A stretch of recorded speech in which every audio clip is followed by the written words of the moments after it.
back up to you, Marge. Thanks, Hilary. So, Captain and Mr. Davis, in that order, kindly proceed.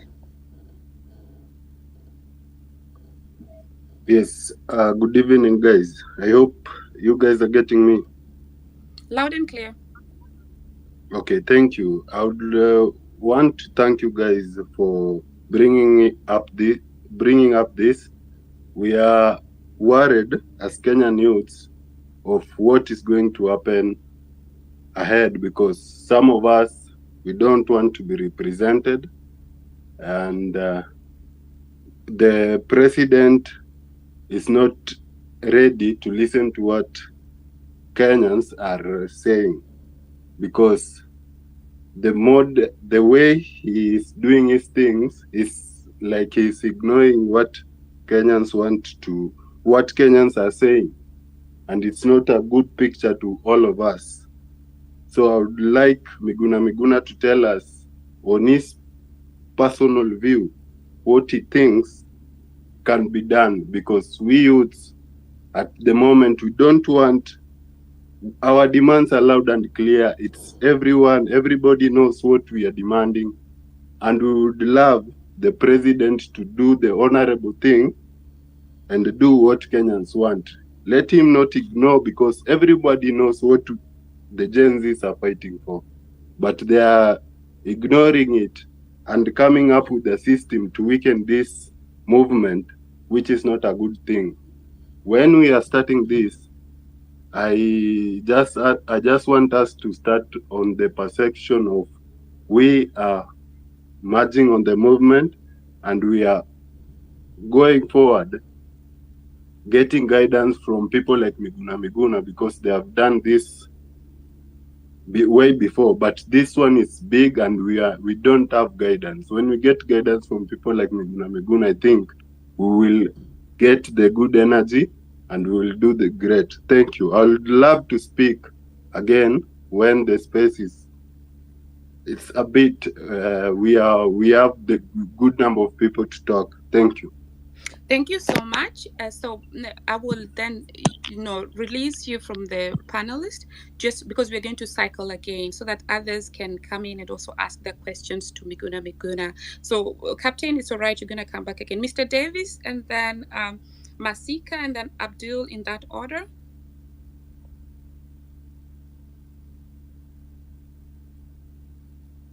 Mr. Davis, can you hear me? I cannot hear you. Hilary, can you hear him? No, nobody's okay. speaking. Yeah. Okay, then let's go to Masika, then Abdul Rahman. I think I can hear. Thank you so much. Masika, just a moment. I think I can hear Mr. Davis now. Mr. Davis, speak again. Okay, something is wrong with your mic. Please leave the space and come back. Masika, over to you. Okay, thank you so much for this opportunity, and I'm very happy, very glad tonight that we are going to engage on matters that are so important to our nation. I'm very happy to be in this panel with Dr. Miguna Miguna, and it's a good thing that we have such kind of leaders who cannot be compromised, leaders who cannot be corrupted. So I know today we will come up with a solution with Kenya and with Sakayo, who is now killing everybody in the country. So I know that as time goes by, we will deliberate on many issues that will help us. But the main purpose is that we should not surrender. We should not retreat. Let us keep forward. Let us keep on moving. And this revolution will be a success. Thank you so much. Thanks, Masika, for your comments. Abdullah Rahman, please, and then Duta. I need a minute to settle. The next speaker can, and then I'll raise my hand when I'm ready. That's all right. Duta, over to you. Thanks, Marge, and thanks, Hilary, for this space. Thanks, Miguna, for being here. I think I'll go straight on to debull or to debunk and slaughter the bull, because we need to slaughter the bull.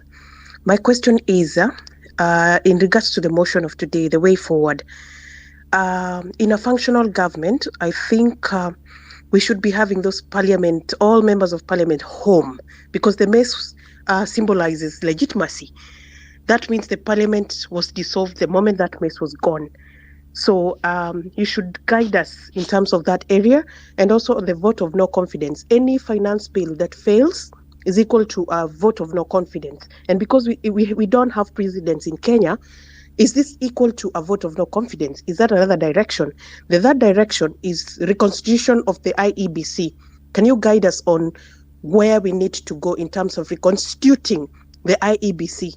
2 years down the lane, there was NADCO, and I think that's what slowed down the reconstitution of the IEBC.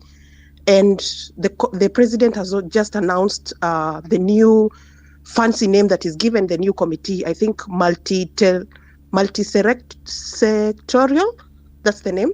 So what's the magic of the new committee? Because anything that will be tabled to the current parliament is as well as dead. Any report that will be tabled there is as well as dead. So what's the way forward in terms of reconstituting the IEBC? Because when we move forward, as much as we are saying Ruto must go, yes, we need someone there, and the only way is reconstituting the IEBC, because as much as we say he must be gone, we get to elections. So for us to get someone else in, we need the IEBC and commissioners back. Can you guide us on that, Mr. Miguna? Thank you. Thanks so much, Nduta, for very, very specific questions. And your questions actually marry with a few other questions that were submitted. Number one on the list, of course, is the reconstruction of IEBC, whereby there were some legal minds who stated that the secretariat would still be functional for the recall process. But that we are lucky to have Dr. Miguna Miguna, who's also a lawyer. He's going to delve very deeply in that. The vote of no confidence is something that many speakers also shared on, and of course the question on if the parliament can be dissolved that in a way that you described or not, and it's very important that these questions are addressed, because we have a lot of misinformation going out there. So this space is going also to serve as a civic education space. Thanks again. So now we move to Droplex, and then the way forward and Be Real. Droplex, can you hear me? Yes, I can hear you. Yeah, kindly proceed. Okay, I'm speaking on behalf of the Gen Zs. We feel like the government is trying to demolish us or reduce our numbers in capacity. They are trying to kill us because we are doing the right thing, demonstrating in the streets. It's like we're working it for everyone. And if you see at those KDFs, they're shooting at us. They use snipers to shoot at us. But we're not doing anything wrong. For our demonstration, it's just straightforward. And Ruto understands the policy well. He does it by force, by killing us. And we Gen Zs don't need a leader. For now, we need to march forward as one. So I heard yesterday he said that we need to elect 2 leaders so that they can have a talk. But we don't need any leader. Our plans, we work it here on X, and we march forward together. And to those MPs who voted yes, some of them we must just greet them when we meet them. It is not a secret. We must greet them in a manner that they will remember us.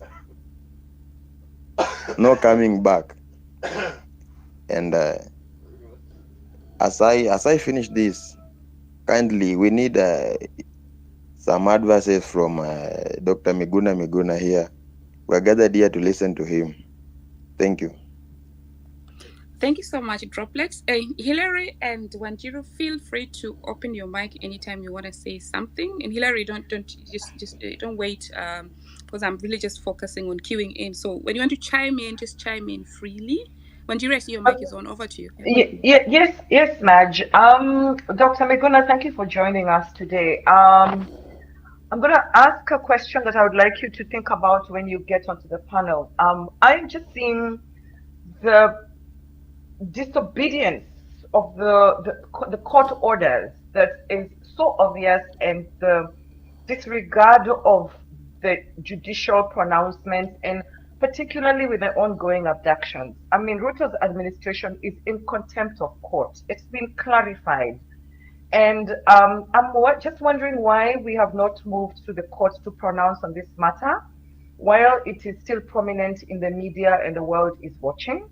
Because I just have a feeling that just when this thing is so hot and the world is watching, potentially a pronouncement would deter or reduce the number of abductions, because this has gone it's out of order. I mean, South Africa was able to get a ruling for Zuma, and he went and spent some time in jail. And I know that this is a sitting president, so we would like to know what the rules around that, and what is the possibility of a pronouncement from our superior courts. All right. Thank you so much, Wanjiru, for that question. Daktari, I don't know whether now you're ready. We can start our conversation, or we wait again 5 minutes more. Daktari, you're yes. Yeah, thank you very much, Bwana Gondi. I am not sure whether you guys want me to jump in or to wait a little bit more. It's up to you. It is your... Yeah, you told us to wait 15 minutes so that we can Yeah, start. so I think I can probably just jump in. All right. But when you're coming in, I would like you to start this way, Dr. Miguna Miguna, that we are sending our heartfelt condolences to the fallen heroes, the people who are killed. If you can start from there, and then you jump to the question that what is would you share your thoughts on the impact of these events on the nation and justice for the victims as we go on? Thank you, Dr. Yes, thank you very much again. I feel very bad about what is happening in our country, but at the same time feel extremely ecstatic with the solidarity, the patriotism, the fearlessness, and a sense of duty and focus that I've seen, the revolutionary spirit among the Gen Zs and the millennials. And to tell you the truth, I saw from all areas of Kenya, regions, gender, all races, because for the first time in Mombasa and other places, I even saw Indians protesting. I saw in the diaspora even Caucasian friends of Kenya demonstrating. I've seen Kenyans protesting from Washington to New York to London to Germany, everywhere. So this is like no other mass action against impunity. So yes, we are extremely sad that the tyrannical regime of William Ruto has turned its guns on innocent, unarmed, peaceful protesters who are simply exercising their rights under Clause 1 of the Constitution, which states that sovereignty belongs to the people of Kenya and that the people can decide to exercise their sovereignty through their elected leaders, or in this case, when they deem that the elected leaders have failed to discharge their responsibilities, they can do so themselves directly. But I would like to start with a historical context. It is important for us to note that the current revolutionary activities all over the country and all over the world have not erupted in a historical vacuum. In other words, these grievances, the protests, are not new. They have been going on since colonialism. So, what is it that Kenyans have wanted historically? Kenyans, number one, wanted back their land which is the major factor of production, land which, after the British left, the new rulers, including Ruto, grabbed and are now using, plus, of course, their Western interests. Secondly, they wanted the basic necessities of life. They want employment, they want food, they want housing, they want dignity. Dignity as human beings. So that when you express yourself on the street, at home, wherever, or when you're using spaces like this, you are not subjected to abductions. You are not subjected to threats like I've been receiving every day telling me that they are going to, quote unquote, deport me back to Canada, or they are coming for me, or that Ruto did me a favor by simply respecting court orders and the Constitution to allow me to return to my country of birth. This is, in a nutshell, what is happening today. It has accumulated for many decades. Between 2017 and 2022, if many people recall, Uhuru Kenyatta did the same thing. He turned his guns on the people. He was abducting Kenyans. Many of them, their bodies were found in River Yala. Many of them disappeared up to today. And we know people were tortured. Personally, my house was bombed. They abducted me just the same way they've been abducting people at night when I was sleeping. Vanished with me, tortured me, and forced me out of the country. This is the context. So when the Gen Zs come onto the streets and say, reject Finance Bill 2024, we should not lose that historical context, that the grievances are not new, that this culture of impunity that Ruto now exemplifies, the refusal to listen to the people, the runaway corruption, the plunder that does not know limits, the arrogance that you see when D posts on X, and when Farouk and Sudi go to Arambes every week and purport to donate tens of millions of public money that they have stolen. Farouk Kibet does not hold any public office, but can donate on every weekend Arambe 10 million shillings. Sudi's salary is 1 million shillings, but he can donate 20 million every weekend. These are public money. When Kenyans see Ruto walking around with a watch worth 30 million shillings, many watches, and shoes of 2 million, and takes a private jet to the US that is purportedly worth 200 million, does not account for any of this. When Ruto cries that Uhuru Kenyatta left an empty coffers at Treasury, but instead of going for the people that looted the Treasury and left the coffers empty so that they can pay the so-called debts that Kenyans did not consent to them taking, he then turns around and overtaxes Kenyans. The same Kenyans that are unemployed, the same Kenyans who cannot afford 3 meals a day, the same Kenyans that is brutalizing. This is the trigger. Finance Bill 2024, which is an IMF World Bank project, was simply a trigger based on the historical grievances that Kenyans have had for all this time. It was also precipitated by the fact that even though the Constitution ended, at least legally, the imperial presidency, the president has refused to recognize the constitutional limits. For instance, he's using the power of the presidency that is limited in the Constitution to emasculate parliament, and has emasculated parliament completely through bribery, through CDF, which the courts have declared illegal, through threats like that of Kibet Farouk, through kidnappings or abductions, and through bribery. He has also emasculated the judiciary, again, through the same mechanisms.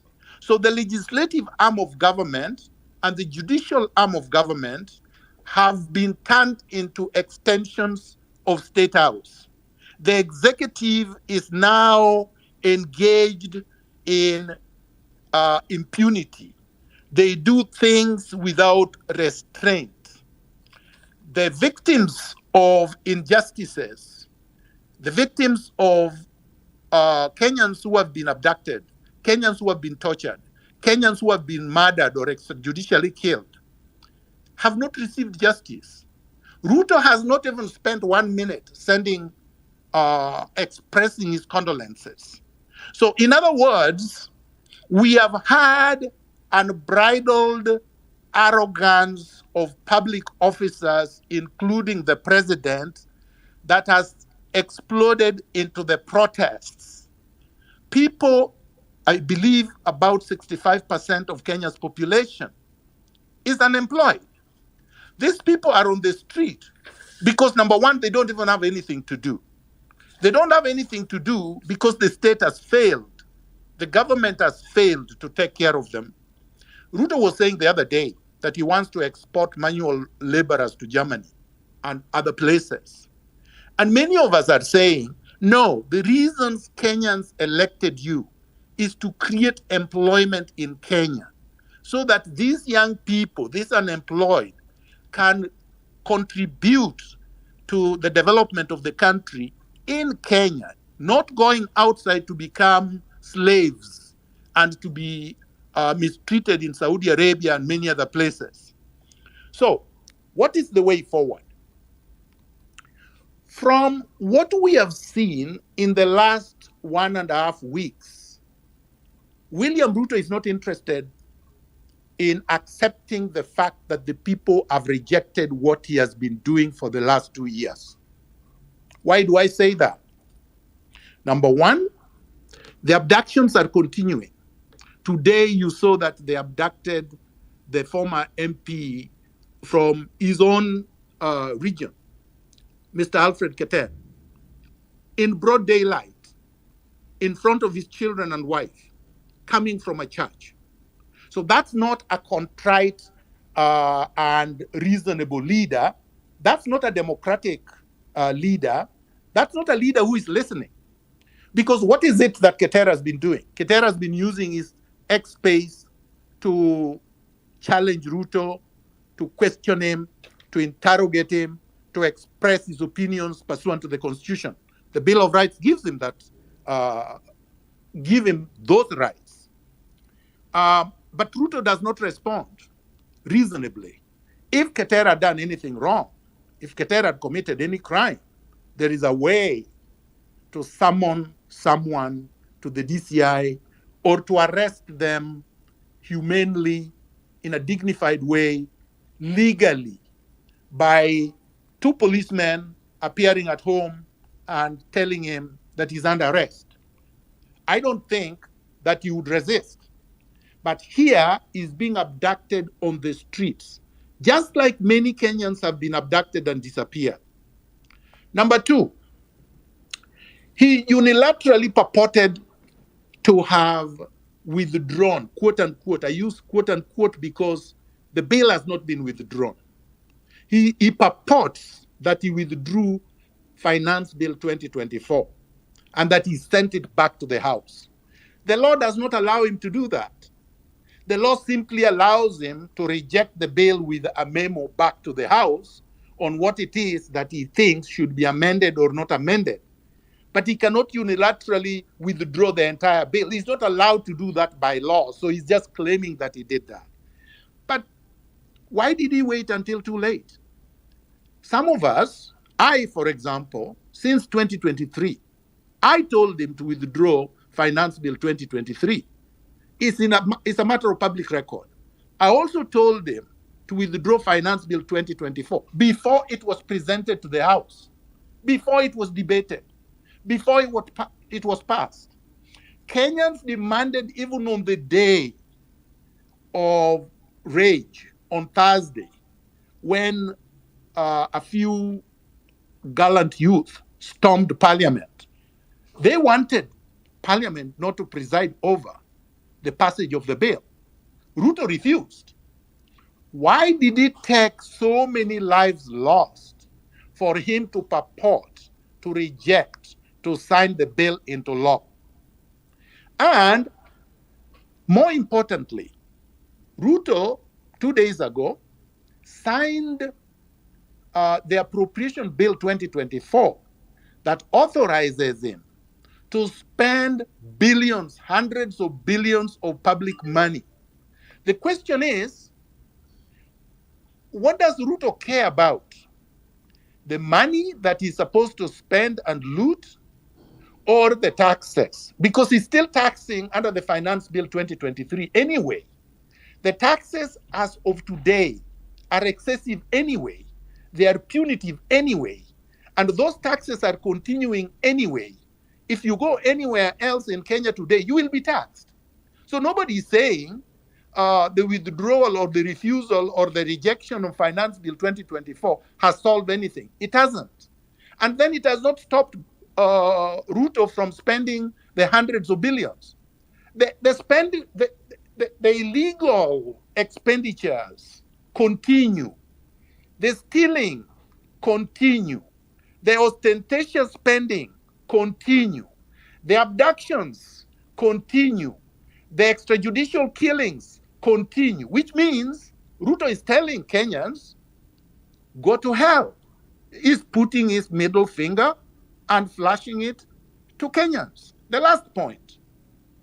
Ruto then purports yesterday and unilaterally announced that he has constituted some consultation or consultative youth engagement without reference to the people, without reference to the grievances, without knowing or understanding or appreciating the fact that the demonstrations was a vote of no confidence on the street pursuant to section clause 1 of the Constitution against his regime.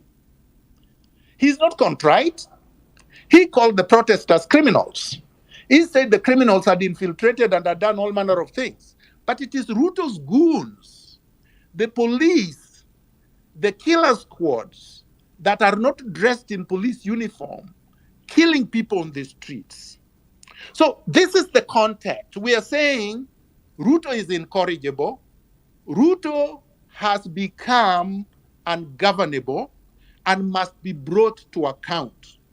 And the people of Kenya have a right under clause 1 of the Constitution to bring him to account. They can do that on the street. They don't have to do that through parliament because parliament has been captured. Those suggesting that we go to court are missing the point completely. Law is an instrument of power, not the other way around. I studied law. Law serves the state.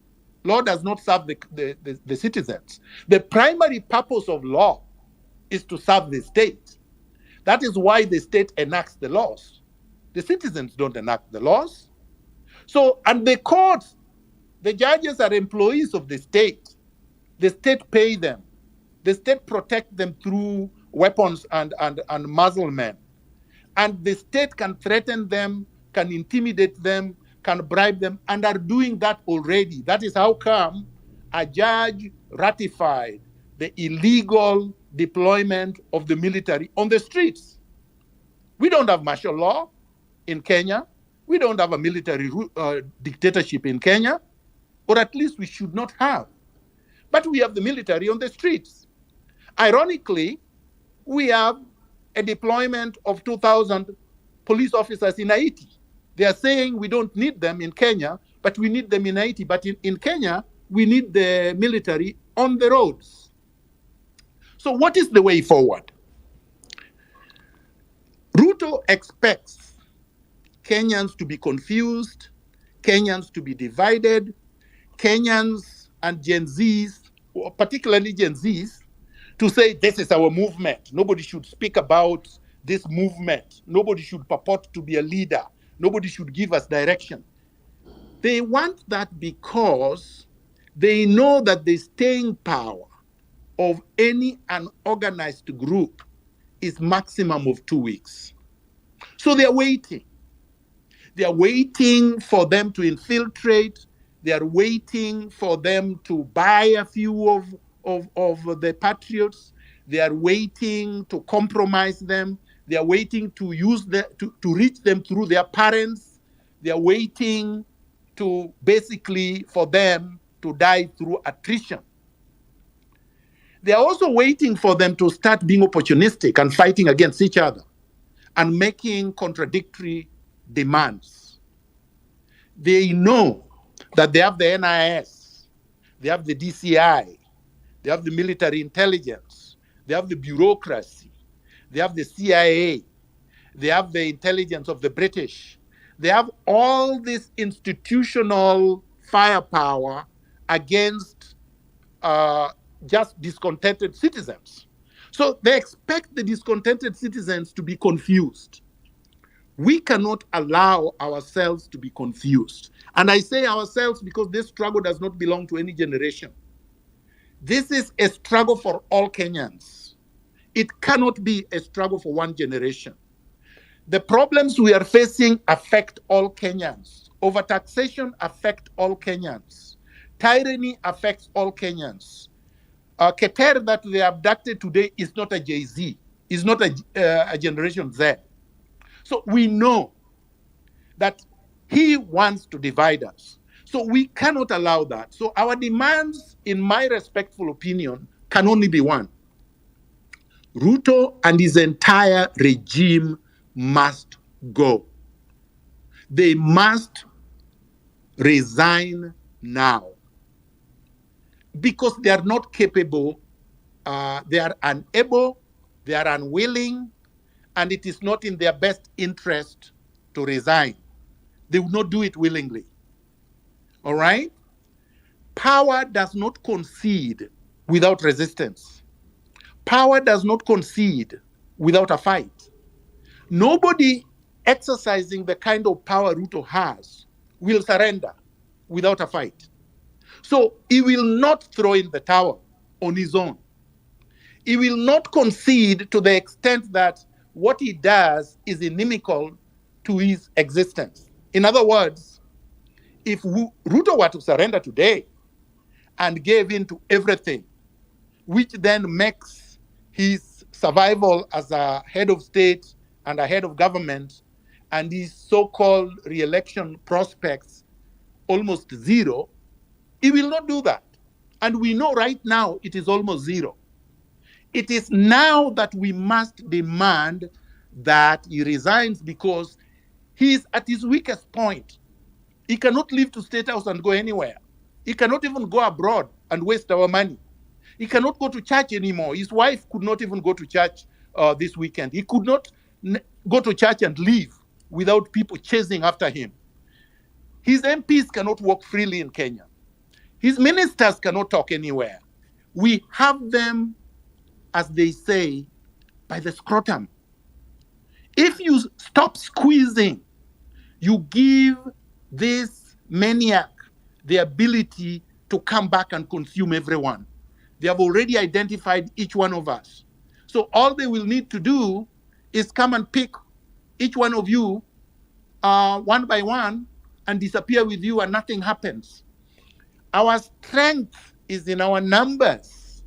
Once you gather in huge numbers, other than him being vicious and hiring snipers, there's nothing else he can do.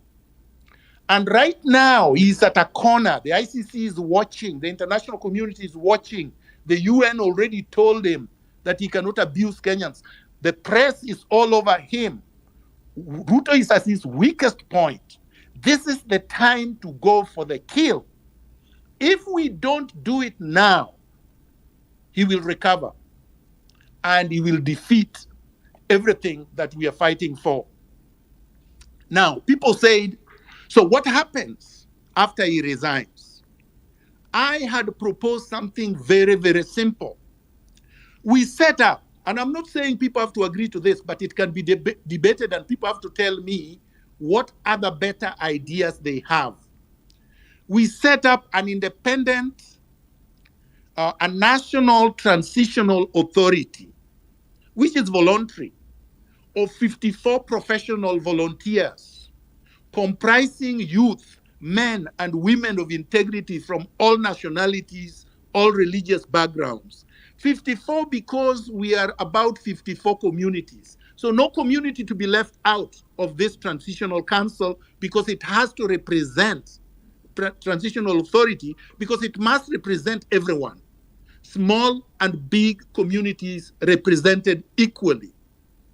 This authority will set up an independent investigative authority to investigate all questionable land transactions, corruption scandals, allegations of all institutional and individual abuses, political assassinations from 1963 to present. This has not been done before. This is equivalent to the Nuremberg process in Germany after the Nazis were defeated. All right? When Hitler was defeated, a system, a process was set into place. The third thing that we need to set up, which this National Transitional Authority will do, is to reconstitute the IBC within 2 weeks. You cannot allow Ruto to reconstitute the IBC. That would be stupid because the people he will be putting there will be people that will be serving his interests for 2027. That is exactly the problem that people had in 1992 after Moi allowed the multipartyism, or in 2002 when Kibaki took power, or in 2018 after the National Accord was put into place. We allowed politicians with vested interest to nominate their own people that will serve their own interests. The result will exactly be what we have now or worse. The elections of 2027 will not be democratic because we will have vested interest controlling the process. These bodies will be the ones, once the investigations complete, once the prosecutions continue and proceed, that you will have a transformed judiciary. You will have a transformed IBC. You will have a transformed national and county political systems. And we will be completely liberated. And this can be done. The elections can be held in 3 months. People think that elections are a very complicated thing. India organizes elections in 1 month. And India is the most populous country in the world. And they have more than 2.5 billion people. I mean, Britain just announced an election. They're holding it in a month. France held elections in 3 weeks. Elections are not the most complicated things. And in fact, Rosalind Akombe, who is listening and is part of this discussion, and produced a report because she was part of the IBC in 2017, has recommended on a report I have posted on my handle at page 7 to 12, what it is that requires to be done with the IBC. She's saying, and she's been there, you cannot have a government in power that has abused power, that has been alleged to have stolen elections, that have looted money, that controls all levels of power to reconstitute the IBC. You would be a fool. It's like telling me you come to my house, you invade it, and then you ask me, which room should I spend in for tonight? I will give you a room strategically so that I can finish you at night. We cannot be that stupid. And Ruto should not think that we are that stupid. So basically, that's the way forward. We cannot clutter the demands. It cannot be a laundry list of 10 things. The moment you have demands that are more than 3 items, you are confused. The state knows they can use you. All these pamphlets that I'm seeing on Twitter, all these things are mostly done by NIS. They are doing them to infiltrate. They are doing them so that they can come back and undermine the entire process. People like Itumbi are producing glossy, nice-looking letterheads, and they are producing as if they are on the side of the Gen Z revolution and putting Ruto must go. Don't be deceived. by this laundry list of demands. Those laundry list of demands contradict the first demand. If we are saying Ruto must go, why would you expect somebody you are saying must go to be doing things for you so that he can go? What are you waiting for? You get rid of him, then the things that you had as demands, as grievances, you have an authority which is voluntary, and members of this authority are not entitled to run for elections. And then the people who are currently serving will be banned for 10 years from running for election, some for life, and then some will have to go to jail. Really, if you don't have this kind of very targeted, very focused, a, a big picture kind of proposal, then we are lost. Ruto will be strengthened. Ruto will use money. Ruto will use thugs. Ruto will scatter everything.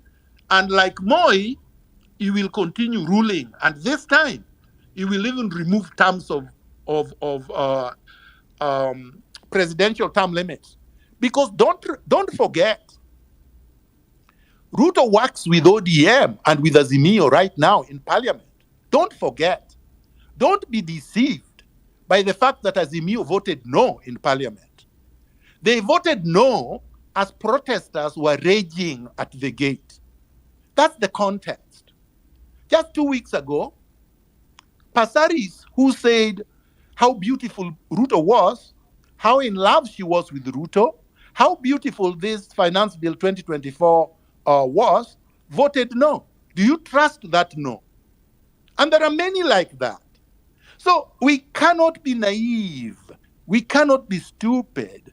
We should not be exuberant. We should not declare victory. We cannot say Ruto has conceded. Ruto has conceded nothing. Linturi is still in cabinet even with the fake fertilizer scandal. The people who perpetrated KEMSA scandal are working with him. The people who killed Kenyans in 2017, 2022, Boynet, Said Kiprotich, people like Koome, who was the head of police in Nairobi during that time, are currently sitting within the National Security Council. Don't be deceived. So that's my first part. Any questions? Dr. Miguna, can I go first? Sorry. Wait, Nduta. Okay. You need to carry right that one to make our conversation more professional. Thank you so much, Daktari, for giving the history context, the contents of what was happening and the context of the demonstration that's going back home and going here, and we are seeing so many things. And thank you so much. I would like to ask this question. I know people, those who are asking, Mike, we are so many. Just bear with us, and when you ask your question or you chime in, you'll allow us to drop you so that we can, because we have more than 100 people asking Mike. So be that. Daktari, I want you to respond on this as my co-host coming. Due to the consideration of the recurring incidents of violence and loss of life, what step do you believe that the public can take to prevent further killings, number one? And what are the what do you think, again, how can we ensure that the justice for these victims are realized by the families, and what are the roles that the public should play to make sure that we stop this demanding accountability? I know you have to speak about it, but All right. somebody... I can answer that. First of all, people should appreciate the fact that I've been a victim of abuse and brutality. Abduction did not start today. I keep reminding people that my house was invaded, bombed, and I was abducted. And I was detained for 6 days, tortured, and then later on, 3 days at the airport and sedated. I regained my consciousness in Dubai. Up to today, I've not received my justice. Why do people believe that you're going to get justice from a system that is captured? Why would you believe that these people are going to obey court orders when they have not obeyed the other court orders, the old ones, like mine? I have court orders, the length of River Nile, none of which has been obeyed except one. The only one that was obeyed by Ruto in 2022 is to give me my passport and allow me to come back to the country. So we cannot be exuberant. Tom Mboya's family has not obtained justice, and Tom Mboya was assassinated in 1969. Pinto was assassinated in 1964, and the family of Pinto have not obtained justice. J.M. Kariuki was assassinated in 1975, and the family of J.M. Kariuki have not obtained justice. Kungu Karumba was killed in 1960s, and they have not obtained justice. Arwin Skodek was assassinated in 1969, and they have not obtained justice. Ochoka was hanged in 1982, and the families have not obtained justice. Odhiambo Mbai was murdered, under Kibaki, and they have not obtained justice. Msando was murdered with all of us watching, tortured and killed in Kiambu in 2017, and his family has not obtained justice. The list cannot end. The list is so long. Let us not be people with amnesia or Stockholm syndrome. What I'm saying, which probably many people did not understand, if you do not change this system, if you do not transform this system, if you do not remove the people and their assistants, they have been there replicating, cloning each other since independence, you will not have justice for the people who are dying. So unless we are suicidal and we want to continue dying, then we can stop fighting. So the only solution is to fight and finish the war. Get rid of Ruto and his entire regime and let Kenyans be free to get rid of this system and transform it once and for all. I left one historical context that is important. The state called Kenya was set up by the colonialists at the Berlin Conference of 1884 in Germany, not for purposes of serving Kenyans, not for purposes of delivering services, not for purposes of respecting our rights. After all, at that time, we were not human beings. The white people did not consider us as human beings. This state was set up to extract raw materials and to use us as cheap labor or slave labor. So for the interest of the West, which is exactly what Ruto is doing. Ruto spends most of his time abroad. He traveled literally every week abroad. The Finance Bill 2024 was drafted in Washington, not in Nairobi. David D and the rest are just earning for no reason. There is no economic advice they're giving. So my answer to you, my friend Gondi, there will be no justice until the system has been transformed, overhauled, and completely changed. Thank you, Dr. Jimaji and Wanjiru, go ahead. Thanks, Hillary. Basically, if I understand Dr. Miguna well, he's basically saying drain the swamp. Because I would then, if you look at how these things have been happening, even the abductions and the previous regimes have been doing it. So actually, if we expect any change, then of course we need to change the structure. But that having been said, the question I have, as you explained, the transitional council that you are suggesting, Dr. Miguna, how is it within our constitution, or how would that play out? One. Two, there have been a lot of rumors out there, and I would like this clarified because it's the mind that people out there would manipulate when they're trying to discourage the youths from defending their rights. There are people who actually believe, I know they're misinformed, but we just need to put it on record here, that in the case when the president would, in the very unlikely event that he would resign, then there would be a power vacuum.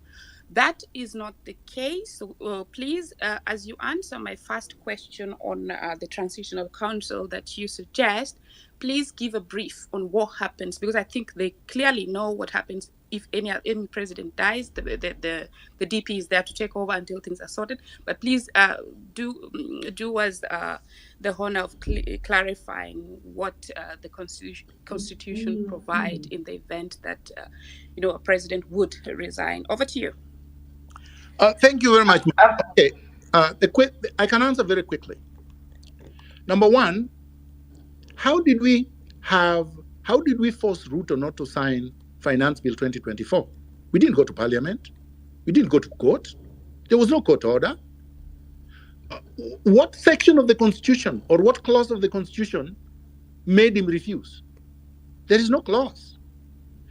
We stopped him by people being on the street. That's how you stop dictatorship throughout history.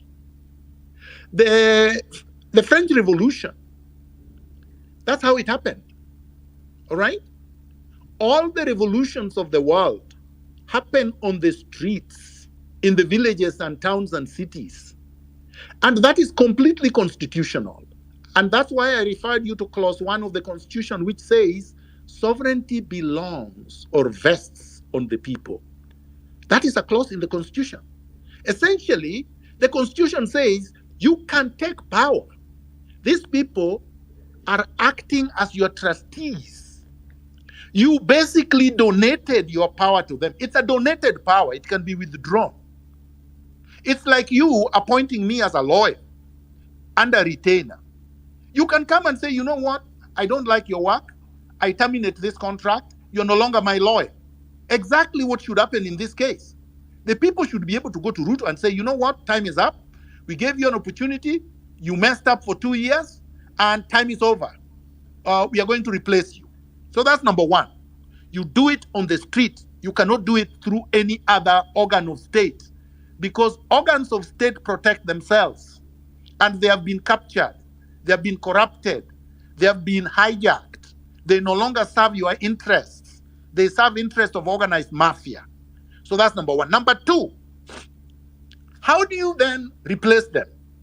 The issue of a vacuum. That's a red herring. How are they replaced in Afghanistan just the other day? You can argue that, oh, there was a fighting force. No, fighting or not, there is a population.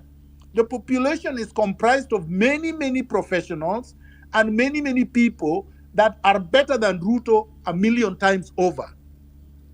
In Philippines, they did that in Philippines, and the vacuum was not filled by Pinochet's people. The vacuum was filled by the civil society, the activists, and the churches and whatnot. And then those constituted themselves into an authority that conducted elections and new people were elected. We can decide that we are not going to recognize any of these corrupted institutions. And the military will support us because you cannot shoot 1,000,000 people plus. You can't. It has never happened in history. And they will then tell us, okay, we respect your position. We respect the fact that you have refused not to recognize the existing quote-unquote authority. Who do you give us? We can then meet in our spaces and elect whoever we want or appoint whoever we want for a temporary period. And if those people mess up, we go to the streets and we remove them until we conduct a free, transparent, credible election for Kenyans to go to the polls and elect whoever they want to occupy these positions. That's the way it is done all over the world throughout history. Thank you so much, Dr. Miguna, for the clarification. Take Wanjiru, and then we bring Pombekali, Abdul Rahman, Pombekali, and Elvis. Back to you, Wanjiru. Thanks, Maj, and thanks, Dr. Miguna. Okay, so what I'm hearing, I think, is what makes every Kenyan, including myself, very uncomfortable. But it is an uncomfortable truth that we must interrogate. What I'm hearing is that it's gonna be chaotic. And because we are dealing with somebody who would rather burn his country and rule over the ashes, this person is going to remove all the power of the state. And we know now that he controls the army, just like he showed us. He can unleash the army unconstitutionally and put the army on the streets, right? He's got all the organs of power, the police. We, of course, know that the courts are all captured. So going to the streets means we're going to disintegrate into chaos And we have many games and many things that the Kenyan public and the international community wants to protect. And of course, we have seen that this person is thirsty for blood. So for me, that is an uncomfortable question that we want to interrogate. My second one is also the sustainability of the pressure. We don't have guns and we don't want to go that route. We don't, the public does not have guns and we are going to just get tired. We know, as you say, the fatigue is gonna come and it's gonna be real. That's my other question. Then let's go back to the constitution. If we say that we're going to look at the constitution, we're looking at a succession plan of between Rigathi, who is also a big problem, and then we go to Wetangula, who is the speaker, if the Rigathi is not, with another big problem. Potentially, we go to the Speaker of Senate, also a big problem, and potentially the Chief Justice. I would ask you to help us unpack. If we go the constitutional way, even if we put civil pressure on him and we use the constitutional succession model, how does that look like? Because what I'm hearing is that if we go and exercise our Article 1 rights and say we the people, there's also going to be a certain level of where we are ignoring the processes that have been outlined in the Constitution. I think for me, those are the concerns that I have. Thanks, Wanjiru. Let me start with the last one because it is the easiest. The Constitution. I don't think you listened to me carefully when I spoke. I was very, very clear. I said that the proposal I made will be exercised under Clause 1 of the Constitution, not the other provisions. All these things that you're talking about are not under Clause 1. We would have withdrawn our donated authority to the Speaker, to the judiciary, to Rigathi, to Ruto. After all, when we say Ruto must resign, and I was very clear, I said Ruto must resign with this entire regime, meaning that Rigathi, the cabinet, everybody goes home with Ruto. The elections that were to be organized by the National Transitional Authority will be presidential and general elections, meaning that in one fell swoop, we are recalling everyone. We are recalling the MCAs, we are recalling the MPs, we are recalling the senators, we are recalling the governors, we are recalling Ruto at the national level with everyone around him. That's a clean, transformative measure, and it is all constitutional. And you don't have to think about Rigathi and individuals that we've already rendered civilians. So that's number one. That's a very, very easy thing. And it's not the first time it would be done. It's been done throughout history, as I have said, starting with the French Revolution.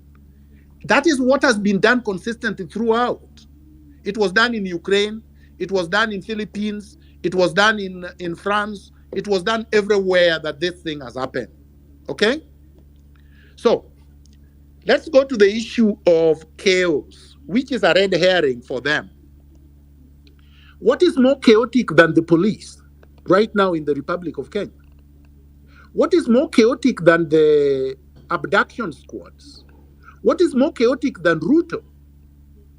So, chaos are not by the people. If the people, did you see how the protesters were so orderly that when they went to parliament, they took the mace, they found even Kenya Kwanza members of parliament, the disabled member of parliament who was on a wheelchair, who had voted yes. They didn't harass him, they didn't abuse him, they didn't assault him. They gave him a dignified push across the street into safety. It is the police that are disorganized. It is the police that are chaotic. It is the government that has become to be synonymous with goons. When you talk of destruction, the people who burned everything in the city were the police throwing tear gas everywhere, exploding and burning things. It is Sakaja and other people who hired goons so that they could later on have a story at State House to say, look, it was infiltrated by thugs. The demonstrators, more or less, throughout, have been peaceful. But let's not be deceived. There is no perfect anything. If you are going to have a revolutionary transformation, a popular revolution on the street, mistakes will happen, which is human. There will be no perfect execution of anything. But we cannot say we turn back because we fear that mistakes will happen. Unless you are perfect, you can't say that. For those who are religious, when Jesus went to the Sadducees and the Pharisees in the churches and threw them out, there was no order. It was total chaos. But everybody praised it because he cleansed the space, the spiritual space of the church. We must cleanse our space, and we must do it popularly through the people in a peaceful way. If chaos are going to erupt, Ruto should be blamed and he should be heading back to the ICC. Let us not be flinching and being cowardly about it. If you fear change, don't get involved in it. If you fear transformation, don't be involved in it. If you fear a popular revolution which is peaceful through the people, don't say you're a revolutionary. The last point, fatigue. Well, so far, people are not fatigued. And by the way, some of us have been fighting this thing since I was a youth. I'm not fatigued. So why should people who have demonstrated for 2 weeks say they're fatigued? I'm not fatigued. I've been tortured probably more than the majority of Kenyans right now. I'm not fatigued. Moi tortured me. Uhuru tortured me. And now they are threatening me, asking me, oh, where are you? Where are you? Because they want to arrest me. They want to abduct me. They want to kill me, right? So they want to know. They want me to be declaring where I am so that they can come for me. And I'm not that stupid. So I'm saying, let's not construct roadblocks in our path to liberation. These questions are questions that have been answered. South Africans fought for more than 100 years for liberation. Mandela stayed in jail for 27 years and many others more years. Did they talk about fatigue? Please, let us focus on solidarity, on giving each other inspiration, empowering ourselves, and knowing that risk is part of everything. Even when you are investing, you take your money to the stock exchange. The company can go up in smokes. You can lose all your money, but you still invest. Everything is a risk. Even driving on the road is a risk. You can die. Taking a flight is a risk. The plane can blow up. Nothing happens if we don't take action. Thank you, Dr. Miguna, for that. It just requires a bit of a mental shift, but of course I'm here to ask the uncomfortable questions. Thank you very much for your response. Thanks, Wanjiru. We now go to Abdul Rahman, Pombekali, Elvis, and then Duta in that order. Good evening, Patriots. I send a quick recovery to those hospitalized and recuperating at home, and a message of solidarity for those that are abducted and their families have anxiety over where they are. And I send sincere condolences, and I pray that their souls rest in peace for those that have been killed by this evil regime. My question revolves around land as a factor of production, industrially and agriculturally. Such a shame that years later, close to 60 years later after independence, we cannot even feed our own population.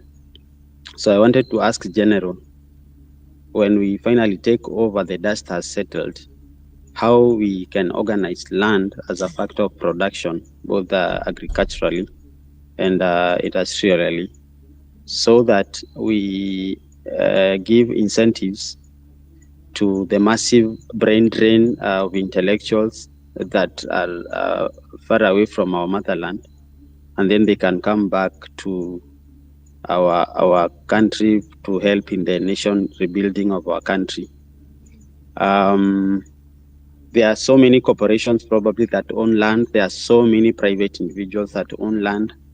Do we go to appropriation of land without compensation, or do we compensate for every person through buying willing buyers that have gotten land through buying a willing buyer, willing seller basis?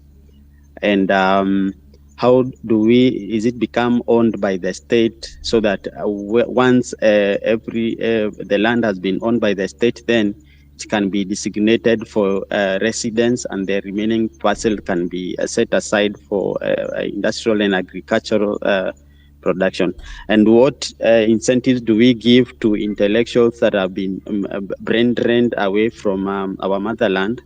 There's a study that says, I saw for Nigerians, that in Washington, D.C., the medical doctors that are in Washington of Nigerian descent are way more above than the total number of medical doctors that are in the whole of Nigeria as a state, as a federal state.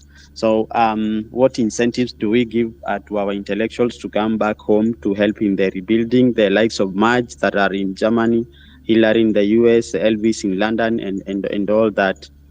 Thank you so much, General. I haven't had a chance to speak to you ever since you came back, but I sent you a message of solidarity in WhatsApp when you were going through tribulations. Welcome and viva. So thank you very much. So I want to be very, very clear. No question is uncomfortable, because I think these are legitimate questions. All questions are legitimate. There is no question which is illegitimate. But I want to be crystal clear. We are not prescribing solutions for everything on this space. We are simply giving the way forward for what has to happen now. Now, the details will have to be worked out by the transitional authority and the citizens of Kenya. That's the way it should be. It has to be carefully thought through, and the solutions have to come. But one thing I will say must happen. This one, I will bet my everything on. We must create a merit-based society. That's one. We cannot have a society where Sudi, who never finished even primary school, a criminal, Kibet Farouk, and many other goons are billionaires, when people who went to school and got their PhDs, people who have graduated with their degrees, legitimate ones, and millions of them, people who are creative, people who are innovative, people who are resourceful, entrepreneurs, hardworking workers, cannot make a living. That is an unjust society. That is an unequitable society. That's a society that is rotten. That is a failed state, which is what we have now. So we have to create a merit-based society. And by merit, it has to be from top to bottom. The issue of land, as I said, I have proposed an independent investigative authority to investigate all questionable land allocations and acquisitions, corruption scandals, and allegations of all institutions and individuals that have been involved in state capture and corruption, and those who have been involved or implicated in political assassinations from 1963 to the present, which means that the majority of the land, the size of provinces that are held in a few hands of the Mois, of the Kenyatas, of the Rutos, of all these oligarchs that don't even use the land that they have stolen for productive purposes, will now vest on the people. State equals the people. Government equals people. So when we say the people, that's what we mean. When we say government, that's what we should mean. When we say state, that's what we should mean. So which means that land as a factor of production will be a reality. Because people will not keep land for speculative purposes. People will not hoard land. People will not grab land. People will not steal land. Titles will be vested on those who have acquired them legitimately, legally. And so it will be a foregone conclusion. Employment is very, very important. You can't have 65% of people unemployed and you are taxing everybody to death, including the unemployed, which is what Ruto is doing. So I don't want to be prescriptive in terms of being micro on everything, but I think we should be at the global level, at the big picture level of the transformative, what Nkrumah called the superstructure. How do we reorganize? How do we transform our political structure so that everything else flowing from it, be it economics, be it social services, be it transportation, be it infrastructure, be it education, be it healthcare, be it whatever, all these things will be done. The doctors who have just trained, the medical doctors who graduated and they have refused to pay, first of all, to complete their internship and to pay as agreed to many years ago through their union, 200 and something thousand. They are paying them 70. They have offered 70,000, and their unions have been bought. These things will have to be addressed. The teachers who graduated from teaching school, teaching training institutions, including universities, and can't be employed. All these things will have to be addressed, because when you have merit, you will only hire people who are qualified, who are going to add value. Not the same way that people like Moses Kuria wake up one day and hire criminals, he himself being a criminal. And he hired the other criminal who was just acquitted because of intervention from State House as a communications director in a ministry, without the job being advertised, without people going through interviews. It's a unilateral decision. It's a one-man rulership, which is not constitutional and not democratic. Thank you so much, Daktari.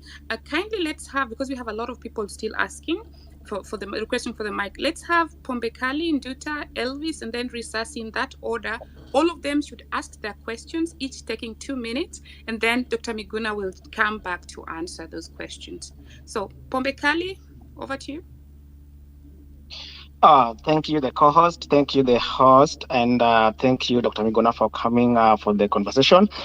And I would like to send my condolences to the departed heroes, and also congratulate our brave patriots who are in the streets and still yearn to be in the street to the fight for this nation. First question, I've got 2 quick questions. One, in the initial stages, the first state address, the president was enraged and called the youths criminals. Then later on, another address in the state house with a bunch of 96 thieves and conmen called themselves reverends, bishops, and pastors. During that, also the president had a statement, and the statement was categorical and said that they will look for those who invaded the parliament, and they will bring them to book. They will have to arrest them, and they will have to give them what they deserve, and the law and the law will take its course in that.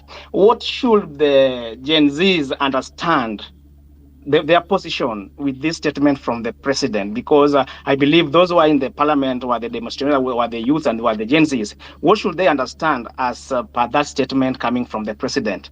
And my final question is, now that the president purportedly declared that he did not really rejected the bill, but the bill to be withdrawn. What is the position of this bill now that it was never taken back to the parliament or something like that, and all the MPs are on recess for the next over 21 days? What is the position of this bill between now and 21 days? Thank you. Thanks. I think, yeah, sorry. Dr. Miguna, would you kindly, because otherwise, would you kindly, because I'm proposing that we have like 4 sets of speakers ask the questions when they note those questions, and then you come in to answer them, because we have a lot of people still waiting for the mic. Is that Yeah, fine yeah, with but you? I just wanted to say people who came late should not make us go back because I've answered some of these questions. Yes, you have. So I don't think it is fair that we have been speaking and have answered all these questions, then they are asked again. Okay? That is noted. Yeah. So that I will recall those questions. Pompekali, I can get that because I can get you that answer. It has been circulating also because he has no power to actually do what he did. So the bill is still not yet rejected. So, but guys, let's continue. Let's thanks for keeping the time, Pompekali. But let's not recycle the questions. Elvis Nduta, and then was it Risasi? Amanda, I see you. Uh, Thank you, Dr. Miguna, for joining this space today, and thank you for your invaluable assertions in different opinions. So most questions have been asked, and I think I will be repeating, and maybe I'll just go straight to the point and be a little bit different from the question. So, way forward for Kenya, based on what has happened for the last 2 weeks. Um, First of all, condolences to those who lost their lives. It's unfortunate. It's barbaric that we have a government that doesn't care about human lives anymore. I saw a picture, I think a 5-year-old kid who was pumped with 10 bullets, and I just wondered how was that child a danger to the police? It's quite a shame. Number two, we have members of parliament who've never been to the parliament for the last, I don't know, there's one who has not attended over 90 sessions. Now, constitutionally, Dr. Miguna, how do we record such a member of parliament now that we don't have an IBC, like a functional IBC body? That's the first question. Number two, I'll talk about civic education. I think as a country, we need a lot of civic education, especially in the rural areas. It's the weakest link, aided by the church. And I've just been checking up the stats of what this government promised in their manifesto. And out of the 280 promises they promised to Kenyans, I think they've just done about 2% of what they promised. 98% still remains untackled, and all they do is going around lying to the people, dishing out illegal money. It's just a shame. Over to you, Dr. Miguna, if you can answer my question. So we go to, thanks Elvis, we go to Nduta and then Risasi. And I'd like to just clarify, Dr. Miguna might then correct me. As according to what he explained, he is suggesting a transitional council, and this is actually within the constitution. So we will be taking the country into a reset. So all the other questions that we are asking were how to reconstitute the IBC, so we will have been really in the reset stage. So that is really also not applying. I'm just really summarizing so that we don't ask questions that he already explained. Dr. Miguna, kindly confirm. I will go over some of these things again for people who came late because clearly people are asking questions I've already answered clearly. Yes. So now, with that having been said, guys, let's share the space. And so have more people come. We already have a good number, but it sometimes gets a little frustrating if we're repeating those questions. But reset button, that is what I understand of the suggestion from Dr. Miguna. Nduta, you've dropped. Okay. So now Nduta has dropped. So let's go to Risasi. Thanks, Maj. Thanks, Hilary. I think I'm going to use my 2 minutes wisely. The first few minutes, I'm just going to reiterate what Dr. Aria said. One thing that Dr. Miguna said is Ruto is at his weakest link, and therefore, this is the time to make it go. I think that's very, very important. Number two, Dr. Miguna said that we should not have a catalog of lists. I think that is very, very true again. Whatever we are seeing online, that is just some manufactured propaganda by NIS. So let's be careful on that. One thing, again, that Dr. Miguna said is, if we don't remove this system right now, then we will never get justice. I think that is very, very crucial. We see what he has been doing already. The Ruto that we saw giving the speech late at night, that is the real Ruto. So we should finish what we started. Another thing that Dr. Miguna said, and I think I've been saying this on our spaces, that let nobody cheat you that protests will never bear fruits. We didn't stop finance bill by going to court. Dr. Miguna said that, and I think we all agree. By just going on the street, it made a lot of change. And therefore, if anything happens along the way, people are going to die, properties are going to be lost. Let's not blame ourselves for that. It's going to be the government who has been responsible. There's no point that the government is killing us and then we are blaming ourselves by not going to protest, saying that if we go to protest, we will be killed. And then one powerful message that he has said here is that we are not here to give solutions, but to outline what needs to be done. That is very, very powerful. Now, the solution, or one thing that he has clearly said, is that we need a merit-based society. And this is one of the problems that we are having as our new generation. We are having a government that is not merit-based. At this time, we should not be having the likes of Sudi, whose only qualification is a baptism card to be one of the close people to power. We should not be having the likes of Farouk, who are intellectually challenged, backing orders at civil servants. We should not be having a government that is hell-bent on propagating propaganda using their bloggers, who I think most of their bloggers are just people who need brain transplant. So we should not listen to that. So the last thing is, the government knows what it needs to do. We don't even need to go to dialogue with the government. As a matter of fact, what Miguna said is the government should pack and go. That is the message that should go on. If he's talking about giving us jobs, we don't care about his jobs. Ruto himself is surrounded by people who are jobless. Farouk Kibet doesn't have a job. His daughter doesn't have a job. The likes of bloggers surrounding him. Omanga, who is his closest associate, doesn't have a job. Why is he looking for a job for us? Those jobs that he's getting in Saudi Arabia, should give those to those ones.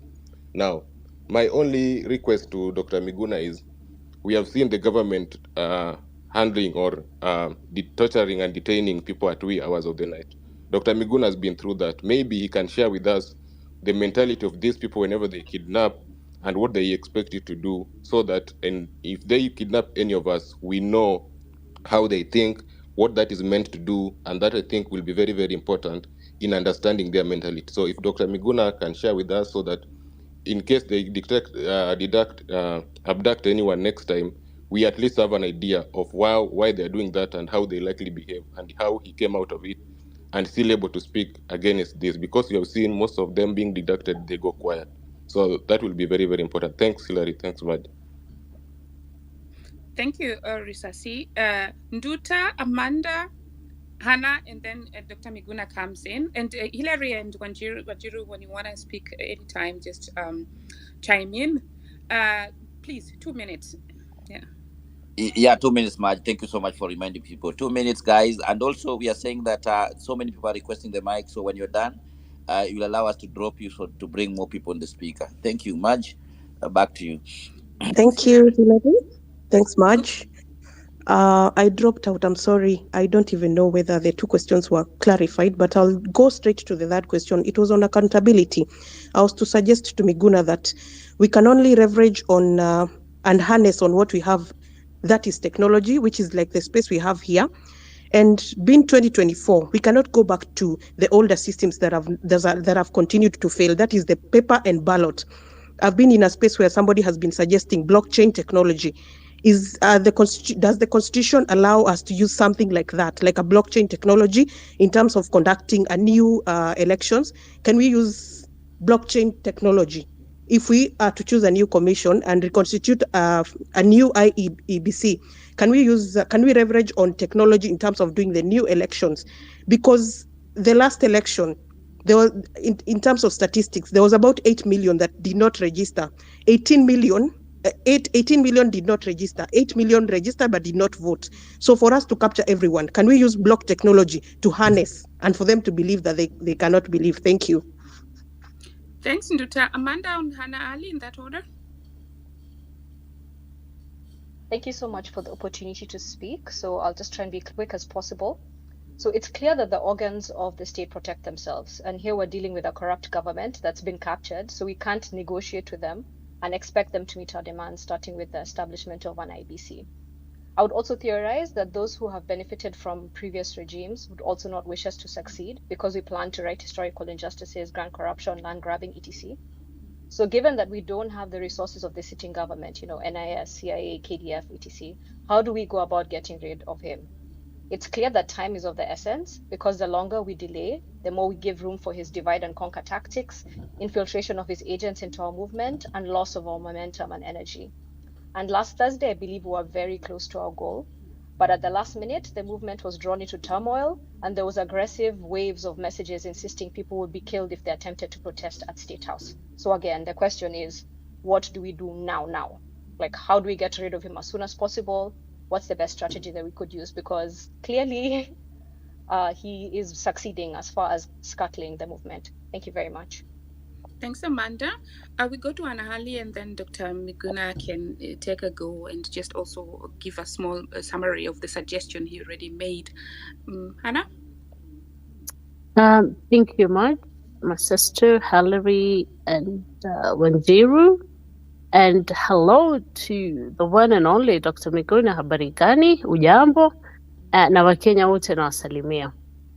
And thank you for being a voice of the voiceless, Dr. Miguna. That is, and I hope we were your voice when they tried to shut you down. Now, that said and done, there's a lot of misinformations going on and misleading informations and all sorts of mayhems going on, especially on the social media. But there is one thing that I would like to, might not be the way forward, but it's also the way forward. If we get to, how do I put this? Okay, I'll put it in the simplest way I can. A lot of people are in this position that they think if we ask Ruto to step down, everything is going to fall apart, and nobody wants that, obviously. And at the same time, how in the best way, how you can make people understand that things are already falling down. We cannot get worse than where we are. And what does it mean for Kenya to be the non-NATO ally member of the US? And how does that hinder Kenyans? How does those things from the West, and how do they cripple us as Kenyans and as Africans? Thank you very much. Thanks, Hannah. Over to you, Dr. Yeah, thank you very much. I will be brief. I will try to be brief because I am sure if people listen to me carefully and if you are here, I have basically answered all the questions that have been asked, but I will go back to them. I will start with the question that was asked: how do we get rid of him? Because I think that's even where I ended my initial presentation.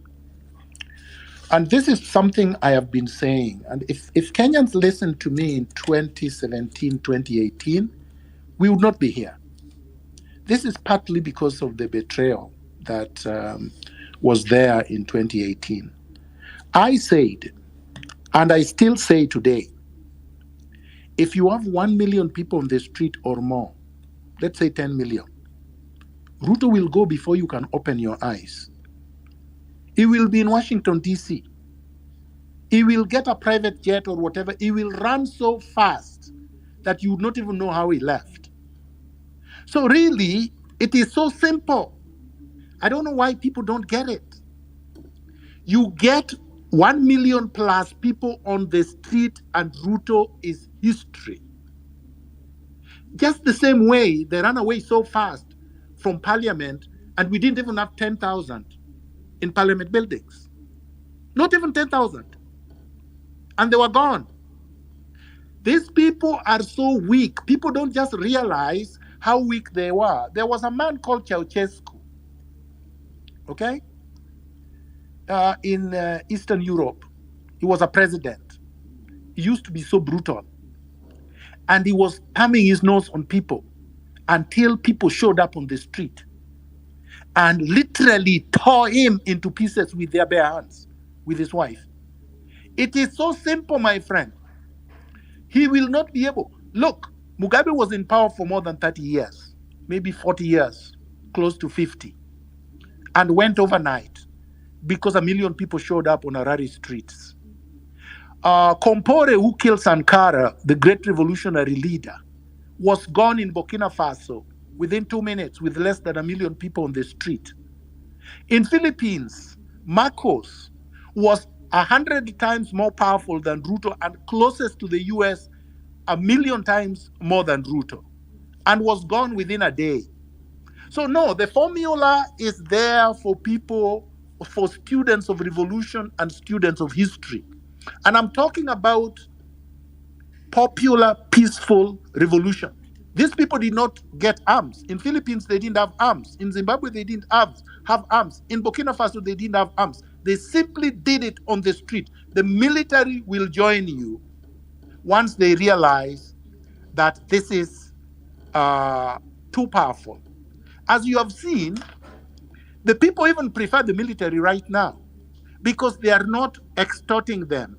And when they do, they take 500 instead of 1,000, which the police are taking. Essentially, the police who are brutal, who have killed people, who have run away, who cannot stand even 100,000 people in the CBD, will not be there when 1 million people show up. And the military will join the people. And the military cannot turn against the people when the people are so much that you cannot do anything.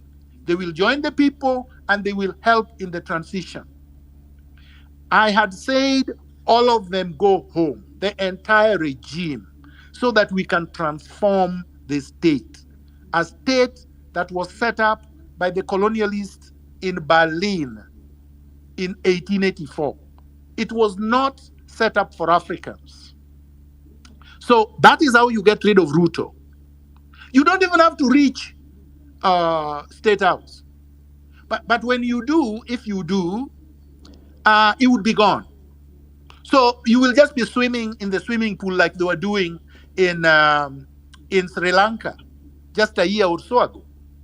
So that's how it happens all over the world. That's number one. Number two, if Ruto were to resign, things will fall apart. This is the red herring. This is the scarecrow that they are throwing. Aren't there chaos in Kenya as we are speaking? There are a lot of people that will tell you that when you go to Osoro's house and you find 54 employment letters from the TSC, for example, that did not go through the TSC, that Osoro simply writes himself in his house. People that Sudi just hires from his house, for example. Isn't that the definition of chaos? Isn't shooting a teenager in... they shot a teenager in... where was that place? There's a place outside Nairobi. They shot a 14-year-old. Rongai. They killed a 14-year-old. Is that not the definition of chaos? Is the definition of chaos not when you have a former major in the military who already retired having a AK-47 in a suit shooting at people, or that police officer in plain clothes who just turned and shot into the crowd without any provocation, people who are not even shouting at him? Isn't chaos what we saw today when they abducted Keter on the street, or when they killed our heroes whom we have already buried and those who are in the hospital? That's what chaos is. So chaos has been happening since independence. Kenyatta's regime was full of chaos. Moi's regime was chaos. Kibaki was chaos, and Uhuru was chaos, and Moi, and this is chaos. And the succeeding one, if you don't remove it, will be chaotic. Chaos is the definition of a neo-colonial state which claims that its legitimacy is not given by the people, but by Washington, D.C., who listens to IMF and World Bank more than they listen to the citizens, who care more about money that they are stealing than services they are providing. If you look at Ruto's manifesto, the bottom up, all that rubbish, none of it has been implemented. So no, things will not fall apart because even in this space, we don't know each other, we have never met, and we are not chaotic. How come we can organize a space and there have been many and they are not chaotic, and somebody is telling you that if he was not in power, which is abusing and looting and killing you, that you are not capable of organizing yourself? How can we have so much low self-esteem that we think we are not capable? And yet the people who are saying they are capable have half of your qualifications, half of your experiences, half of your intelligence, half of your ability, and they are not even interested to work. So no, things will not fall apart. Now, I go to the issue of accountability. And I was asked about the blockchain technology as a mechanism of holding elections. There is nothing unconstitutional about using technology. As a matter of fact, the Constitution says we should use technology. The more secure it is, the better. So blockchain technology right now is the most secure technology. So if it can preserve our sovereignty, if it can protect our democratic exercise, the exercise of our choice, if it can stop them from stealing elections and fiddling, then it is the best. Then we should be able to use it. So no, there is nothing unconstitutional about using blockchain technology. And blockchain technology does not mean that you don't cast your ballot, because not everybody has access to a phone, not everybody has access to a computer. And in Kenya, if you allowed people to vote through this electronic means without them appearing somewhere, Itumbi and his group and the crooks will sit in a room and they will vote 10 million times. We can't allow that either. So we have to think about these things and be able to implement them. But these are the things I call the details, which will be worked out. A very important question: what do we do if we are abducted? Because I've been abducted more than once. Moi abducted me on November 14th, 1987, and detained me at Nyayo House, and I came out alive, and I'm still here. And I never joined KANU. I'm one of the people who never joined KANU, never asked to work for the government, even though it is everybody's right. All you need to do, number one, if you are involved in a struggle, do not fear death. If you fear death, do not be involved in a struggle. That's number one. Meaning that fear is the fertilizer for tyranny, for autocracy, for misrule, for abuse of power, for impunity. Fear is what Ruto is thriving on. Fear is what he hopes will infiltrate the movement and render it impotent so that he can survive. We cannot allow that. So that's number one.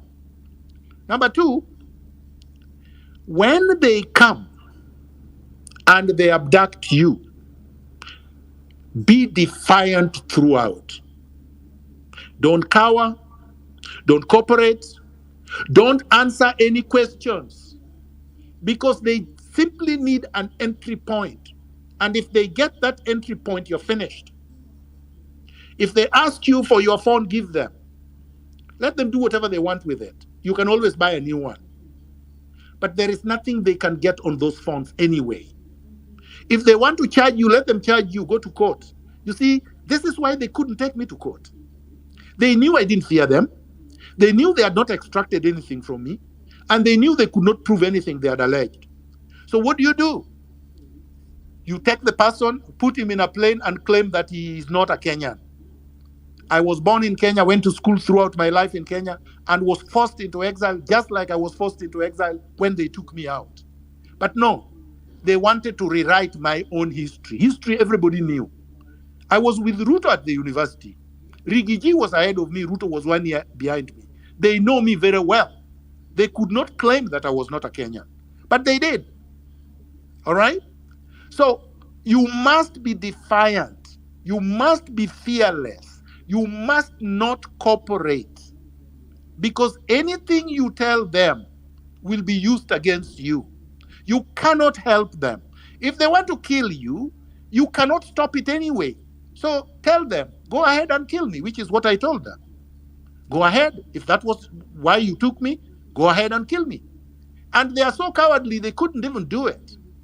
And what I'm saying is that I basically showed them that I didn't fear them, that I was not afraid of death. And when they were forcing me into the plane, I fought my way. And the first day, they couldn't even put me into the plane.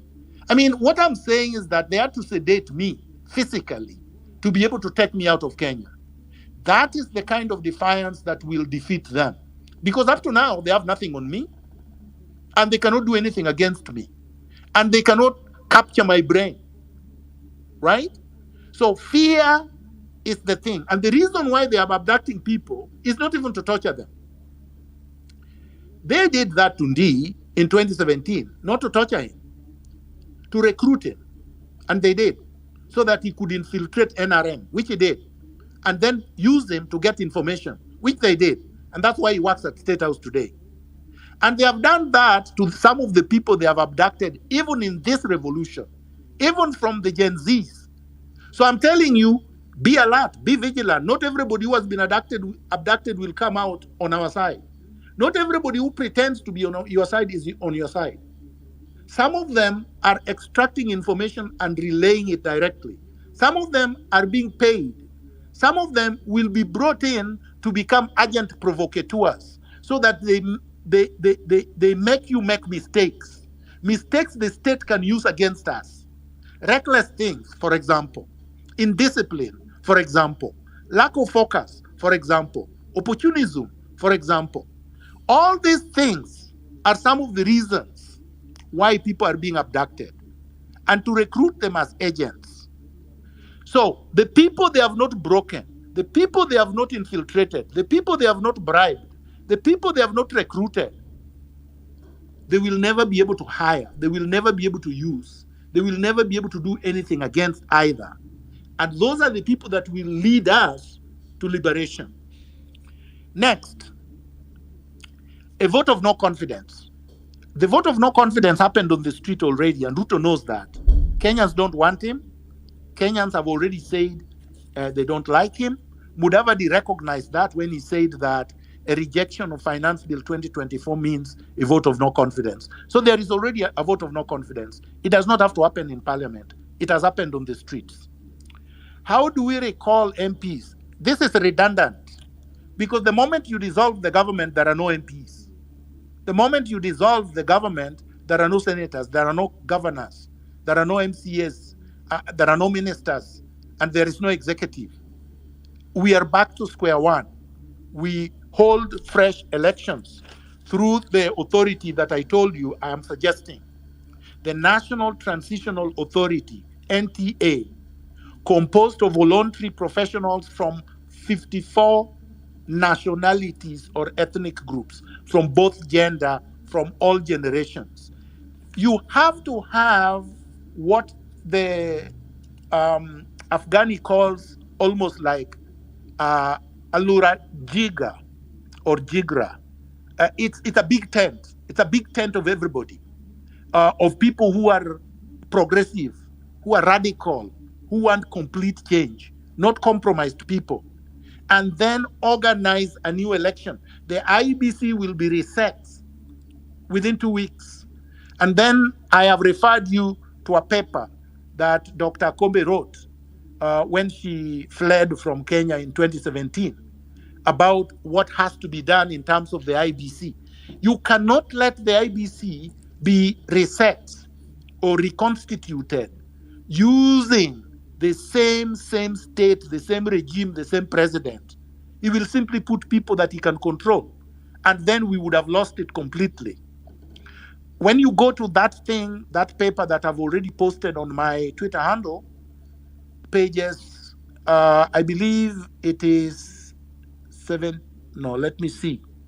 I have put the page numbers there that you're supposed to look at. And I believe it is 7 to 12, page 7 to 12 of that paper. The next one, Ruto's threats. I agree. The Ruto that was speaking, that called everybody criminals, is the real Ruto, is the one that is abducting. And it is a Ruto that has not learned his lessons. A very weak one, but a very lethal one. And unless you remove him today, we can as well all say that we have lost everything and there was no need for the protest.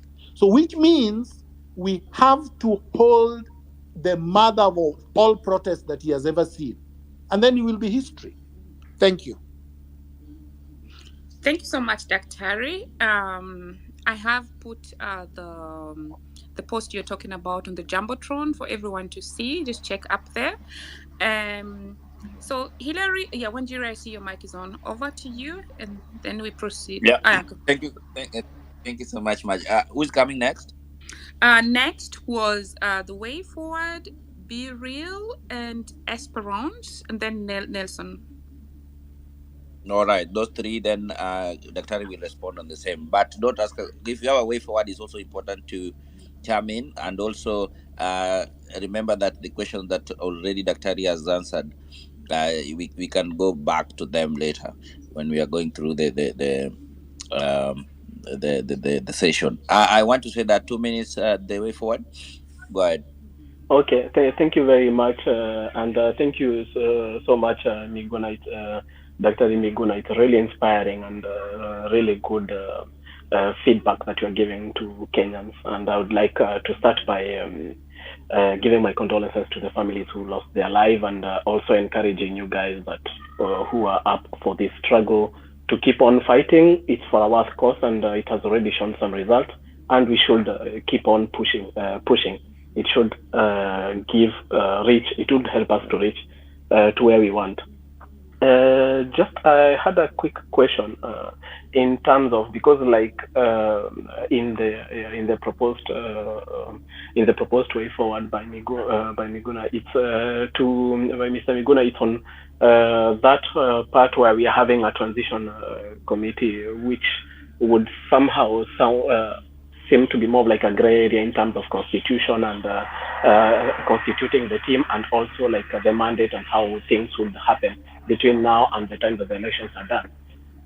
And that said, I would just have a quick proposal. I would like to Mr. Miguna to come in and give his opinion on. I would be like, what if we decide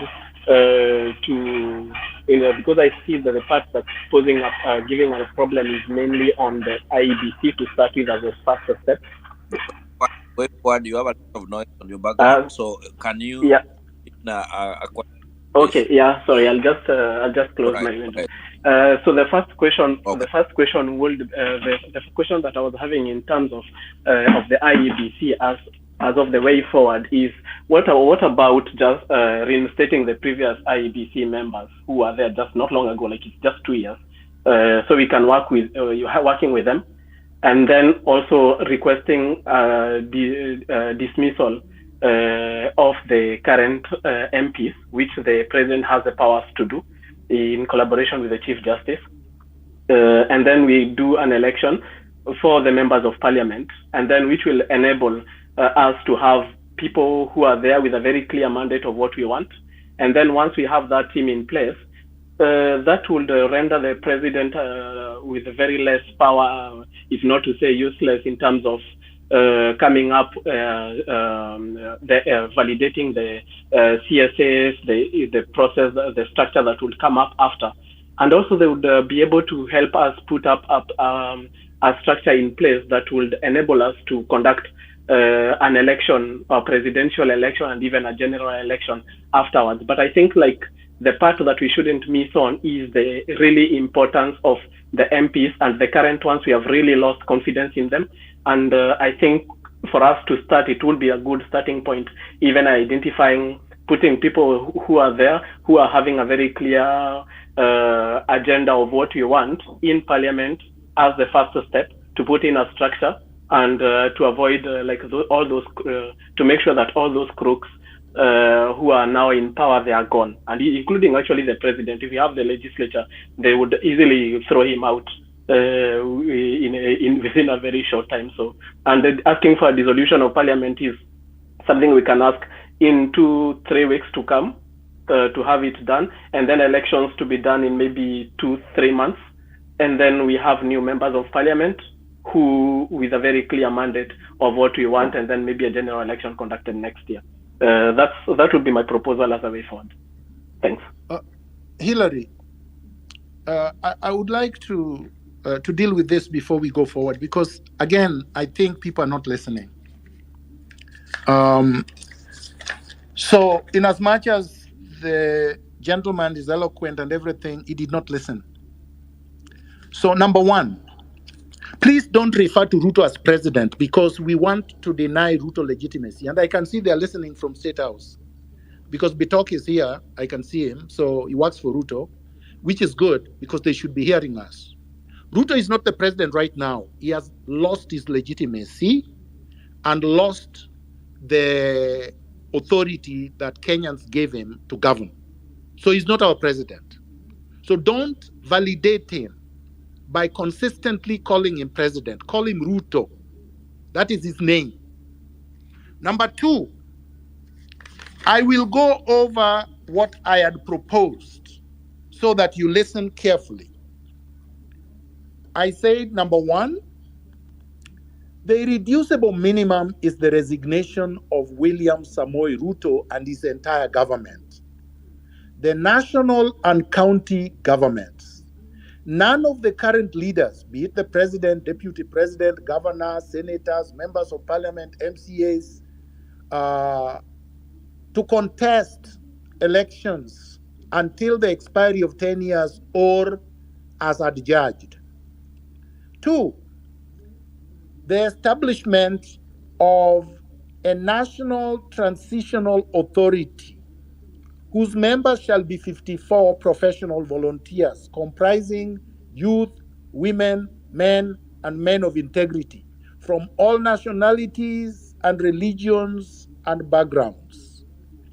Number three, the establishment of an independent investigative authority to investigate all questionable land allocations, corruption scandals, allegations of all institutions and individuals regarding abuse of power and corruption, everyone implicated in political assassinations from 1963 to present, including land grabbers. Number four, the National Transitional Authority to reconstitute the IEBC within 3 weeks of its establishment. That will be done through the National Transitional Authority, not through the current parliament, not through Ruto. All right? If you bring back the people that had already left, those people were also appointed irregularly, illegally. Remember, Uhuru and Raila imposed those people. One of them was Joho's mistress. And there are many mistresses of other people and many boyfriends of other people there. These people are all dirty. They were not appointed because they were the best Kenyans to hold these positions. They were put there to protect vested interests. We are not going to have any of these people that have been occupying public space, have abused power, have looted, have been involved in scandals, have been involved in electoral theft. So that's a thing of the past. You are having a complete new slate. And then you have fresh elections within 3 months. It's been done everywhere. This happened in Philippines. It happened everywhere where you've had a popular, peaceful revolution of the people on the street. Kenya is not an exception. So please, let us not think within, get your minds out of the colonial system. This alien neo-colonial state that was set up by the British to serve their interests. And their clones have been imposed on us since independence up to now. Ruto is just a colonial clone. He works for Washington. He does not work for Kenyans. That's why he spends 200 million just to go and meet Biden and eat at State House. I mean, it served no purpose. There will be no benefit that we are getting, but we have lost actually billions because he carried more than 50 people with him. So let's think outside the box. Let's not think within the existing structures that were put there to keep you as a slave in your own country. Thank you, Dr. Harry, and thanks for stating that very clearly. So, guys, I had over 20 questions that I wanted to ask Dr. Miguna Miguna. Stella, I see you. But when he explained the method he is suggesting, all my questions were really null and void, because then he clearly states that we are going to begin on a clean slate. So let's really focus on using the time wisely. I do not want to crack the whip on anyone here, but please, and even if you requested for the mic and you don't have any question anymore, please just let others who have questions that are still relevant to the topic proceed, because otherwise it's going to be a waste of time on a Sunday like this. So guys, let's do it in 2 minutes time. Relevant questions. And actually, I was surprised by the previous speaker, because IBC suggesting that we use IBC, the same officials. It is like we've not learned our lessons anymore. So please, the focus of the space is way forward for Kenya, and we're having a way forward because the system as it is now, and you saw the things that were happening in Kenya, did not function. So please, let's be mindful of that and just focus on the objective of the space. Okay, next, I think Biril has dropped. Esperance, and then Nelson. Thank you very much. Thank you very much, General MM. As we continue to mobilize, organize, and strategize, the young people of Kenya clearly say, "Give me liberty or give me death." We are trying as much as possible to occupy everywhere. My question are these. I have 3 questions. The third is very basic. The first is, clearly the demonstrators have been very peaceful, and we also try to envision a near peaceful revolution like the People's Power movement of Philippines that you've continued to mention. How then is it possible that we prevent the movement from being infiltrated by these characters who we are told some are bought and planted among us to cause chaos, so that we achieve a near peaceful civil disobedience? Because if we are near peaceful and consistent, we are likely to achieve the results in a very short time. So even the second question, as we continue to inject and reject, would you advise at this point that we focus only on occupation, or should we use a multifaceted approach? Multifaceted approach here, I mean, crimes have been committed against humanity. People have been maimed. Other people have lost their lives. Should the whole team focus on picketing, or could we have another wing? Others are on the street, could we have a professional wing who are seeking justice both in local courts and those who are highlighting our plights to the international world, so that in case we are winning, we win on both fronts? Or should we just focus on civil disobedience? The last one, like I said, it's going to be intangible. At this point, we all are Kenyans. All Kenyans have one common enemy, and the enemy is the corrupt system. So several people are asking that you unblock them, so that we all join in the same plight. Thank you very much. Great, Esperance, you kept your time very well. Biril, I see. Oh yeah. Okay, you're co-hosting. It dropped off. It dropped off. Yeah, she has maybe network issues. All right. Okay, go on, Hilary. Or should I proceed to cue the next? Yeah, proceed to the next speaker. Okay, Nelson. I think it's me. Yeah, go on. Yeah. Thank you, Hilary. Thank you, Marge. Thank you, General Miguna Miguna. I just want to echo what the previous speaker has said. Personally, you've blocked me, so please, we're just asking for you to unblock us. We are in this together, in this revolution. So I just want to give a few remarks and also, start this conversation on the way forward.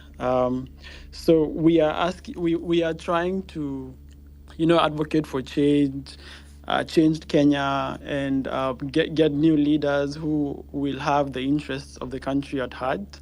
But what, for me, I'm thinking is the institutions we have are very weak, and even popular governments, when they come into power, like for example this Ruto regime, when they were campaigning, they had um, they had a vision of changing Kenya. The way they campaigned was, it resonated with what people want Kenya to become.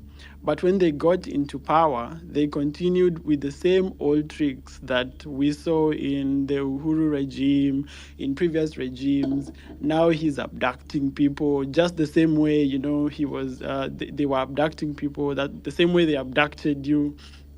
So, my question, and this is, just to make people to think, even if we get this guy out of power, and now we take the reins of power, the institutions are very weak. We do not have a a system of constraints that can constrain the presidency, that can constrain the parliament or the judiciary. The judiciary simply, they do what they want. The parliament, they do what they want, and they shit on our faces. They tell us that they don't report to us, they only report to the president. The president himself has no system of constraints. There is nothing that constrains his power. And that's a very big challenge. And when we oust this guy or get him out of power, the other people who will come in, yes, we have, there is this phrase from the Bible. It says, you cannot put, you cannot put new wine in an old wineskin, because when wine ferments, it expands. And when it expands, if the old wineskin is weak, it will burst. So we have very able, learned, professional people who can run for office, and they can become, the MPs and what have you. But the system, which is now the old wine, the system is broken. The judiciary is broken. The executive is broken. The system of constraints are broken. You can see the NIS, the DCI, as in they only play to the tune of the politicians. The system is completely broken, and it's up to the highest bidder. If you don't have money in Kenya, then forget about it. If you have money, the highest bidder is the one who gets the system to work for them. And this system, if you look at history, is the only differentiator between the countries that made it and became first world countries, and the countries that did not make it and become first world countries. I'm going to give an example of Egypt. Egypt, they had an uprising in 2011 during the Arab uprising, and they ousted Mubarak. When they ousted Mubarak, they were so hopeful that things are going to get better. Was it Mubarak? Okay, they were in Egypt when they ousted their president. This movement, the revolution, was exactly like what we are seeing today in Kenya. But when the government, there was a regime change, because the institutions never changed, there was no institutional change that was effected. Nothing changed. Everything is the same. If you look at Egypt, their currency is bad, the economy is bad, everything is the same. The elite still control the economy, just like in Kenya, a few people control the economy. And if we don't look at it this way, even if we succeed in getting Ruto out of power, but we don't look at institutional change, then I don't think we will get the results that we want. And land. Okay. Dr. Miguna, I think I'm done. I went off. For some reason, it just went off. Okay. Sorry. Could you please? Can I? No. I had you. Please, I would like to answer because I think if we have too many questions, also, we lose a lot. Right. I would like to deal with this thing because I still think we are not listening carefully, Hillary and everybody else. I think we should listen carefully. I never talked of regime change. Please listen to language. Words are so important, and how we choose our words is very, very important. I said we transform the system, we uproot the existing state, the existing system as it was put by the British to serve foreign interests using local black clones. We have an imperialist managed controlled system. It is being managed through Washington, from Washington through remote control using black people. Jomo Kenyatta was not an African president. Moi was not an African president. Kibaki was not an African president, nor was Uhuru, nor is Ruto. They get their memo from Washington and London and Paris. They get their memo from the IMF and the World Bank. The Finance Bill 2024 was not drafted in Nairobi. It was given to Ruto from Washington by the IMF. Ruto's economic advisors are not advising. They are taking instructions from elsewhere. That is the problem. The issue you are talking about, Egypt, they had a regime change. They did not transform their system. They did not replace the old with a new system. They simply replaced president. It was a coup by the CIA. A military man took power on behalf of America and is doing worse than Mubarak. The same way you had in Sudan. The same way you had in Zimbabwe. So a coup does not replace a system.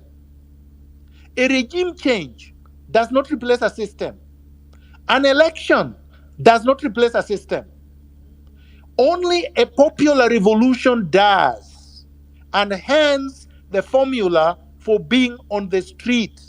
You cannot be on the street simply to change colors, simply to change uniform, simply to change names, simply to change faces or gender.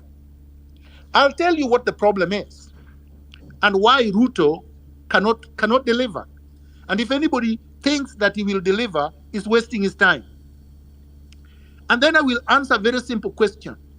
Why did I support him? So in 2017, 2022, I was exiled after having been tortured, abducted, and everything else happening. And now you have to think the system was already institutionalized by the British. It was strong. There was a president, Uhuru Kenyatta, trying to hand over power to a senile Raila Odinga, whom he think he will control through remote control.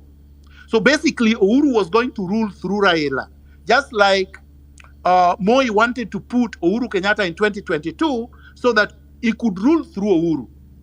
So now you have to think, how do we remove the president so that Kenyans know that they can always remove a president? That a sitting president cannot impose somebody.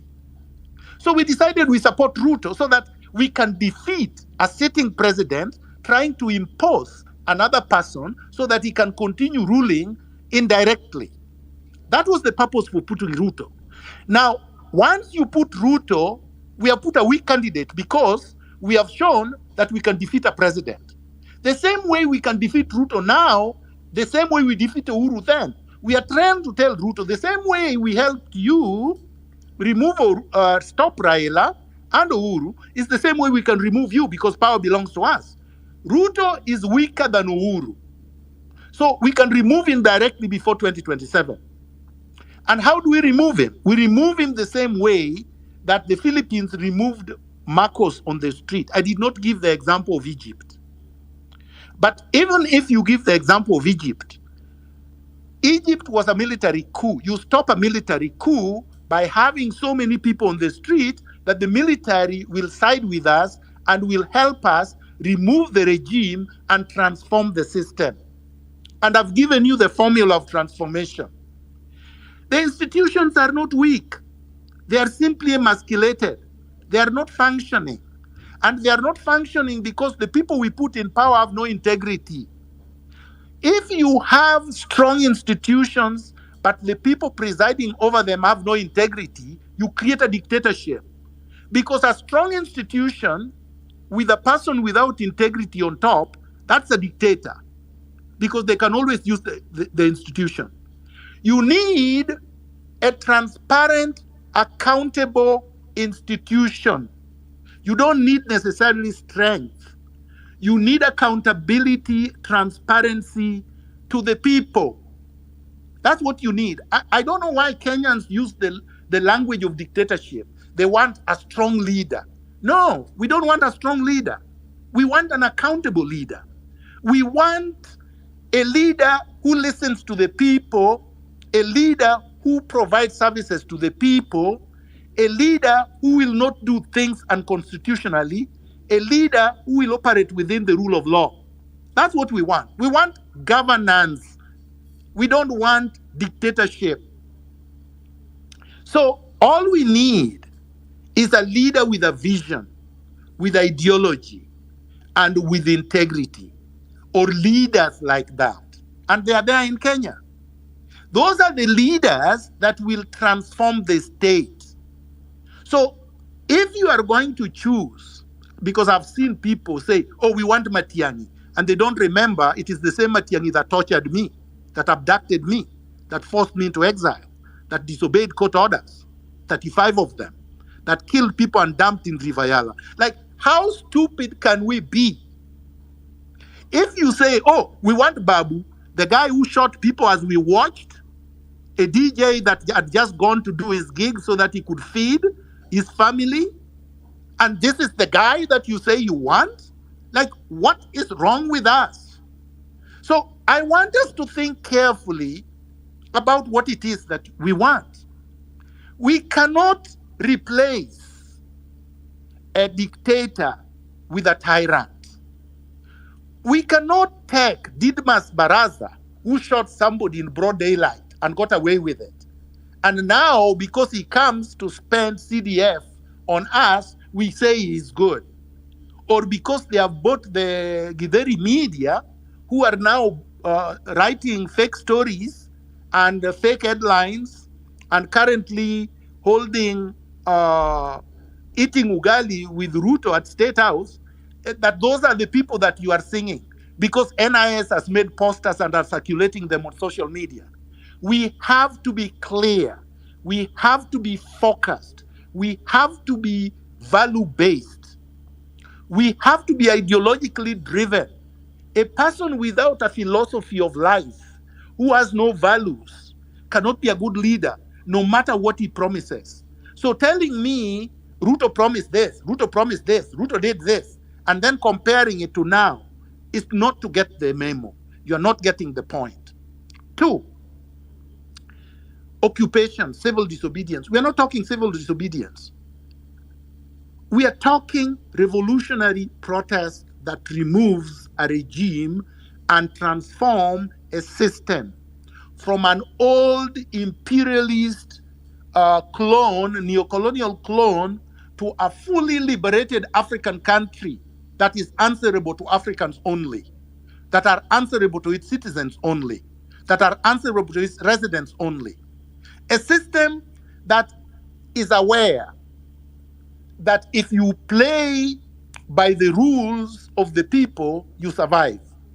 If you betray the people, you are removed, just like they have removed Ruto. This is what I think we have to understand. The entire system has to go.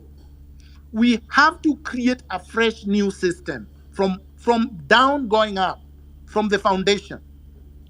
And then there was a statement about infiltration. How do we stop infiltration? You cannot stop infiltration. They will try to infiltrate and they will infiltrate. Just like now they are listening to the space. What you have to do is vigilant, be disciplined, be focused, be analytical, be impervious to being manipulated. Don't be gullible. Don't take anything from them. Don't take money from them. Because I can assure you that even a lot of the donations to the sick, the NIS is giving. To the ones who died, the NIS is giving. We are aware. We know that. They did that when I and others were fighting Moi during the one-party system. They would come, even in the student movement, even in exile. They will join your group. They will even be elected leaders in your group. Then they will be ferreting information to the regime. So we have to be aware they are there. They are actually here. They are here with us. They are publishing posters. They are attending demonstrations with us. But if we are vigilant, because the majority of the people cannot be manipulated because there are too many, and you cannot buy 10 million people, 54 million Kenyans, they will fail. That is the only thing. But to say there will be no infiltration is to be naive. There is no perfect movement. There will be no perfect revolution. Just like there is no perfect human being. We will make mistakes. But as long as we achieve the overall goal, we should count ourselves to be on the right path. Thank you so much, Dr. Miguna Miguna. March, I would like to just say something, a couple of things that I'm hearing from Dr. Miguna. The first thing that comes very clearly for me is that the institutions are there and they are strong. The problem is the personnel. And that is why his idea is to come and clean the entire swamp, take everybody out, because the personnel that we have, that we inherited, the thinking was from 1963. So the personnel is what we need to get rid of. The second thing I'm hearing, and I guess that's why people, including myself, were struggling to hear him, is we're used to listening to all these things within the rule of law and the constitutions and processes and hierarchy of succession. That's where we are still stuck. So Dr. Miguna's argument is very revolutionary, which is not what we are used to. He is saying, take all that out. Focus on Article 1, we the people. That we the people are the ones who donated that power. And we already decided that that power does not exist when we went out and said no to the bill, and we went out in our numbers. And if we can come out in the numbers and peacefully demonstrate peacefully through a revolution, we can get everybody out, cancel the entire system, and start over again with the National Transitional Authority. I think that's what we're all battling. I think, at least for me, and some messages I'm getting, is that we only hear all this within the context of the rule of law as it was defined for us. The third thing I want to say, there's a girl called Esperance, who was in a space yesterday, and she spoke a bit earlier. And I was talking about the power of social media and how the youth and the social media has demonstrated how the game, how the game has changed when it comes to mobilizing people. Because we used to think that elections must take 2 years to organize, that it's such a big, complicated thing. I think I would like Esperance to share with us some very powerful statistics that she shared with us yesterday. I don't know whether she's still on the call. She dropped. Because she dropped. Okay, I'm going to look for her. But she really shared some very important statistics that we need to understand, that going now through even choosing our new leaders is not going to be about who has as much money as possible to buy media, to do events. Now it can all be done online, and especially with blockchain and technology, it's a game changer how we're going to mobilize people for elections. That was my submission. You have said it so beautifully, and the Tuesday and Thursday mobilization was not done by money. It's not something Ruto can do. The demonstrations happening in Kisumu, Migori, Siaya, Mombasa, Garissa, Wajir, everywhere, all over the country. You can't do that from the state. Even NIS cannot do that. People forget that the military and the police are only 350,000. and we are 54 million. Like, these guys cannot stand us if we stand on the street. Their weapons become absolutely useless in the face of the numbers. And when you have these numbers, the military do not want to shoot because they could be shooting their girlfriends, they could be shooting their mothers, they could be shooting their sisters. We immobilize them by our numbers. They are scared and they run.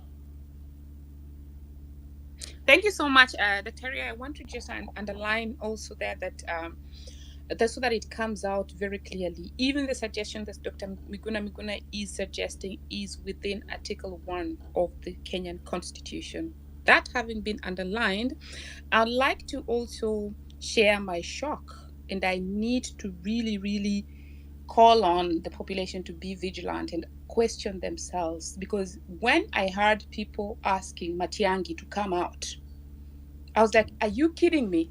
This is a person. Sorry.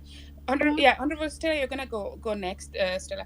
This is a person who misused his power when he was a CS, misused the police. So what the people who are calling out on Matiangi, were you people in a deep slumber? Because if he could do that when he was a CS, you want to make him the president? Do you want to? Because he could even be the worst of the dictators. And I'm saying this in a recorded space, and I have to really call on people to be vigilant, because I'm asking myself as a non-Gen Z, how did this happen? How did our younger people, not all Gen Zs thought this way, but how did our younger people look at a potential dictator and call him out to come and save the situation? No.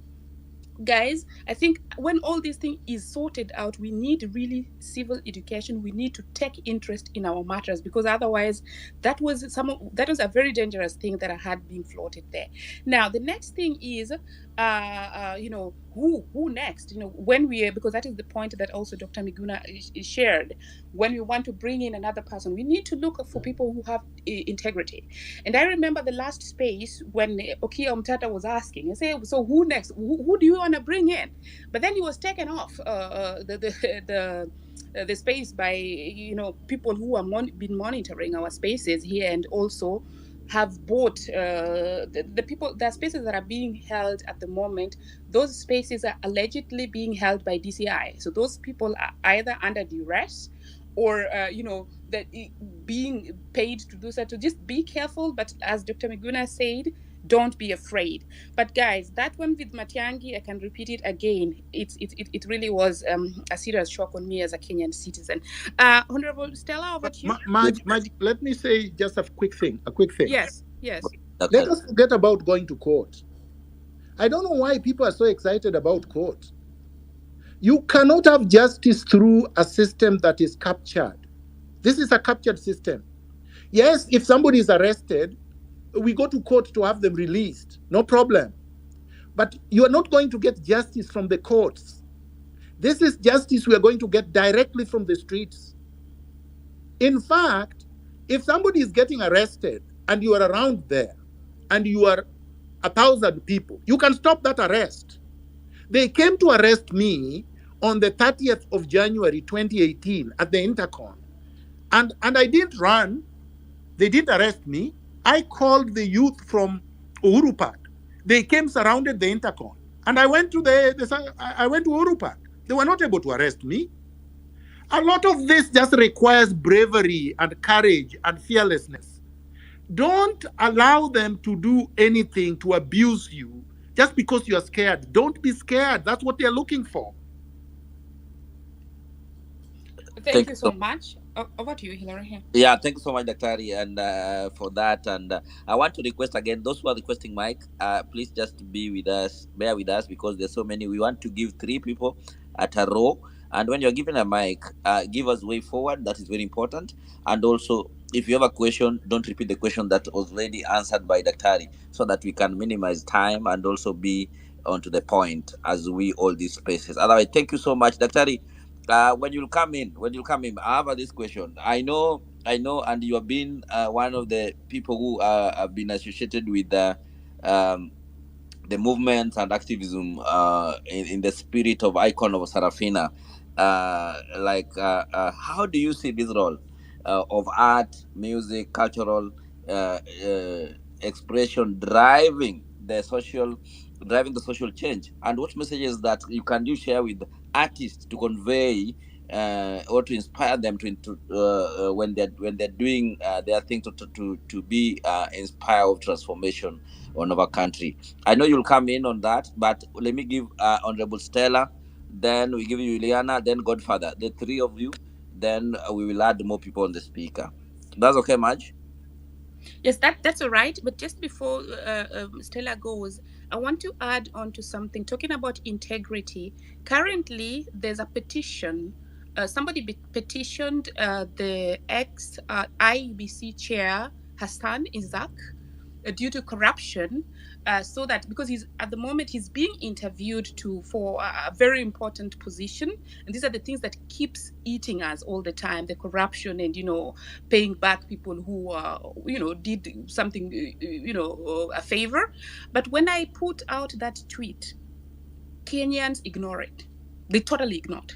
So I think we need to really wake up. When the controller of budget, I hope I'm not using the wrong title here, talked about the number of millions that are missing. Why were all of you silent, if I may ask? I know that it might be a little bit not the time to ask, but please, when we moving forward, take those things serious, because the allegations that the petitioner has against the ex chair of IBC, he went on, and actually the first part, whereas I know that the courts can also be, they have their way of, it's a swamp that also needs to be drained. But my concern is why a huge population of Kenyans, when people tell them this is wrong, this is what is going on, then nothing happens. Let's be very vigilant, and I'm going to look for that tweet and put it on the comment section.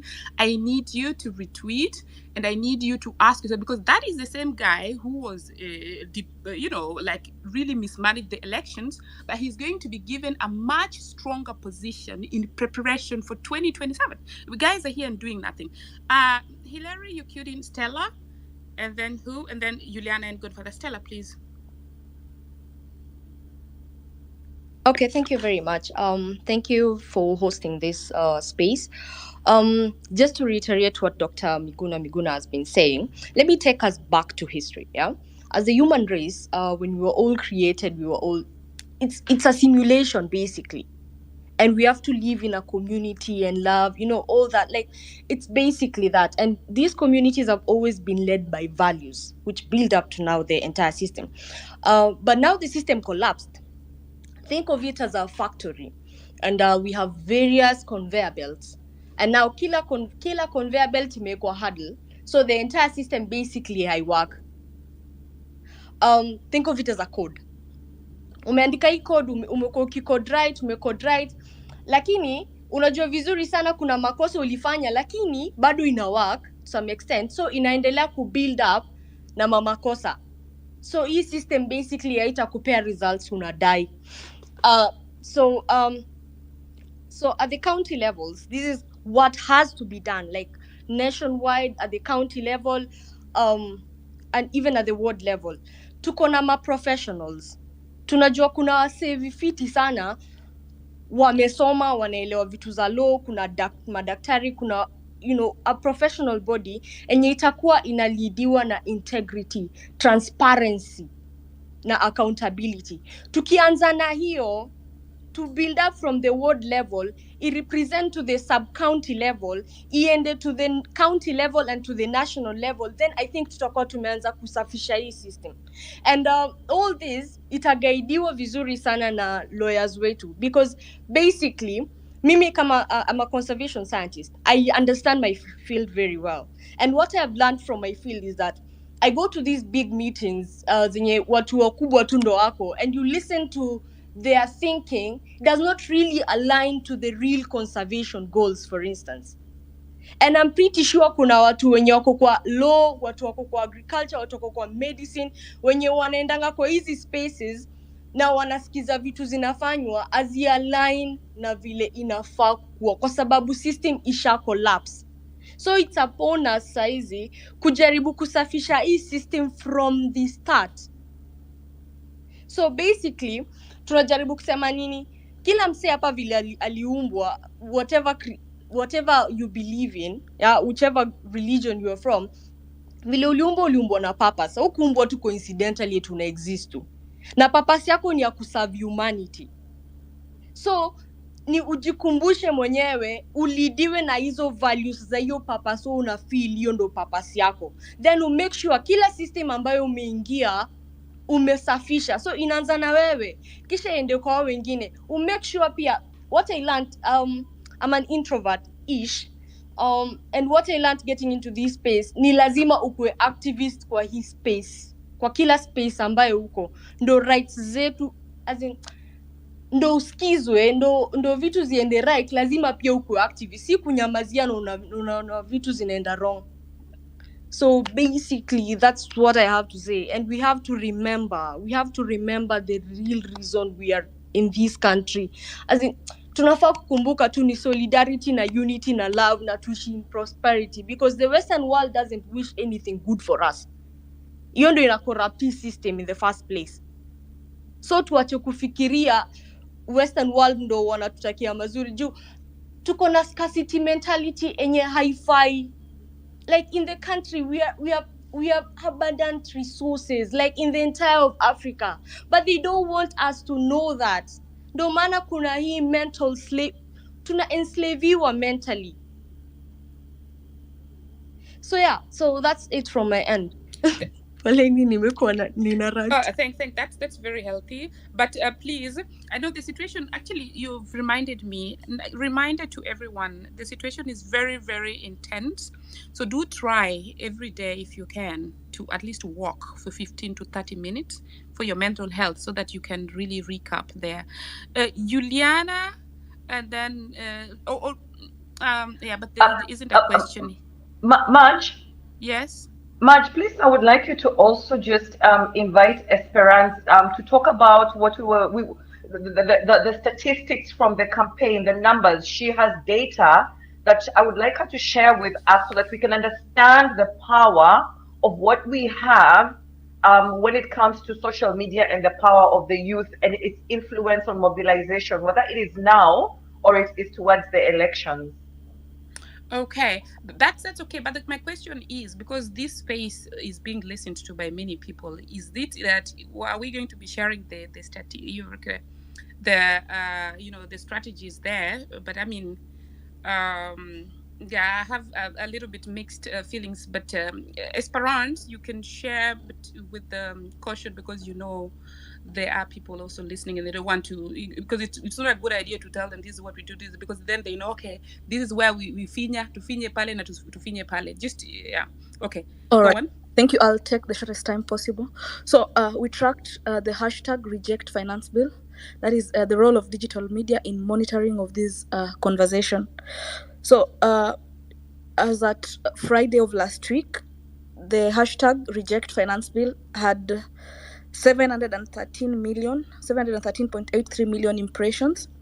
That is 39% more than in the previous periods. It also had 31.07 million. Out of these interactions, negative, those who are disgusted, were 39.4%, those who are neutral were 38.6%, and those who are positive were 22%.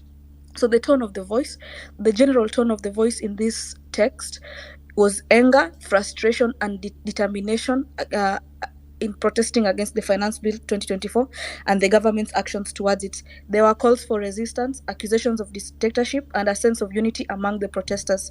So we had a list of activists and influencers leading this conversation. We tracked 10 of them. I'll not share them, but the most important is Miguna Miguna made it to number 9. And then we also had one media station making it to among the top 10. I won't share the names of the activists, because we know if these activists are told, they can be gassed up and the conversation can be swayed. So the most popular emojis used displayed a mix of emotions. We had the inject, the needle, we had the viva, the thumbs up sign, we had the Kenyan flag showing patriotism, we had the love, the dustbin sign, fire, and the 100% fine. And then volume of conversation, surprisingly the UK was missing in the top 10. Kenya was number 1 with 50.45%. The United States was number 2 at 34%. We had Tanzania, we had the Philippines, we had Belgium, Indonesia, Netherlands, Spain, Switzerland, and Sweden. It means the world over is listening to this conversation and they're participating. Could be Kenyans, those areas, or just the world sharing that conversation. That's how powerful this movement is. And then while the UK missed in the list of the top 10 mentions, it does rank number 10 with some of the most negative sentiments. We had Kenya at number 1, the US, Tanzania, Philippines, Indonesia, Belgium, the Netherlands, Spain, Switzerland, and the UK. What's the sentiment score in the president? We looked at the mentions of William Ruto and Zakayo. We didn't track any other names. The positive was only 18.7%. Neutral was 23.9%, and negative were 57.3%. That is, the impressions were 310 million. Out of the 310.92 million impressions, the negative were 57.3%, and the interactions were 4.78%. Comments about the presidents are notably more negative than those on the bill. So people are more negative on the president than on the bill. So if the president's advisors here are listening, that is something you want to think about. So this is computed against 5 million interactions, looking at the mentions of William Ruto and Zakayo. Why am I sharing this data to each and every one of us? That tells you that we all have a role to play. If you're not in the ground, your share it's impacting something, the reaction you are creating, and each and everything you're doing. That tells you how powerful social media is in this movement. And going forward, social media is a tool that any other person who wants to go for public office or any other thing, you have to take it seriously. Thank you very much, Mad. Allow me to drop. Thanks so much. And yeah, that's a very impressive statistics there. So as we proceed, Juliana and then Lee. And there's somebody from China. I'm so sorry he dropped because of the time zone, and it's so sad because China. I think he was staying. So anyway, let me try to inbox him if I can come back. Juliana and then Lee. Okay, thank you so much for this space, Hilary and Matt. And good evening, or good evening, Dr. Miguna. I'm a Ugandan citizen, and as you know, Museveni is the biggest colonial and imperialist administrator in the region. And when Kenya sneezes, which catch cold, and a lot of young Ugandans have been inspired by what's happening in Kenya. However, there is almost a psychological hold on young Ugandans that they cannot replicate what's happening in Kenya, and I think they can. So really, I wanted to ask you about regional solidarity and how you think the Kenyan protests can actually inspire Ugandans to challenge Museveni's regime, and what role that regional solidarity can play in the struggle for change in our region going forward. The other thing that Museveni bangs on and on at Ugandans is the East African community, and how do you think that those the protests might influence the democratic reforms in the entire region? Because we are all going through, from listening to Kenyans, we're all going more or less through the same situation in Uganda. It's worse because we've had the same dictator for 40 years and there seems to be no end to it. And then finally, the impact on our community, on the East African region. How might these protests moving forward influence, our community and political activism? I wanted to ask about what you think the long-term political implications will be for our region, and what message really do you have for Ugandans? Because we are so impressed by the resilience of Kenyan youth, and then the solidarity that has been displayed by professional lawyers, doctors, etc., etc. So how do we actually ensure that the virus that's sweeping through Kenya catches Uganda, and we remove this monstrous man after 40 years? Thank you so much. That's all. I'll drop now, Matt. Thank you. Thanks, Juliana. Probably we add Lee's questions, and then Dr. Ray can take the two questions from the two speakers. Lee, over to you. No, my question was answered. My question was answered. I just had a comment. So maybe Dr. Ari could answer the question, then I'll come in with my comment after, if that's okay. Okay, that's all right. Dr. Miguna?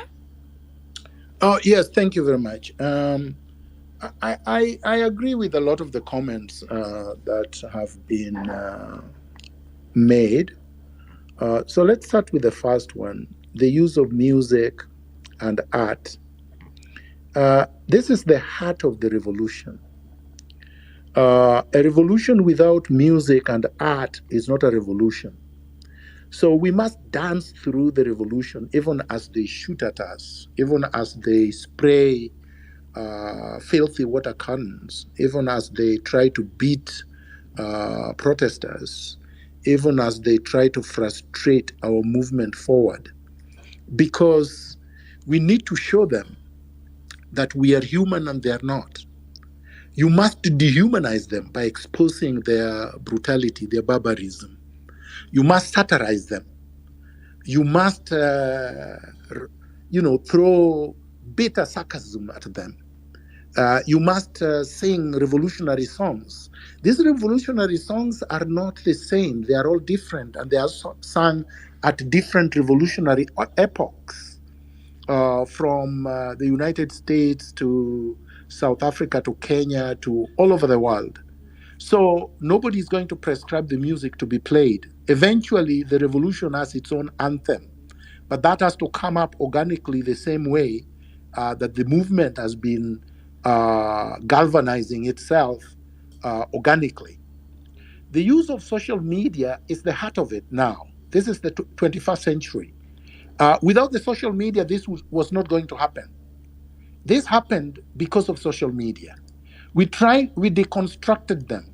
We demystified the power of money. We demystified the power of the mainstream press. If you read the newspapers and listen to their TVs, you would not know what is happening in Kenya if not for the social media. So the social media is the only vehicle right now that carries revolutionary messages, that mobilizes and organizes. And we must use it robustly. Because if we do, we, as the lady gave the statistics, we are reaching hundreds of millions of people all over the world. We are inspiring confidence. We are receiving solidarity messages from all over the world.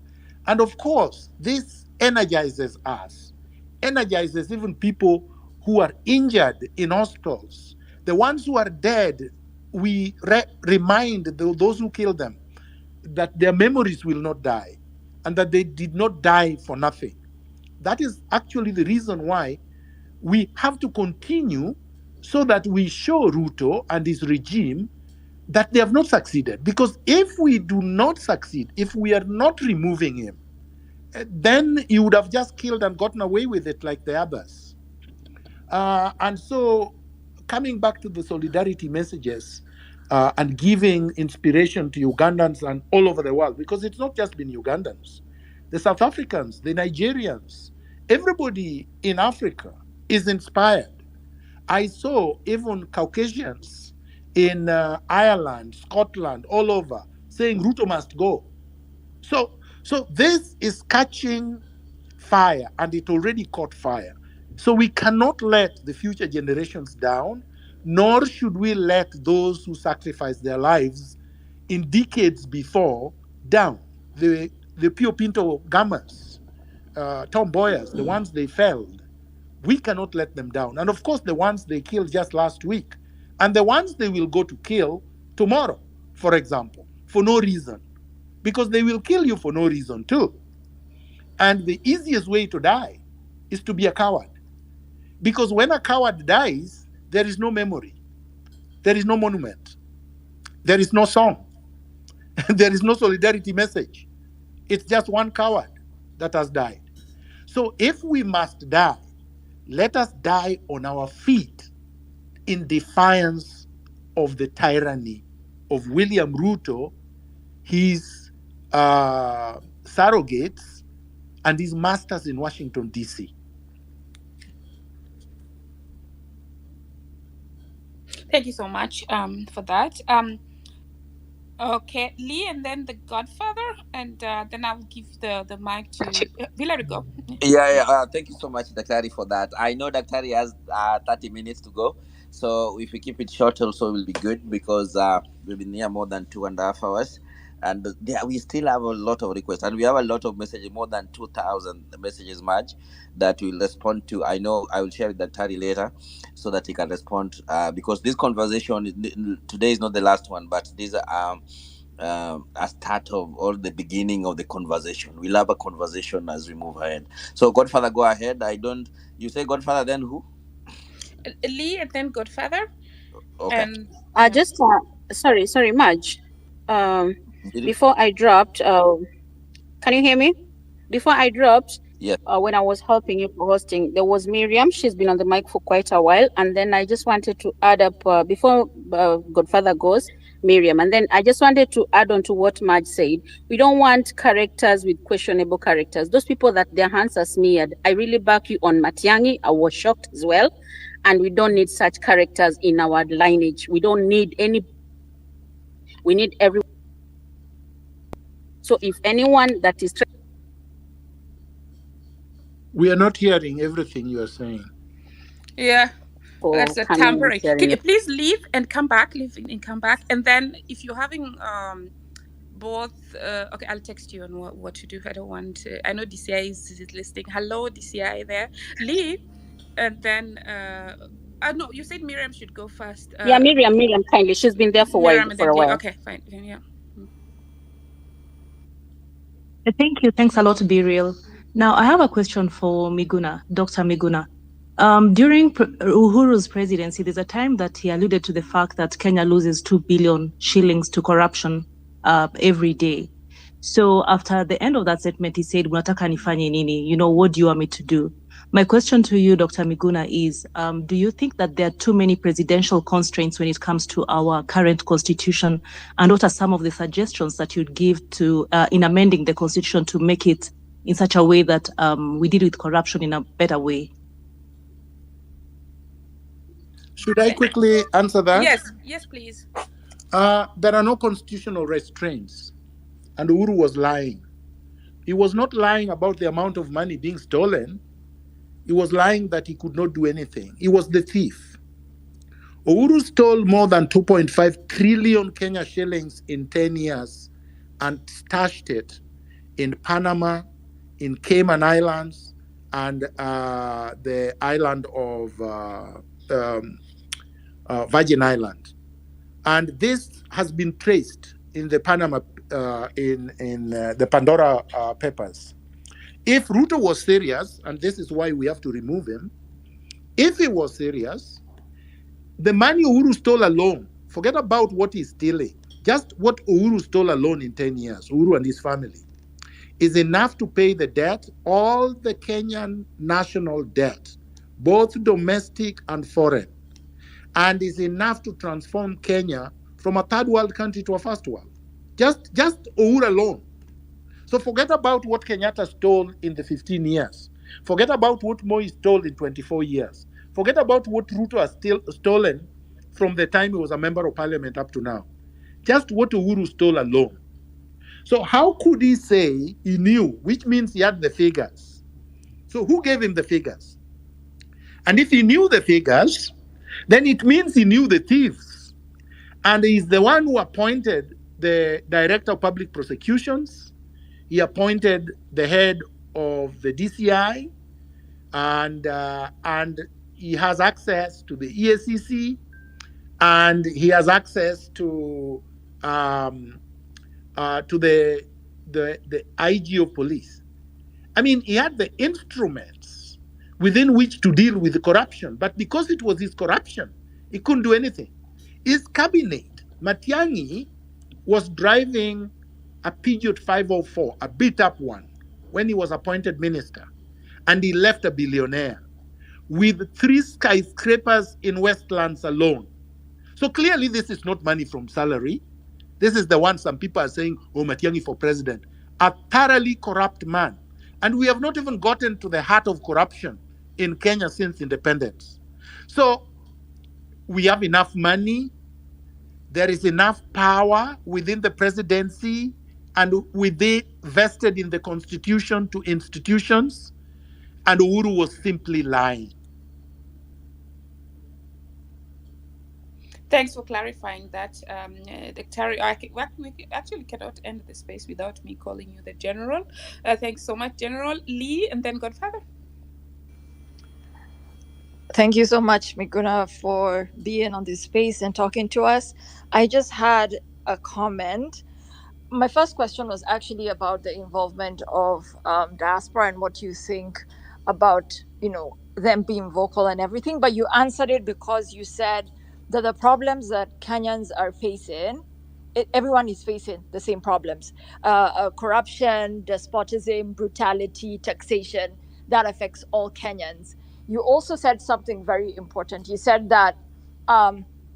Power does not concede without a fight. So anybody that expects that Ruto will just wake up in the morning and be like, okay, you guys have made enough noise. Okay, bye now. That's not going to happen. I really appreciated that comment.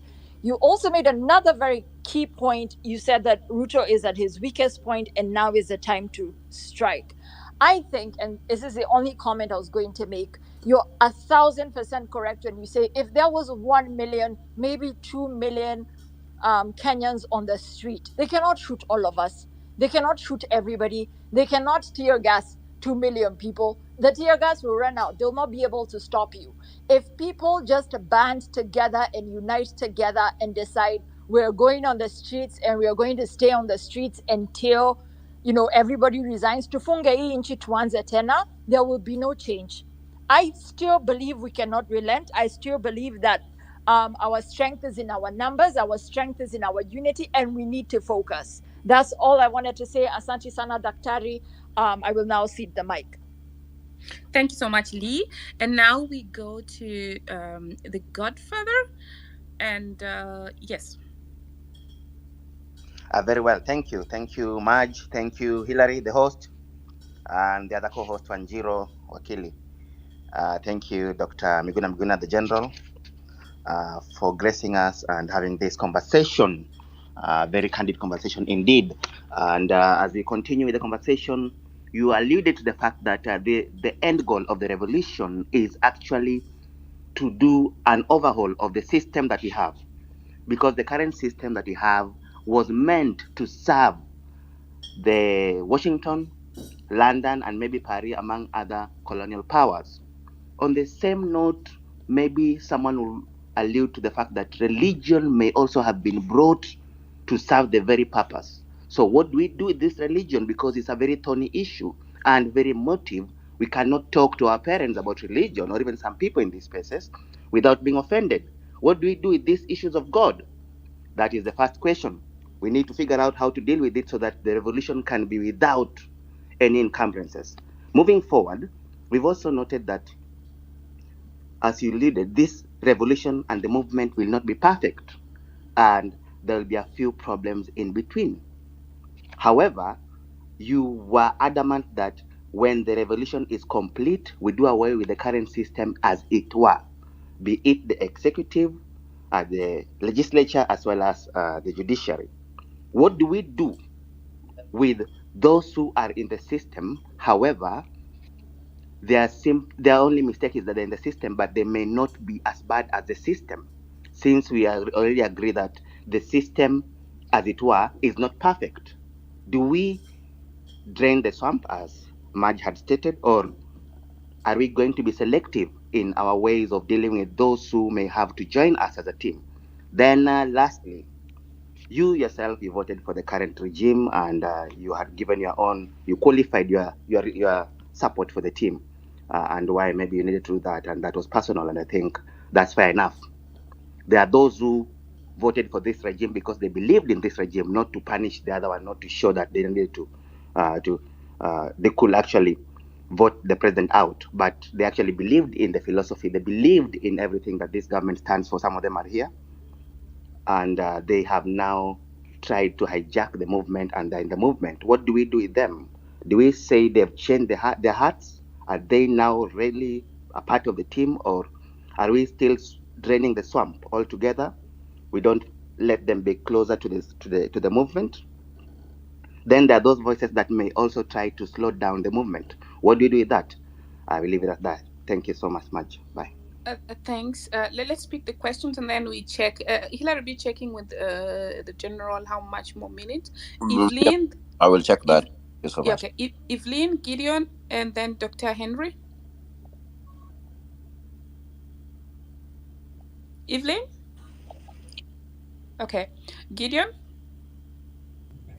Okay. How is everyone in the group? It's good to join the group, though I've been a bit late. I was in a lot of traffic jam, but finally I'm here. But I want just to maybe ask just a question, or maybe just express my feelings about the unions we do have in Kenya. Like, what exactly, we know the role of KOTU, but it seems that lately we don't have functioning unions. Like KOTU has really let us down.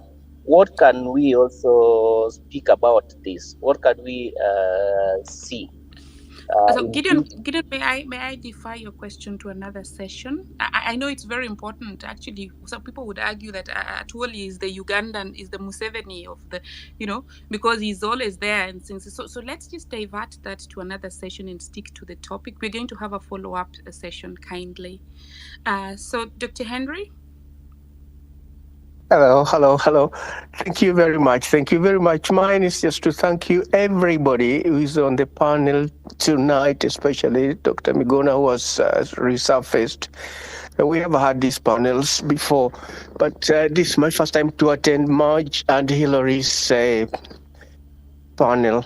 Mine tonight is just to try. I'm not going to ask questions, but just to give encouragement and say that this week was my first time in my life to say, in reality, that I couldn't be prouder to be Kenyan because our children have made me proud.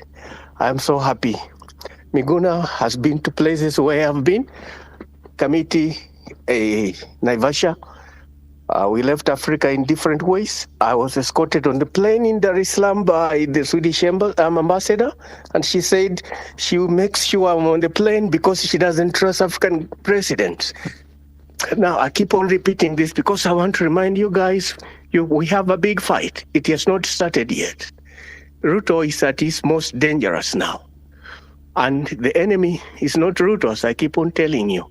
There is somebody behind a large organization. Right now, they're rearranging their plans.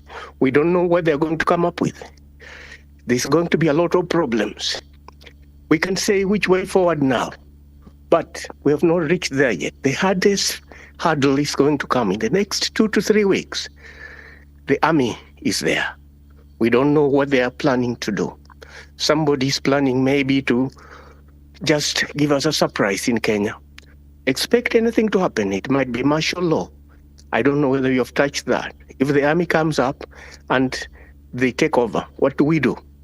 Do we keep on our children marching in the streets even after there is martial law? All these things we have to think about. And we who are outside, please, let's not stop appealing to the international community just to keep pressure. We know that many of them, East and West, we are on our own. Africa doesn't have a friend. We have people who depend on our poverty in order to survive. We don't have any friends, East or West. The Chinese, the Russians, the Caucasians in the West, all of them look at us as a means of survival. All that I need to ask you guys is, there is no government in Kenya right now. Anybody who has got eyes to see can see. It's the army that is the government. Ruto is hiding behind the army. What is going to happen if the army is withdrawn from the streets? There's going to be mayhem. There's going to be a vacuum if Ruto leaves. And who takes over? I'm looking at the possibility of a uniform. Somebody in uniform coming and taking over. And there are people who are very, very specialized in installing people in Africa and supporting them, saying, we want stability, we want peace. I don't know where we are heading to, but guys, I want to give you encouragement. Let's be strong. Let's be strong at this time, because this is the time that people are arranging their cards, and these people are dangerous. These people are dangerous, okay? God bless Kenya. God bless you guys. And may you keep the fight alive until our children are free. Thank you. Wafula, thank you so much. Hannah, your question really marries with what Wafula is talking about. Please ask the questions, and then the general can take over. Evelyn, I gave you the mic, but you aren't able to speak. If you're able to speak, try to give me a signal. Hannah, please, yes. Yes, thank you, Marge, and my apologies. Yes, Miguna, Daktari, my question is really wasn't for me. I wanted a lot of Kenyans to understand. Maybe if you could explain it more, because the question is burning, because people think it just ends with Ruto. It doesn't end with Ruto, as you've clearly said. It's about the whole system. So I wanted maybe if you could touch base on the severity of the Western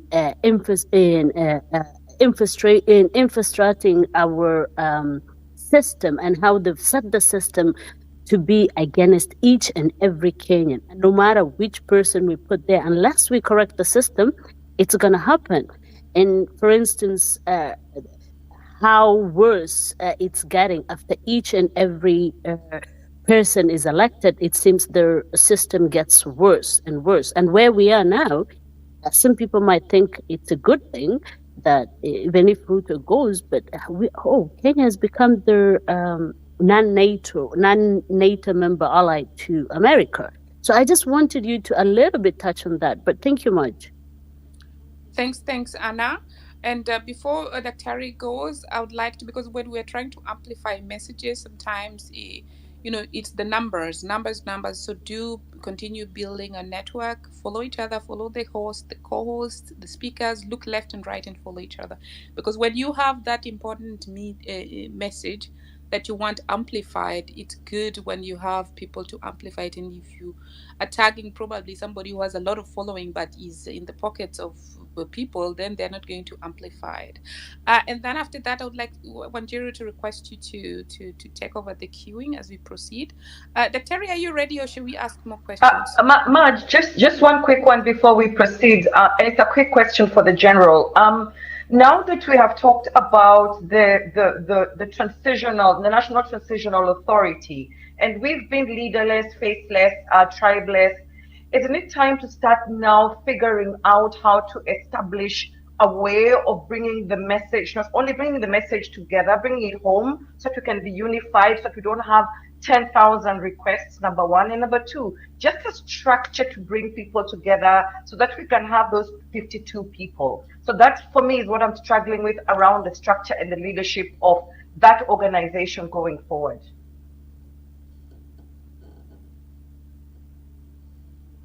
Okay. Thank you. In 1979, I was in Form 1 in Onjiko Secondary School in Kisumu County. There was a military overthrow in Ghana by a captain called Jerry John Rawlings. He was a very junior officer in the army. He had been arrested and put in jail. And the junior military officers and the country rose up and went and released him from jail, and they overthrew the government that was in power. And when Jerry Rawlings was asked how he managed to do it, being a very junior officer, and it was just a day before he was hanged, and he said, Ghana is like a small room, basically a tinderbox, with gas everywhere. And all that was needed was one person to take a matchbox and strike the matchbox and throw in that little fire in the matchbox, and the whole thing explodes. And that is how he managed to take power. Kenya is exactly in the same state that Ghana was in 1979. Kenya is a small room with gases everywhere, inflammable substances everywhere. And the beauty with our situation is that the person who threw the matchbox is not a guy sitting in jail. It's actually a guy sitting at State House. Sitting at State House. Who is that? Who is that? Is doing. Okay, somebody had their mic open. Terry, just a moment. I think that was Joe. No, I'm gonna mute. There's somebody who had their mic open. I think they're recording also in parallel, Yeah, and then because the that's not gonna work. yeah. Anyway, so the person who threw the fire, the little flame of fire, is actually William Samoei Ruto. When we told him withdraw Finance Bill 2024 given to you by IMF, he said, I'm not going to withdraw it. And he sent his goons like David D to insult us, telling us, oh, all you are Twitter activists. Politics is a contact sport. So the Gen Digital Zs, wankers. excuse me. So the Gen Zs had him, and they say, okay, you think we who are tweeting, who are reading, who are on social media are not human beings. We are going to teach you a lesson. So the rest, as they say, is history. But the point is, we cannot turn back. It's too late, even for Ruto. It's too late for everybody. He has to go. I want to reinforce the point that right now, we cannot let Ruto stay in power, because it means we are going to give him a license to come for all of you and send abductors and killer squads. But in one big, huge mass, he cannot stop us. That's number one. Number two, there was a question about what do we do with religion. It's a red herring. Let's not touch these things. Right now, we are not interested in religion and those hiding in churches and in mosques and in other places of worship. Right now, we are interested in transformation of the state, not the transformation of the church. If we transform a secular state and we separate state from religion, the population will deal with the church if they decide to be sacrilegious. Remember, right now, even Ruto's wife himself, they cannot go to church. They cannot go and buy a priest anymore. They have been stopped by the people already. So in a way, we are cleaning the church, but we have to clean the state first. And the moment we clean the state and transform it, the church by its very nature will be transformed. But we don't want to be prescriptive right now about churches, about what those ones will cause division, will set us against the church. We don't want people who are setting us up. That's a setup. It's a red herring, and we must avoid it. We focus on our agenda. We have to be disciplined, thoroughly disciplined. Number two, what do we do with the people in the system? I don't know what is understood by the people in the system. Anyone who believes in this system, this bankrupt system, this system that was set up for neocolonial purposes, for extractive purposes, to pauperize Africa, cannot be part of the new dispensation. But if you just happen to be working for the government or for the public, that does not make you culpable for what the government did. That is why I said that one of the solutions was to set up an independent investigative authority that will investigate all malpractices, all questionable land grabbings, corruption, scandals, institutional capture, political assassinations from 1963 to now. That is enough for cleansing and cleaning up the system. We don't have to have parallel or multiple duplicative processes. It will cause confusion, it will waste public funds, and it will cause division.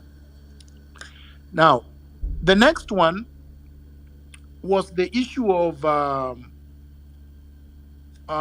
let me just see. I took some notes, so I hope I am going to go through them. Somebody says, for those who believed in this system, and he said that I had already explained myself, and I think he was alluding to the fact that what do we do with those who supported the system? I guess it is the same thing. But I wanted to say, you see, a lot of people don't realize that Ruto has no philosophy. Ruto has no ideology. The only ideology that Ruto has is looting and grabbing and terrorizing people so that we can leave him alone to loot. We knew that when we elected him. But we were very clear that we wanted a weak president that we could remove in the event that he continued on his profligate ways. And now he continued. So it's important to exercise our sovereignty and remove him because he pretended that because he suffered under Uhuru a little bit, inconvenience a little bit, that he had reformed. Then you realize that the criminal came out of jail and continued to do or commit more crimes. The reason why in Kenya we have not had institutions that operate is because we've never punished impunity. We've never punished grand corruptors, people who have just sabotaged the system. We have not punished even murderers. It is time that we started doing that. And with this transition, we have to punish them. That way, we will not recycle this kind of organized criminals to be squatting in public space. We will not have them occupy public space. We will send out an example to Kenyans and all over the world that criminality does not pay. That if you steal from the public will punish you, and you will not enjoy that wealth. If you kill or maim, like Babu did, or like Baraza did, or like many others have done, including Ruto, that we will punish you severely so that the country and history will record it permanently. Now, somebody said that we should be clear so that we don't have 10,000 requests floating. I was very clear that we should have maximum 3 demands. But in fact, for me, it is only one. We must have only one demand. Ruto as an entire regime must go. They must go now so that we can reconstitute our state. We can transform our society and construct a new system based on merit, a merit-based system. A merit-based system with a foundation of values of social justice, values of equality, values of equity, values of transparency, values of accountability. These are the foundation stones of a new state. If you have it right and you do it, then you don't have to fear Washington. You don't have to fear anybody.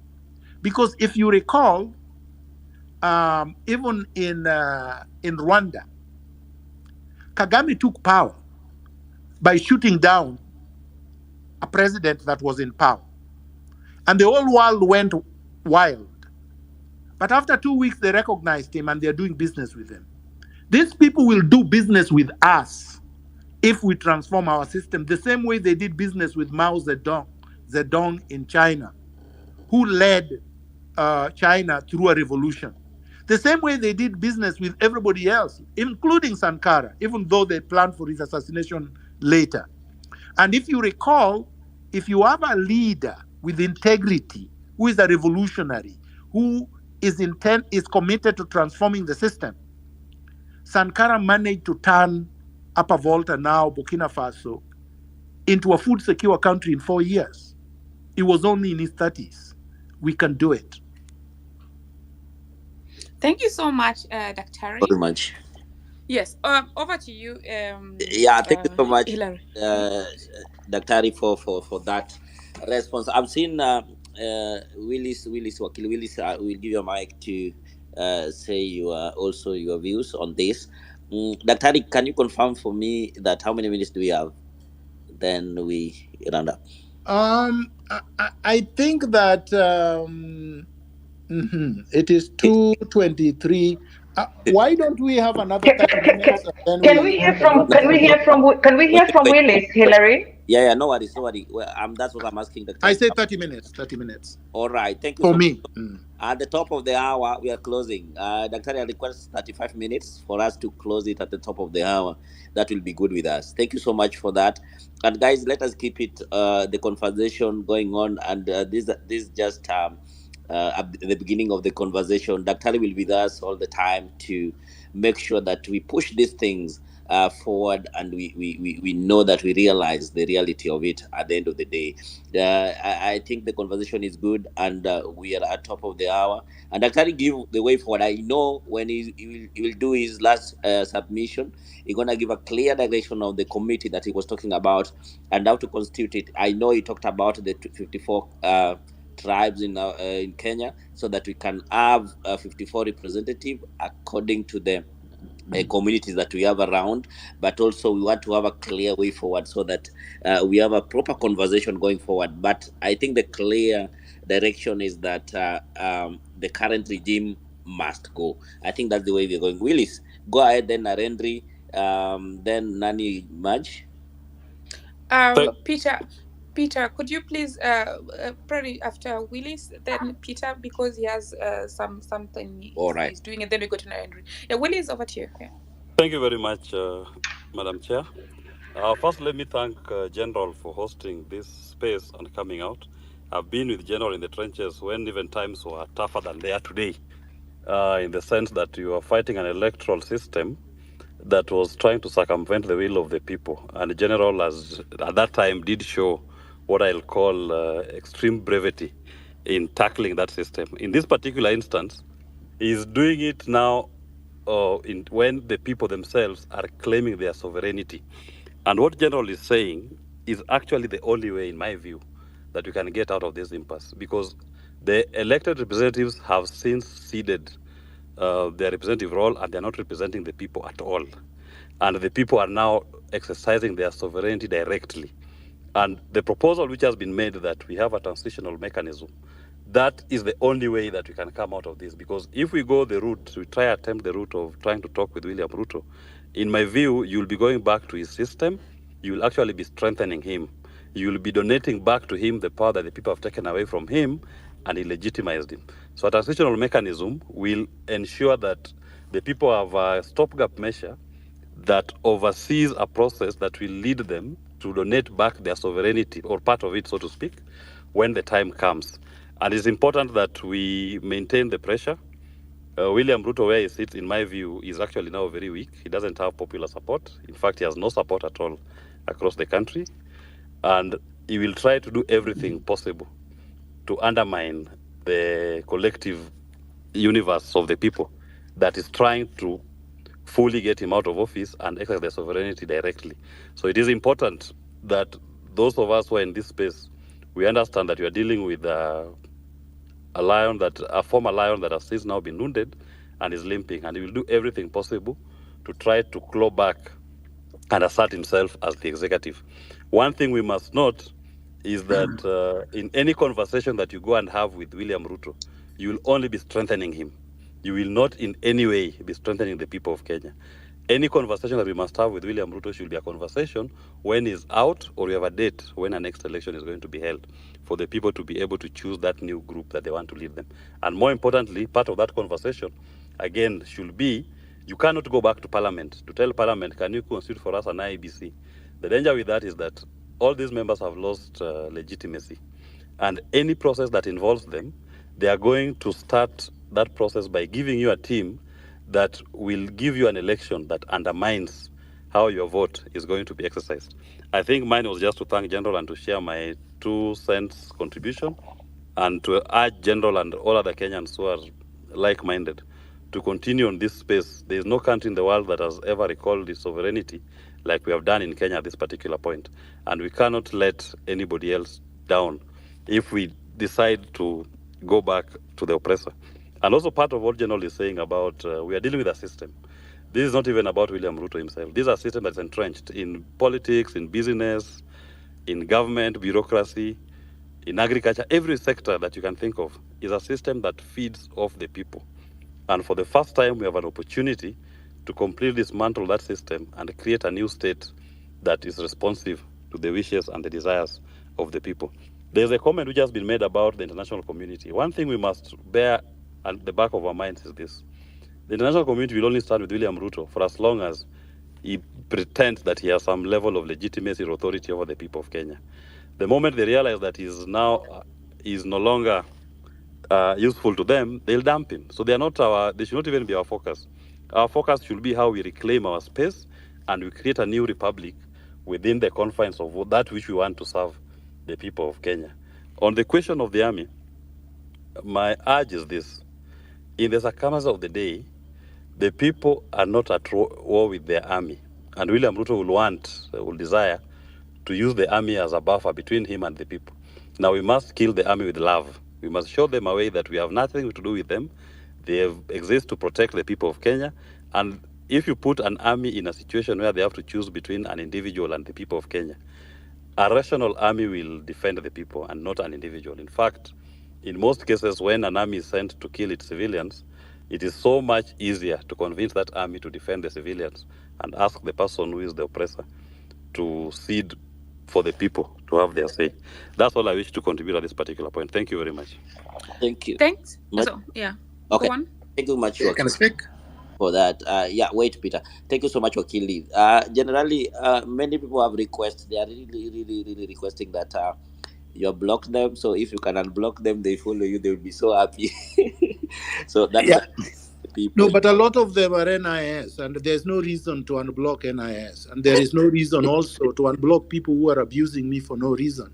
Like now, I think I've made my contribution and I'm still doing it. So if you come here and just abuse me, or if you come here and want to know where I am because you want to come and kidnap me, I have no reason to allow you to monitor me. So yes, I'm unblocking people who are genuine, who have good faith, but I have no obligation to unblock NIS. Thank you so much. Thank you, Dr. I think Dr. Willis, keep it on, man. We need you on board all the time. And also soon we are inviting you for the same conversation that look the way forward. Thank you so much for joining us this evening. Madge. Yes. Just before Peter goes. Yes. Just hold on a little before Peter goes. Peter is next. One thing I wanted to say, and nobody has mentioned it, I'm very surprised. On Friday, this space was scheduled on Friday and news came out. Today, somebody misadvised the president to schedule another meeting exactly an hour after this space. So to me, that was more of a fear and trying to make sure that not everyone, to reduce the number of participants that are going to come to this space. So Miguna and everybody else is a citizen of Kenya, and we realize the role that he has been and how far his reach is. If we live in a society where a sitting president decides to actually try to make sure to sway viewers or listeners to one direction, this is something that is really the trend that Kenya is taking is not good. I don't know if it's bad advisors and I don't know what is going on, but that was the case to be, as I understood today. If they could, they would have even made sure he had technical problems. So we are at a point where people are trying to even, control who's being listened to. And there are journalists who actually, from an ethical point of view, They've even needed to switch on their brains and say, so what is going on? There's somebody who has a lot to speak. Because the first question I was asking myself is that, okay, what do they fear? What do they think Miguna is going to say? Why are they trying to really no, at the same time, that is actually, they only pushed it an hour after, so that it's not as obvious. But the thing that it remains that they actually tried to be online the same time that Miguna is online. That shows you guys, keep listening to what he's saying, because that is the only reason why they felt uncomfortable. Otherwise, they could have just waited and found other ways to really come in, even with bloggers and other things and things like that. But that really showed me, I was really terrified. I was like, okay, is that my country now? And who's even advising the president to do that? So actually today, General Chapo, the president, a sitting president of the republic, has seen you as a serious threat and managed to really hold a conversation the same time you are doing. So keep the good work, keep it there, because that was really that's massive. Hello, moderators. Can I have two questions for the general, kindly? Abdi, no, you cannot. We are following an order. You cannot. Abdi, Peter, go. Abdi, we don't work that way. We don't work that way. You need to carry up your hands. That's number one. That's number one rule. That was not Abdi. No, it was not Abdi. It was Tom Thank you. Boyer, but he's muted. Okay, so, Peter, Makori, let's go. Yeah. Peter, go ahead. Thank you very much, Tim. I also wanted to join many of you who have expressed your condolences to the families and relatives of the young people who were shot dead for whatever reasons that the security people did. I wanted to say that I'm very excited by the the decision by the young people of Kenya to oppose a regime which has gone rogue. William Ruto is very cunning, and I am very happy that for the last few days I've stayed late into the night to watch social media, which I've seen many industrious young people coming out very strongly to dare this system that we are not afraid of you and we want you out. That's very good, and I urge you on. What I wanted to say is that the Arab Spring of 2012, I think, I may be wrong, but I think it was around 2012, where just civilians like all of you here and all of us went into the streets and removed dictatorial governments from the Arab nations. And social media is a very strong, very powerful tool. I wanted to say that just as much you remarked about the potential of the former IBC member, or rather chairman, Mr. Isaac Hassan, likely to be appointed a court of appeal in Kenya, is something that's very, very disturbing, because when we saw his application being approved by the JSC to be interviewed for the position of court of appeal, something that came to our minds was this person was named in the chicken gate that had some of the directors who were bribing IBC people jailed in London. But Isaac Hassan, Davis Chilchil, Ken Nyaundi, Gladys Sholay, who participated, and others who participated in the scam, were let scot-free, even when the government of London or Britain provided evidence linking these people to the corruption. Having said that, the amount of corruption which is happening across Kenya's counties, and I think that's where I'm going to mention and stop, is mind-boggling.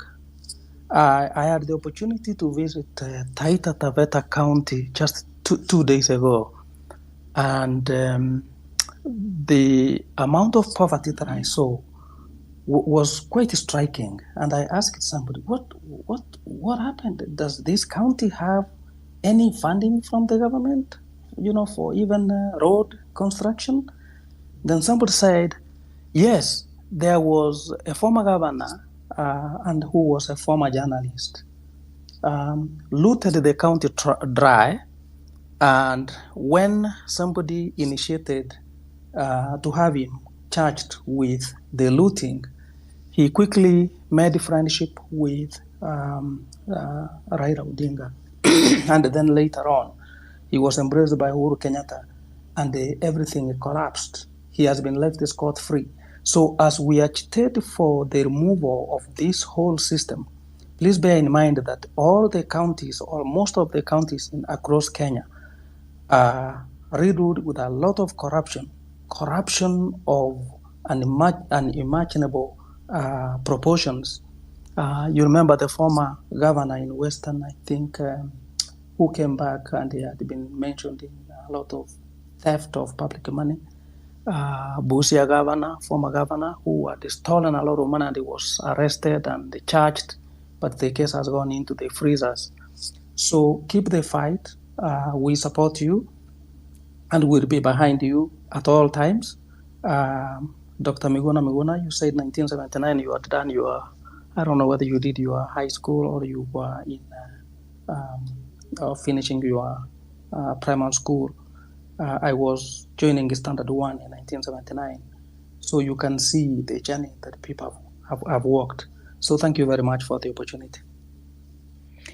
Thanks. And if I look at the time properly, I think we have 4 minutes, and then I would like to give them 20 minutes. 20 minutes much. No, I'm going to say 4 minutes before, because I would like to give him 15 Okay. queue in 15 minutes of always 10 to is finalize. So next is 6,000, and then Abdi. No, sorry, it was Thank you. Narendra. 6,000 is older. Narendra, it was you, and then 6,000, then Abdi. Yeah. No, I will be very short. I think the general has been very clear. I don't know, it's been very clear on the things that we must be focused. We must not lose focus with a lot of things, meet the military precision so that we know and keep the things which we are up to. On Tuesday, please, everybody come out. It is a simple, very simple.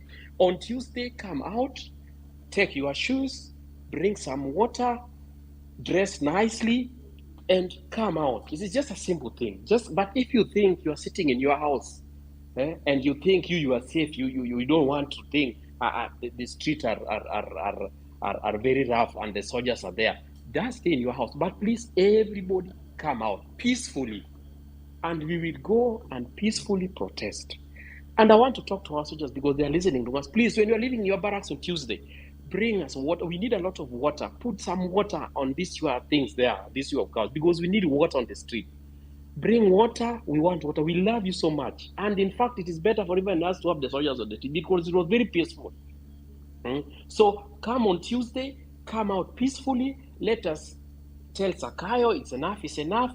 And Maj, you are talking about this interview of today. Don't worry about this interview. I mean, you just go and listen and you judge it for yourself. What he said. You don't. I mean, don't worry about this interview of today. So please, everybody, mine is just everybody come out on Tuesday, come out on Thursday. The guy is as weak as he is, and then everybody can see. But he's coming out pretending that is one of the toughest. I mean, you just come out on Tuesday. The general has been very clear.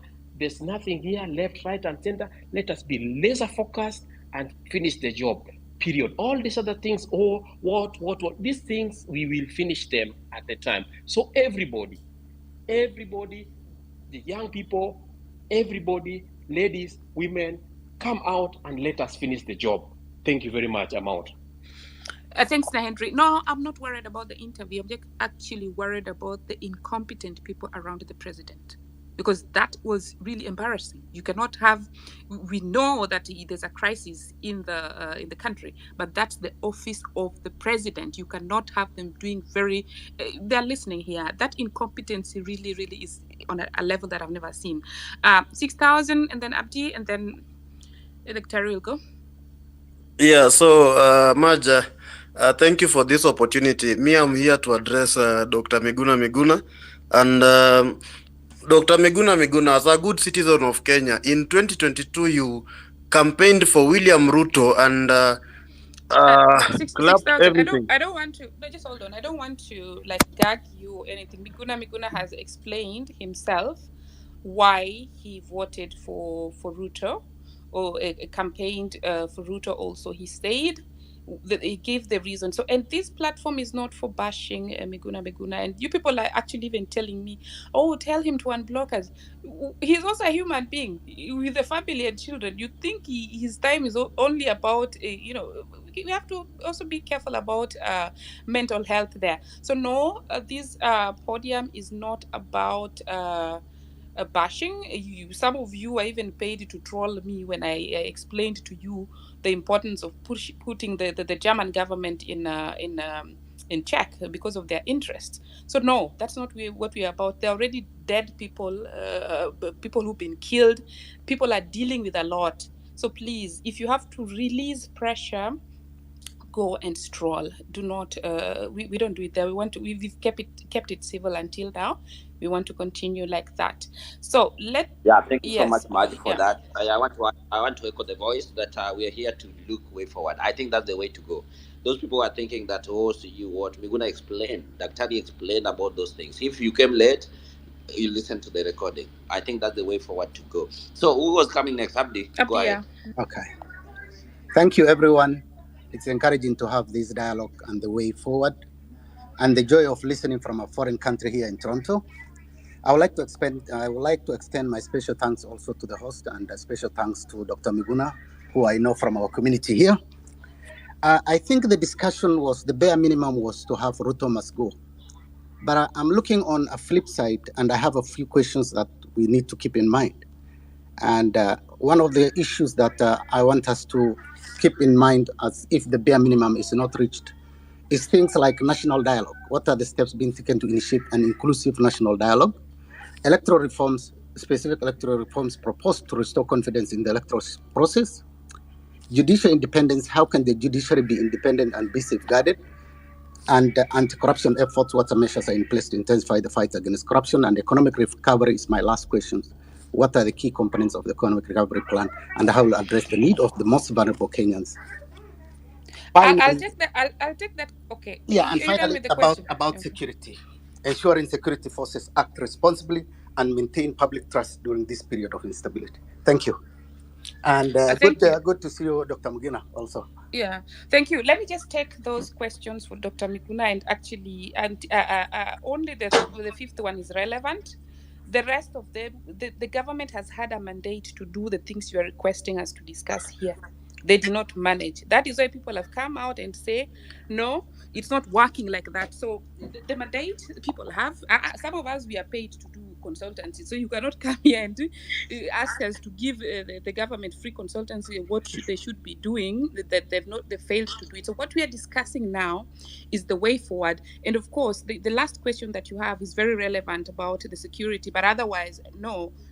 Let's discuss this topic first, and then we'll cross the bridge when we get there with the next topic. Abdi, and thanks for your contribution. I think this is the time. So now Dr. Miguna has 12 minutes because it's, I'm not restricting your time. I'm just checking on how many more time we have.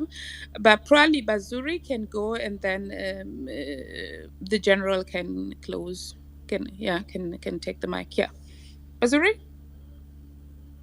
Thank you so much, Marge. This is Kimani. I call myself Bazuri, calling you and joining you in this very important conversation from Vancouver. And I'm so glad that we have so many of us having the same sentiment. Just to put it out of the way, the Vancouverites, the Kenyans in Vancouver, have been very keen on this. I know some people are so divided, especially people in the diaspora. I have noted a trend of, people who are not on the ground have got a different way of feeling things. But again, these are people who sometimes have got, maybe they feel they are safe. But I continue telling them, as long as you have your folks, your kins back home, no one is safe. So here in Vancouver, we are standing with everybody, and especially those foreign heroes, I would call them, in Kenya, by the same bullets that their parents may have paid tax to buy. That was a shame, a very shameful, occurrence, to say the least. So I also want to, to thank Dr. Miguna Miguna. I know he knows, he has been a very big pillar to our revolution, to our democracy, because he says as it is, and many people cannot stand that.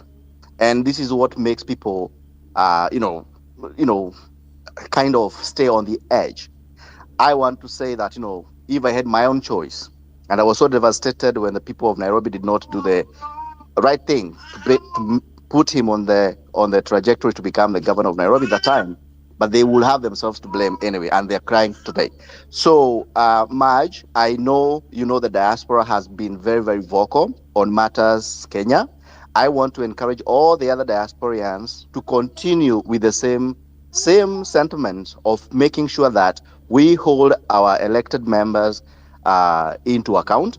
Although, as of now, I do not think we have anybody elected, because who can explain to me seriously that you can go vote for a bill and then come out and say, I'm so sorry for whatever I did? And yet, you people who elected you had said it clearly, please do not do it. So, in this case, who has power to do what? And these are some of the questions what we need to continue asking ourselves, because we cannot continue acting as though things are normal again. Finally, well, people may think that this is a Gen Z problem or it's their calling. It is not. This is an idea. And as they say, nobody can stop an idea whose time has come. We have to do whatever we have to do. Our grandfathers did whatever they did with the colonialists, and they're out there. Although they left the legacy, whatever they left, the continuation of colonization in our heads, this time round, we are more aware. Our consciousness is more alert, and we must not go through that route again. And I join hands, say, Kenyan government and everybody who is associated with that, it is rotten to the core, and it has to be disbanded.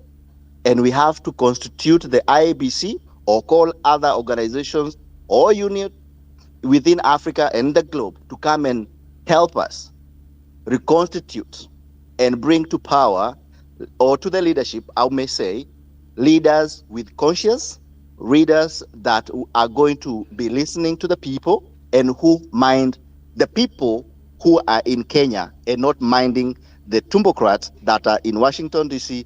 and other places. Thank you so much, Marge, and we shall continue with the fight. Thanks so much. Right. Sorry, go on, Hilary. No, thank you so much. I wanted to say thank you much. I know, Bazuri. I know there's a lot of requests, and I know Daktari want to give maybe his final remarks. But I want to say that we will not close the space, because Daktari is engaged on some other issues. When he goes, we'll still go on to ask more questions. Then those questions I will make sure that he has them. So in our next session, he will come and answer them. The one that is relevant. I think that's the way forward, March. Thank you. Yes. So after he leaves, we are going to have like more of questions for Dr. Miguna Miguna. There is a complaint that so far there are a lot of diasporans in the panel, and not Kenyans in Kenya. And the last Kenyan in Kenya we had speaking here came to just attack. But academia is a Kenyan living in Kenya. And Mutho, I think you too. But let's have academia speak. And Mutho, if you guys take 2 minutes each. Mutho, if you're not in Kenya, you need to give a priority to somebody who's in Kenya. And then Daktari will close. Academia, 2 minutes, please. Can you hear me, Hilary? I can hear you, but Academia, your mic is off. I don't know what is happening. Okay, Mutho, let's go. Okay, so now those two. Can give a Chieng. You can give a Chieng, are you I in think Kenya? she's at pocket. Yes, hi. Thank you. I can speak if given the opportunity. Yes, please do. Yeah. First of all, this is just to thank you guys for this platform and to Dr. Miguna and to our seniors. Also, I've heard Willie speaking.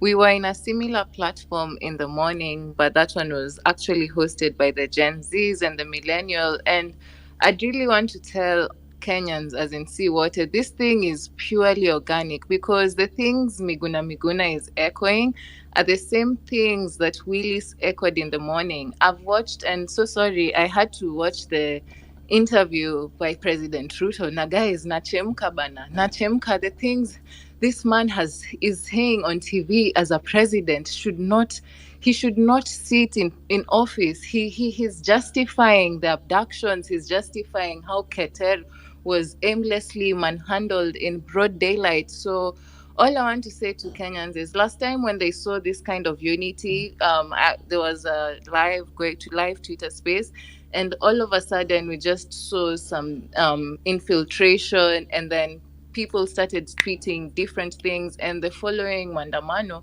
true, there was a fear of the military, but also people didn't show up because there was a divide and rule tactic. But for Tuesday, guys, if you are in this space, thank you. At least your level of anger is not like us who watched that interview from the beginning to the end, because I can tell you we are boiling. Your Tuesday, by the way, Nimbali. Na your Tuesday kifika, let us all get out. Let us all protect our democratic right. I had Ruto saying that he's operating under the rule of law when he was asked by Linus and the team, what if people want him to step down? And I can tell you, and as Miguna said, and as Willie said, and I'm speaking as an advocate of the High Court of Kenya, the power belongs to the people of Kenya and Article 1 of the Constitution. There's no time we will get any other chance like this.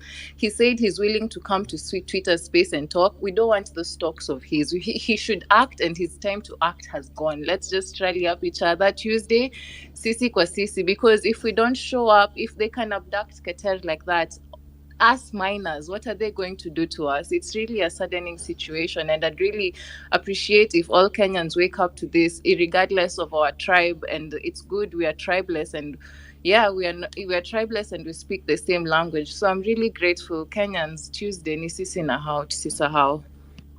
Sawa Chieng, imagine before you, Tom Mboya, daktari, pacha tu Tom Mboya Junior, aseme kitu amenunua mikono wapi? Well, thank you. Yeah. Thank you. Yeah. Go ahead.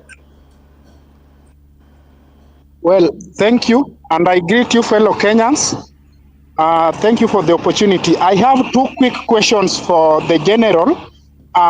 It's so unfortunate that his time has gone, but the question is, first, I wanted to ask about his comment on foreign interference, and indeed he confirmed that it is there. Now, we all agree on a total overhaul of the system through a popular revolution. Once we succeed in this, my question is that what do we do so that we evade the foreign interference, knowing that even if we succeed, they can go direct to the president. And the ultimate goal, if the president is of high integrity, courageous, and of high discipline, they will kill the president, as they did to Sankara and many other people. How do we evade? And another thing, the constitution that we are using, knowing that it is the right constitution and it has good system, only that the people that have been in power are not following the constitution. Do we because I believe the constitution is colonial, do we consider coming up with a new constitution? Or if we are going to use the same constitution, how do we maneuver so that we operate through an African system of governance without colonial interference? Question to Daktari. Thank you. Very good question. As you hand over the mic to Daktari, and I said he's gonna come. Yeah, go on. Thank you very much, and I thank everybody. I thank all the contributors. It's a Sunday, so people have taken their time. All the comments, all the questions are all on point. I want to say Willis hit it right on point on everything. Just to tell you, Willis is the one that we did the drafting of the oath with, and who brought me the stand when Raila had already chickened out and could not even be seen. So these are people that have been in the struggle for a long time. The only thing is that they disappeared with me, and I think for a period of time they may have compromised Willis, but that's for another day. So I thank Willis for his insight, which are all on point. Aching was also quite on point, and everybody else. Let me start by saying, do not buy fear. That's what they want. The first thing that you do, forget about fear. Do not think about their abductions or whatever, and tell them you're not scared of them. That disarms them completely. Ruto now is exposed and is terrified. That is why he had his tweet. That's why he had a hastily convened media briefing at State House. This is somebody I know. He's been scared of me since University of Nairobi. So I know as a person he's scared of me naturally. And he knows I don't scare him. I'm not scared of him. Ruto is empty. He has no ideology. He has no philosophy of life. He has no morals. He's a psychopath. He must be removed. We have to keep saying that. We donated power to him and we have withdrawn it. And he has to vacate the space. That space belongs to us. State House is a public space. It does not belong to William Ruto. Number two, we have to be cognizant of the fact that the army will not shoot 10 million people on the streets. So we have to turn out in large numbers and ensure that the army understands that they work for the people. They don't work for William Ruto. And they do understand that. The police already understands that, even though they have been brutal. And we must keep a record of each and every abductant, each and every murderer that we have been able to take pictures of. Almost everybody has a phone. Almost everybody has a camera on those phones. Use them. Use them effectively. Let's expose them. Let's keep a catalog and let's punish them after we have removed William Ruto. Number three, Kenyans in the diaspora, be vibrant. Be people who contribute towards the struggle. Your contributions are going to be three. One, send whatever material support that is needed on the streets. Number two, bombard the embassy of the West. Please, please, please, turn off your mic. Bombard the embassies of the West. Bombard Washington, bombard Ottawa, bombard Berlin, bombard London, all of them. Bombard the prime ministers and the presidents of the West. Tell them they cannot stand with William Ruto.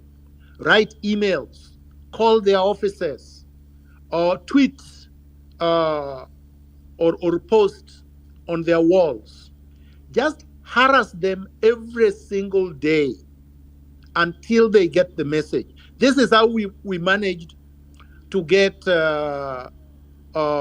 boycott against apartheid regime in South Africa and crippled it and brought it to its knees. This is how we managed to cripple Moi and Mobutu and the rest of them. Dictators have been there and they have always supported dictators, and we have always brought dictators down. Ruto is not going to be different. So let us do that. Number three, and this is very important. I had somebody grudge about the diaspora involvement. Can we mute everybody? so that at Yes, least I let me can. do that because you're doing your spitting important points. That's why whoever was trying to tamper is now really sweating and increasing the intensity of tampering with the space here. Because so far Who is everyone this is guy called muted. God? The God who has not been, and even Abdi and the rest. I mean, let's just mute. Let's mute ourselves when other Yeah, they people. are muted. They're Yes, Dr. muted You now. are Please muted. continue. If you Yeah. open up your mic, I'm gonna remove you from the space, guys. Mute your mic. Go on, Dr. So I was saying people are grudging about the diaspora without understanding that the diaspora sends more money than the Ministry of Tourism generates. And in many countries like Italy and other countries, there is a ministry of the diaspora because of the remittance. Diasporans are Kenyans. And Somalia is run by diaspora. Easily, the entire Easily is diaspora money. So diaspora is important. But diaspora have to do more than that. In Liberia between 19, in Algeria between 1954 to 1962, they have the war of liberation against the French colonialism. And the most critical point and important point I want to draw here is that during the war, which was led by the Algerian Liberation Front, ALFA, uh, the media that was recording and cataloging the struggle and boosting the morale of the liberation fighters against colonialism was actually not Algerian. The media and the cameras and the individuals that were doing this were from Yugoslavia, sent by a man called Tito, who was the president then. He was supporting the Algerian Liberation Front and the movement for liberation against the French colonialism. All the radios during the struggle against colonialism in South Africa, in Mozambique, in Angola, in Zimbabwe, all those radios were operating from Tanzania. They were not operating from these countries. The liberation movement in Namibia, the radio stations were in Tanzania. Tanzania was the one supporting the frontline states. In other words, there is no liberation movement, there is no revolution that has been won by people who are fighting internally only. If you try to do that, they simply come at night, they pick you up, and there will be no X space. So the X spaces may have to be even moderated from abroad so that they don't arrest the people doing them. This is very important, and we must all get this. This is a struggle for everyone. We cannot segment ourselves. We cannot be parochial and hope that we will win. So William Ruto and his imperial handlers will try to shut you down. They will make the internet slow, or they will simply switch it off. But if the X spaces and everything else is being beamed from outside, they cannot tamper with them. That is something we have to put in our heads, and we should not forget. So the diaspora, play your role fully. Let Ruto feel your weight. The third point, foreign interference. There will always be foreign interference or attempts to interfere.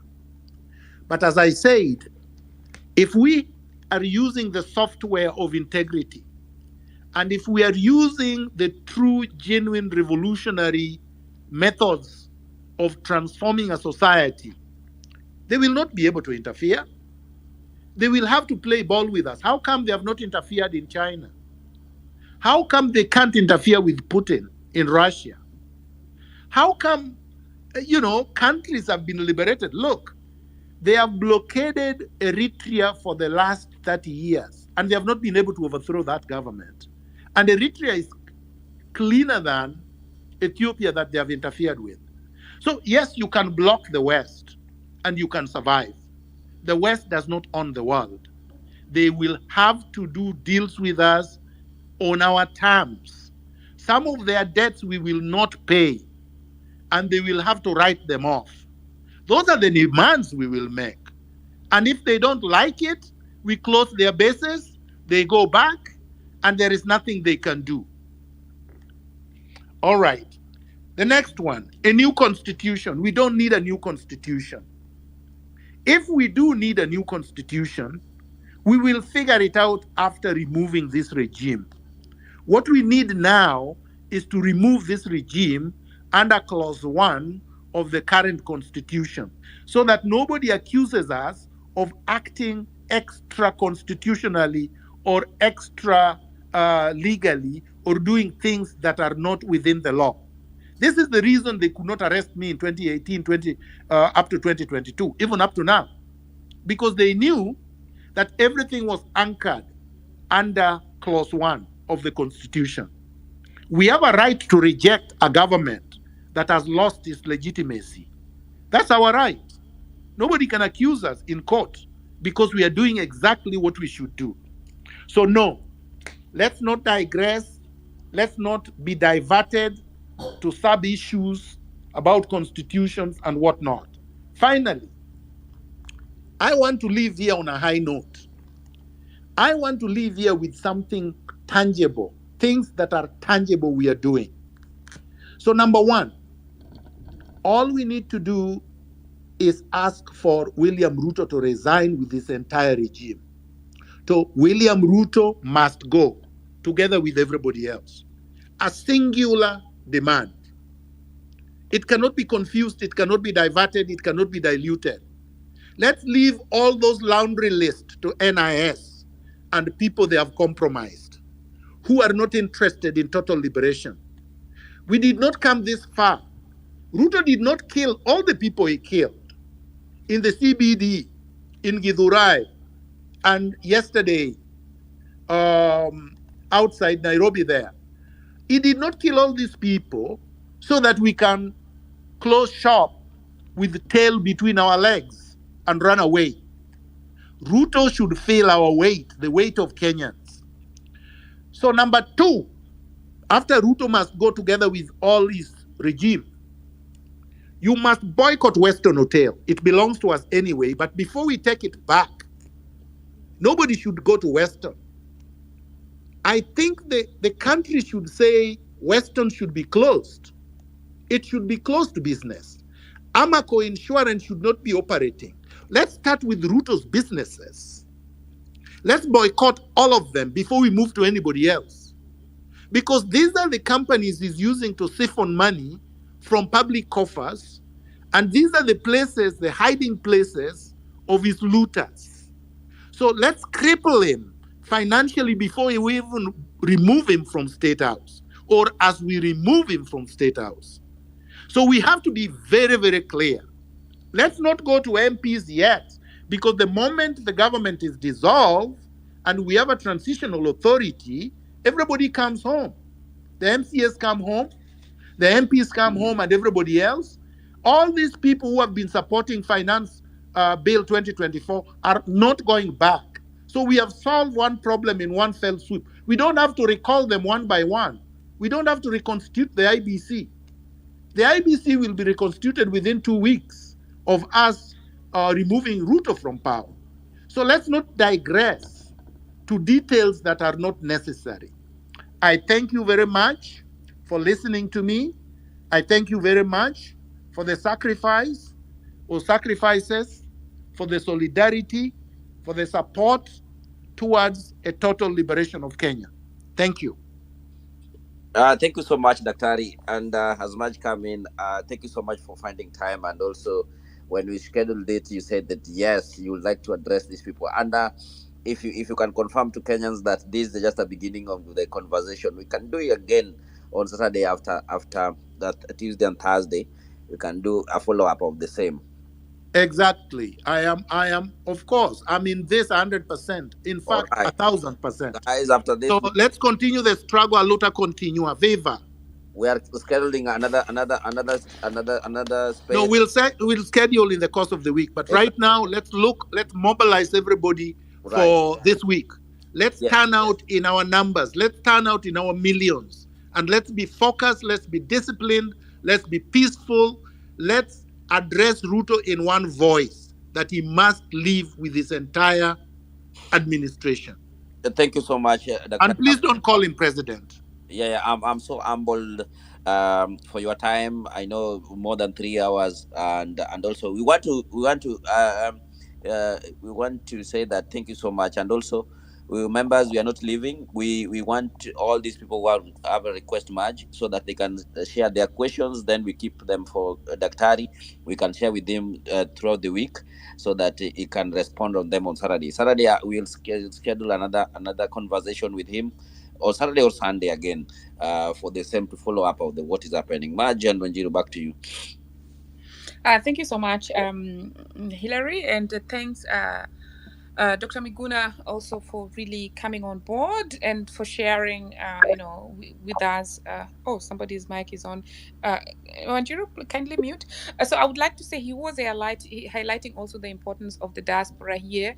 And some people might wonder, we are so far away. No, your struggles are our struggles. For example, when the taxes are increased, that means the black taxes for us also increase. That what somebody calls the black taxes. And we have children here who also want to come back to Kenya or visit Kenya. So this is why it's important, and we are together in this. And on Tuesday, I think I'll put it on the second on the comment section, I'll be having a conversation with the Citizen TV, where we're going to really also I'll be sharing, as one of the panelists there, sharing the diaspora impact in it. Because as a lot of you have seen, I shared all those the demonstrations that were going on in the diaspora. I was amplifying for them all the demonstration. You could see that in Germany, at least 6 towns demonstrated. There was a demonstration in France, in the Netherlands, in Scotland, in Italy, and so just do check and amplify and know that the diaspora is with you. We want to have a stable country. We want to have a stable community. We want to have an enabling environment, because only then can we also bring in money to invest there. Some of us have tried to invest there, but due to corruption, we were just bolted out, So, but that is not what we want. As before we continue, I'd Yep. like to say that there were over 29,000 people also listening anonymously.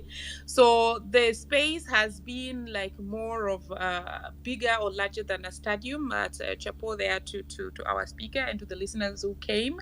And those listening anonymously, yes, just feel free to take the points that we note. Wanjiru, do you have something to say before we go? Because as Before noted, Wanjiru, I was saying go that on, go. we are requesting this 28,000 to follow Maj, and to follow Biril, to follow Wanjiru, to follow each other for us to check up. And also, General is coming again next week. That one will keep us on course, and to have a proper communication. When you communicate something or we communicate something, that one will go across the board to help us move this thing forward. So as much as we were 31 actually, we were 31,000 listening today. No, Hillary, that is the 31,000. But then there was another, the what's it called? The There's this one, the listen. yeah, these ones who hide. All right. They're also almost the same number, so double so much. Yeah. All Okay. right. Okay. Yeah. Thank you so much, guys, for joining. And also, we want to give everybody a mic. You raise your questions, we'll take them, and we'll share them with the with Daktari with time. And next weekend again, we will be here. We're gonna schedule that, and we'll agree on time. Wanjiru, before we give a mic to the audience. Thank you very much, Hilary, Maj, Daktari, and all the guests. I think for me, the mental shift that we have to consider that is happening is the idea that we are the employers. I think because of where we've come from, where power has always been theirs, the way we relate to government is that you are the mheshimiwa, you're my boss, you're this. He even went and unleashed the army on us and is kidnapping us. I think we all get so consumed with the idea that the relations of power the balance of power is on their side. So the mental shift for me is coming back to saying Article 1 tells me you're my employer. And as an entrepreneur, when I go into my office and I decide I'm firing people, you don't argue with me. What we did when we stormed into parliament and we took the mace, we said you're fired. We took away the articles, the tools of trade, and said this office is closed. So I think for me, that is the kind of the mental shift that I would invite everyone to start thinking about, that we're not begging him. He is not our boss. We are the boss. And we have said you're fired. So pack your bags and go. That's as simple as that. Unfortunately, this time it's not just a letter that I can write from the CEO's office. Right now, it's going to need 5-10 million Kenyans coming out and saying, go home now. Thanks so much, Wanjiru, for that. Let's proceed with Tony, and then Kumbukeni, and then Jafar. We still have over 99 people, over 100 people on the mic. So 2 minutes. Yeah, and just for the message you have for General Miguna Miguna as he comes on list. He's going to listen and answer also to you later. Tony? Yeah, how are you? First of all, Miguna is a good friend of mine. We worked together at the office of the Prime Minister in the years back. But I'm calling because of two things. The first thing is the Bill of Rights, Chapter 4. A lot of people have been talking about Chapter 1 and the sovereign power of the people. But a key part of the Boma's draft, the so-called 2010 Constitution, was the negotiated Bill of Rights. In fact, Uhuru Kenyatta's government was defeated on BBI because the courts upheld the rights of citizens, which are well captured. So the Jay-Z generation is well within the law to actually take back their country, not just by taking back the social contract, but by exercising their guaranteed rights, which are captured in Chapter 4. The second thing is both world wars were fought by young men in their 20s. There has been very few revolutions which are not led by the Jay-Z generation, including the historical period in Kenya's history of the Mau Mau. The younger people are the ones who take the front. So this Jay-Z generation should be proud because they are walking just like the soldiers of nobody who saved the world from Hitler. Sometimes it takes the courage of that generation to come out. The final thing I want to actually warn the country about is this military deployment. That, William Ruto is shrewd and crafty. And Yoweri Museveni is somebody that Ruto has been studying for a long time. Museveni governs through the military. He brought them in and then turned them to a political power, into martial law, and there is no constitution in Uganda. Kindly, Kenyans, don't take lightly the idea why the army is on the streets. This is a last-ditch effort. Should the citizens succeed, will they try and implement martial law, suspending the constitutional order? So why you must not relent next week, and why you cannot afford to relent now, is because when Ruto is cornered, he will go to extra legal means. And this has been done in Rwanda, it has been done in Uganda. So I just wanted to say, I find people saying the army are your friends. People must ask yourself, who are the commanders of the army? Why would they be on the streets and in every county? And why were they brought now? Parliament has been suspended. And right now, between the next 1 month of watching what the JCs do, the only thing between you and State House is not the police, it is the army.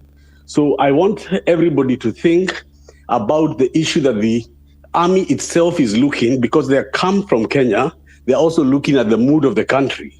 And if we are strong and come out decisively, many of them will not agree to take orders that will destroy the country. Finally, I wanted to raise the issue of the IBC, that we are saying, don't worry about this. In fact, the NATCO process achieved nothing because they thought by giving Raila Odinga the African Union, they would destroy Kenya's opposition. That again was a Ruto move. The army is a Ruto move. Look at how shrewd he is. But then the JC was unseen. This revolution happening now, they did not plan for. And that is why they do not know how to handle it. It is leaderless. They cannot pinpoint where to go and what to do, and therefore it must not fail. And it must be aware that NADCO failed because it was a political process, and you can reward politicians. And that is why we don't have IBC, and that is why Ruto has done nothing at all from NADCO. And everything he has said tonight, everything Ruto has said since when I was doing point blank at KTN, I kept telling everyone, Ruto is a most dishonest man. And I was just calling today to add my voice and end by thanking the host of this thing, because in the period of the 90s, we used independent media to jump mainstream media. These spaces are helping Kenyans here genuinely. You're hosting Miguna Miguna here, they're hosting Ruto in Citizen TV. Thank God for the organizers and the men and women who put this together. Thank you so much, Tony, for joining. And the point that you put across is really very important. The role of the military. In most cases, the military of many countries are very unpredictable. And we must also remember that there are also people who have other interests. So that it went the way it did, it's not exactly a good thing. So we hope that there's going to be a call to order, because otherwise that is how people take could take advantage. So we don't know some of the things that are going on in the background there. And we must also remember that we have it's not months ago that the CDF really came down, who's really was supposed to have the same security as the president. And no matter who you choose, no matter your political affiliation, a CDF should not be dying like that, because now you look at it as a patriotic person and say, oh, that's the top of the military. It should be having the same security as the president. So what are they saying to us? What went wrong there? We don't know that, and that is still being investigated. So thanks for bringing up that point about the military. We hope we're not going to go the military way, because that would be Kenya would have been thrown back many years. I don't even know what to say, but look Kenya, at Uganda. Look at our neighbor Uganda. Museveni has done it. His son is the head of the military. They govern in parliament. Members of the military are MPs. And you look at what Ruto has done to young children in 2 weeks. Do you doubt that this man, if he could, he would not overrun us? But I just wanted to bring that issue to Kenyans. No, it's a very important aspect that you speak about. And even if we are trying, for example, when you're trying to have countries vote for Kenya in the AU, candidature that Raila Odinga was, supposed to be vying for. When I saw the picture of Ruto, Museveni, and Raila together, when I don't know what happened, if the vote for Uganda actually means an installment of Muhoozi. For the Ugandan. And the way Ruto admires Museveni, you see the way he looks up to him. So guys, let's try to understand. Let's know that, at least for the very younger ones, that a military regime is not exactly what one wants to have, because then other things change. If you are arrested, it could be other laws that are applying. Now, thanks once again, Hillary and Wanjiru. Do you have something to say before we go back to the next speaker? Okay. Now we got Mutomi. If you're able to speak, yes. Otherwise, you're going to remove you from the speaker panel because you're blocking others. So now we go to Change, Bet, and Joe in that order. Thank you, Wanjiru. I think I don't have much to say except just to thank Hillary and the organizers of this meeting for bringing us Miguna Miguna, and I was so surprised. Thank you, Wanjiru. I think I don't have much. Can you hear me? Yes, I can hear you. Change opened his platform, and I had to just mute it there. Kindly continue.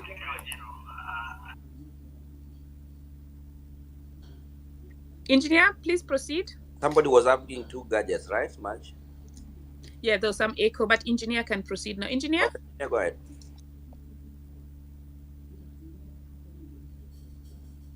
He seems not to be able to hear us. So, Joe?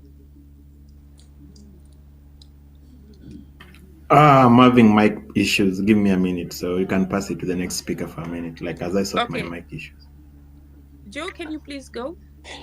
Thank you very much, Dr. Rolf, Hillary, and Wanjiru for organizing this very, very powerful and moving Twitter space. Yeah, first of all, of course, I wish to pay my tribute to all those who were very unfortunate to have met their end during the protest. May I also pay tribute to the descendants of the Mau Mau revolution. You've truly shown us and inspired many. I come from Uganda, and we relate to what is happening in Kenya. I think what we can now say that the generation Z has crossed the Rubicon, and we stand shoulder to shoulder with the people of Kenya, and really there is no backing down. So we want a total liberation, and I think this is going to inspire not just Ugandans but East Africans and the rest of Africans. And this could be, I think Kenya is now in a very, very strong position to establish the kind of system that serves the interests of the Wananchi.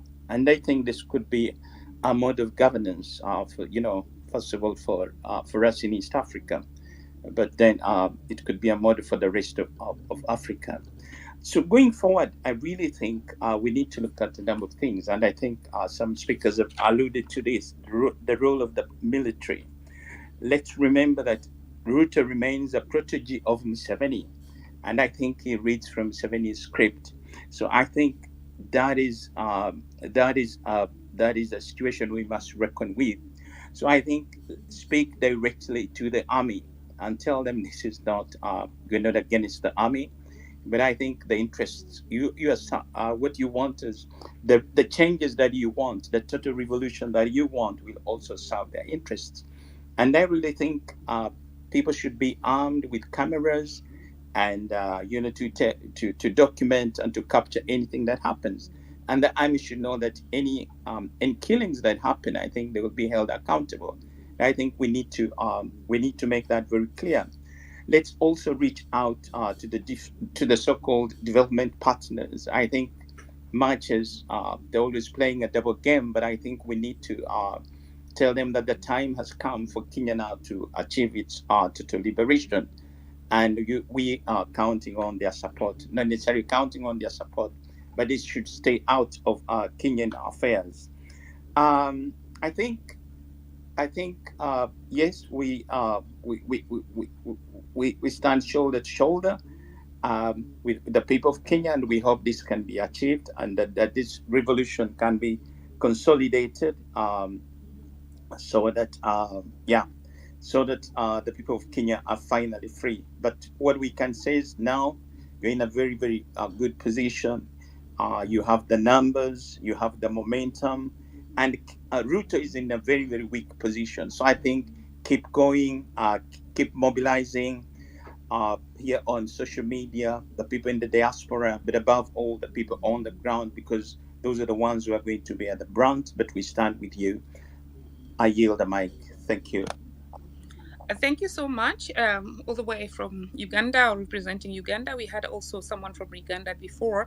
I would like to say that we still have over 100 requests for the mics. So now we're going to, moving forward, give each speaker 2 minutes. That means that after 1 minute, I will raise my hand. So if you look at my profile and you see my hand raised, then it means you have a minute to go. So now there is Jeff, and then Kumbukeni next, and then as we had other speakers here. Kumbukeni, man. Kumbukeni is our guy. Greetings, fellow Kenyans. Let me just dive direct to the point, so on time. We, the people of Kenya, this powerful words open our constitution, reminding us that the power and authority of our nation lie in our hands. And today we gather to discuss the way forward for our country, especially after Ruto, his finance bill 2024 and his cronies were rejected. If nothing is done, get me clearly, if nothing is done, this bill will still become law and we cannot stand idle by it. You know, it's like trying to reject sukuma wiki at dinner. You say no, but it still ends up on your plate. Our beloved nation faces critical issues that require our immediate attention and action. Our members of parliament have lost our trust. They no longer represent us, but serve their interests and those of their masters. It's time to demand real change, starting with the leadership. Our national debt has surged past 11 trillion, posing a severe threat to our economic stability. Okay? We need to uncover any discrepancies and hold those responsible accountable. Article 201 of the Constitution mandates prudent use of public resources, which is clearly not being adhered to. Jafar, try to land, please. We've gotten, I know 2 minutes is not enough, but yeah. Sorry. Thank you. Sorry. It's okay. Corruption remains rampant. We cannot ignore the increasing cases of extrajudicial killings, abductions, kidnappings. And just today, Honorable Alfred Kitter was abducted, highlighting the dire state of our security and justice system. Okay? The taxes imposed by the IMF and World Bank agreements are choking the life out of the economy. And during the recent demonstration, President Ruto made the grievous mistake of unleashing the army on citizens. This rash decision was later justified by claims of following the law through parliament. It's like David and Goliath, only this time Goliath is the government and we, the people, are David with a slingshot of truth of justice. Okay? So my way forward to this is we need a debt audit and accountability. We need anti-corruption measures. We need security reforms. We need job creations. We need to reject anything that is punitive. And we need a structured leadership. Let us remember that the power to change our nation lies with us. We must demand accountability, transparency, and government that truly serves the people. Okay? And to add on the reports for the impressions, kindly like and share and follow each and everyone on this world. Thank you. Thank you so much. Let's keep the time again. Kumbukeni, and then Dr. James, in that order. 2 minutes each. Kumbukeni, go. Thank you. I guess I'll stay. Thank you so much. And first of all, I'd like to honor those who lost their lives. So my focus, as I said yesterday in Mizani's room, is the foreign interference. Without addressing that, we might as well all pack our bags and go home. So what is the risk of keeping military bases in Kenya?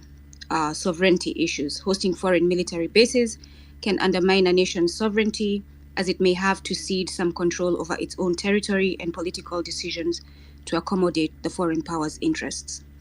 Security risks. Foreign military bases can become targets for terrorism and military attacks. We all saw the Mombasa base, the US base that was attacked, potentially drawing the host nation into conflicts that it might otherwise avoid. Political instability.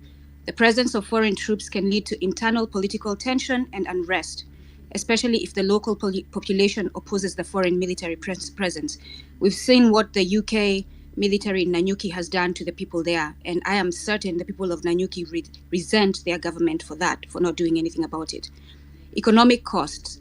Maintaining and supporting foreign bases can strain the host nation's resources and infrastructure, often without adequate compensation or economic benefits. We are all not asking ourselves who provides their water, who provides their electricity, who is paying for all the resources they're using in those bases. Cultural and social impact. The presence of foreign military personnel can lead to cultural clashes and social issues, including crime and incidents of misconduct by foreign troops. We have seen the rape cases in Nanyuki and elsewhere where these white people are raping our women and getting away with and abandoning the children that are born out of those situations. Yeah. Dependency. I'm going to be quick. I have only 4 left. Yeah. Dependency. Relying on foreign military bases for national defense can create a dependency that weakens the host nation's own military capabilities and strategic autonomy. Kenyan military right now is trained by the US and the UK. Kenyan intelligence services are trained by the US and the UK. They do nothing outside of their advice by the US and the UK. And environmental damage. Military bases can cause significant environmental harm, including pollution, land degradation, and whoever that NIS employee is, please shut your mic off. Environmental damage. Military bases can cause significant environmental harm, including pollution, land degradation, and destruction of local ecosystems. We've seen it in Nanyuki. We don't need anyone to tell us it's happening. We've seen what they've done in Nanyuki. Geopolitical tensions. Hosting foreign military bases can strain relations with neighboring countries and other international actors who may view the presence as a threat or provocation. If we get in a situation where we need allies outside of the US and the UK, we will not be able to get those allies because we have bases of the US and the UK within Kenya. Violation of national interests. Foreign military bases often serve the strategic interests of the foreign power rather than the host nation, potentially leading to actions and policies that are contrary to the host nation's own interests and values. They tell you all the time they're serving US interests, UK interests, not Kenyan interests. Legal and human rights issues, like I said, you have the rape cases and all the deaths that have happened in Nanyuki and in Mombasa. So any person who wants to take on the next government who is not supporting the removal of foreign interests and foreign military bases, I advise all Kenyans should not take the position. Thank you. Thank you so much. And as we proceed, can we kindly stick to the topic now? Because we can cross other bridges when we get there. And thanks, Kumbukeni, for that. So now it's James, Dr. James, Bet, and then George, 2 minutes each. Thank you much. And thank you, Hillary and Wanjiro, for co-hosting and holding this space. I think that you folks have done an excellent job doing that job. And it's very good to be back in the spaces I've been missing for a while. So I wanted to begin by, first of all, underlining one of the things that the General said. The General said that the diaspora plays a very important role. And look and behold, the host and co-host, I don't know where Wanjiro is based, but are in the diaspora. And we know what Maj does in her spaces, and Hillary in his own profile and in the Luo Nation profile as well. They also do fantastic jobs hosting this. And that is where we have to actually do better in terms of hosting and doing things that the government does not suspect or places that they cannot control. I remember Safaricom was playing games with the internet the other day. So if we can circumnavigate that or go around Maj, that, is someone else telling speaking? me to speak. I mean, you are. KDR TV, yes, please. Yeah, you're going to speak. Just mute a little bit. Or, yeah. Okay. Thank you much. Yeah, so that's my point number one. Point number two, I wish we pressed the General a little bit, because I think that when he was asked about removing the regime, he said no, unequivocally. He said that people are not listening to him. But at the same time, he talked about system change. So I wish that we pressed him a little bit in terms of, okay, well, what exactly are you saying? Because I thought that he was saying both points at the same time, saying we need a system change that is less dependent on the colonials, and also saying that we need to remove the regime that's sitting right now. So that clarity, I think, was missed there a little bit. And then point number three, he talked about, he said that leaderless groups normally fizzle out in 2 weeks. Then the question becomes, how then are we going to sustain the momentum that we have? He has 5 or 6 things that he recommended that are very, very point by point. So how then do we proceed without a leader? My last point. Kenyans should be very mad, because while we were running this space 35K strong, the president was being interviewed by media houses, and the scripts from that interview really is gaslighting at the bare minimum. So we should be very, very mad, because he was asked about even the rejected bill, and he said, okay, Shaurienyu, so may reject, these are the things you missed. So I am so happy that we're talking about this and we're talking about ways forward. So thank you very much for your time, Maj and Hillary, and Viva. Thank you so much, James. Maj, 1 minute. Thank you so much, James, for coming and also for retweeting that. But I think also next week, Generali is coming again to give the direction on the same of what you're asking. I think that maybe wasn't clear, but it was clear in his first submission, Maj, right? Yes, so basically that's what I wanted to respond to. His approach that many people were not understanding is that he was like, they go on a reset. So that actually, because even me, when I came to the space, I had over 20 questions that were presented to me by people, and I wanted to ask these questions. But then the approach that he put out there was really a reset in accordance to Article 1 of the Constitution. So that pretty much puts it at the reset mode. So when you're talking about the structure and things, that is when, so step one was, drain the swamp. Then we begin from that. And he was just really concentrating on step one first before we go to other measures. I hope that clarifies, but he can come again and ask. Wanjiru, you want to say something? Then George? Yeah. Yes. Maj, I think it's the same thing that I was talking about at the beginning of this meeting, that a lot of us were struggling to understand what he was saying because I can't hear anybody, Maj. Is anybody talking? Yes, Wanjiru is talking, but stay put. I think now they're trying to, just stay put. Let me text you. You can hear me? Okay. Yeah, I can hear you, Maj. Can you hear me? Okay, can you hear me? He cannot hear you. He cannot hear you, but I can hear you. Wanjiru, go finish and then leave the space and come back after talking so that you can also hear Hillary. Okay, go on. So what he was saying is that if we have one message, meaning Ruto must go and his entire cohort, when we go out there, the message is one. Exercising our Article 1 right to go and peacefully conduct a revolution where we go and we demand that they all leave office.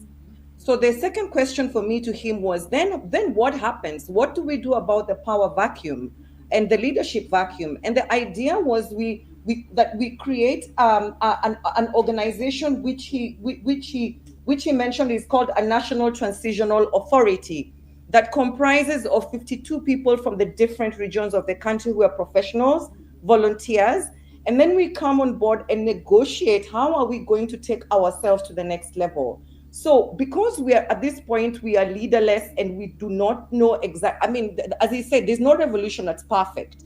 But he said the first thing that we do is we get this entire swamp out, because we cannot rely on them to build for us an IEBC, because they will not do it. And if they do it, they're going to put the same people who are going to divert the will of the people. We cannot approach the courts because the courts are also captured.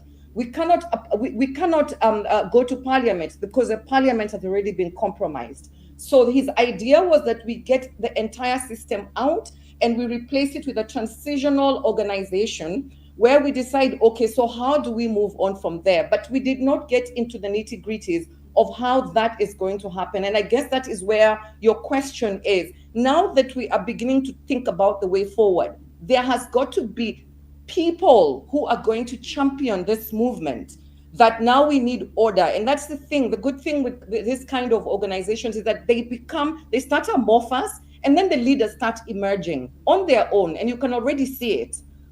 So I think for me that is how he answered the question. But if you listen to the interview, he explained it very well at the beginning. Yeah, thanks for underlining. That was it.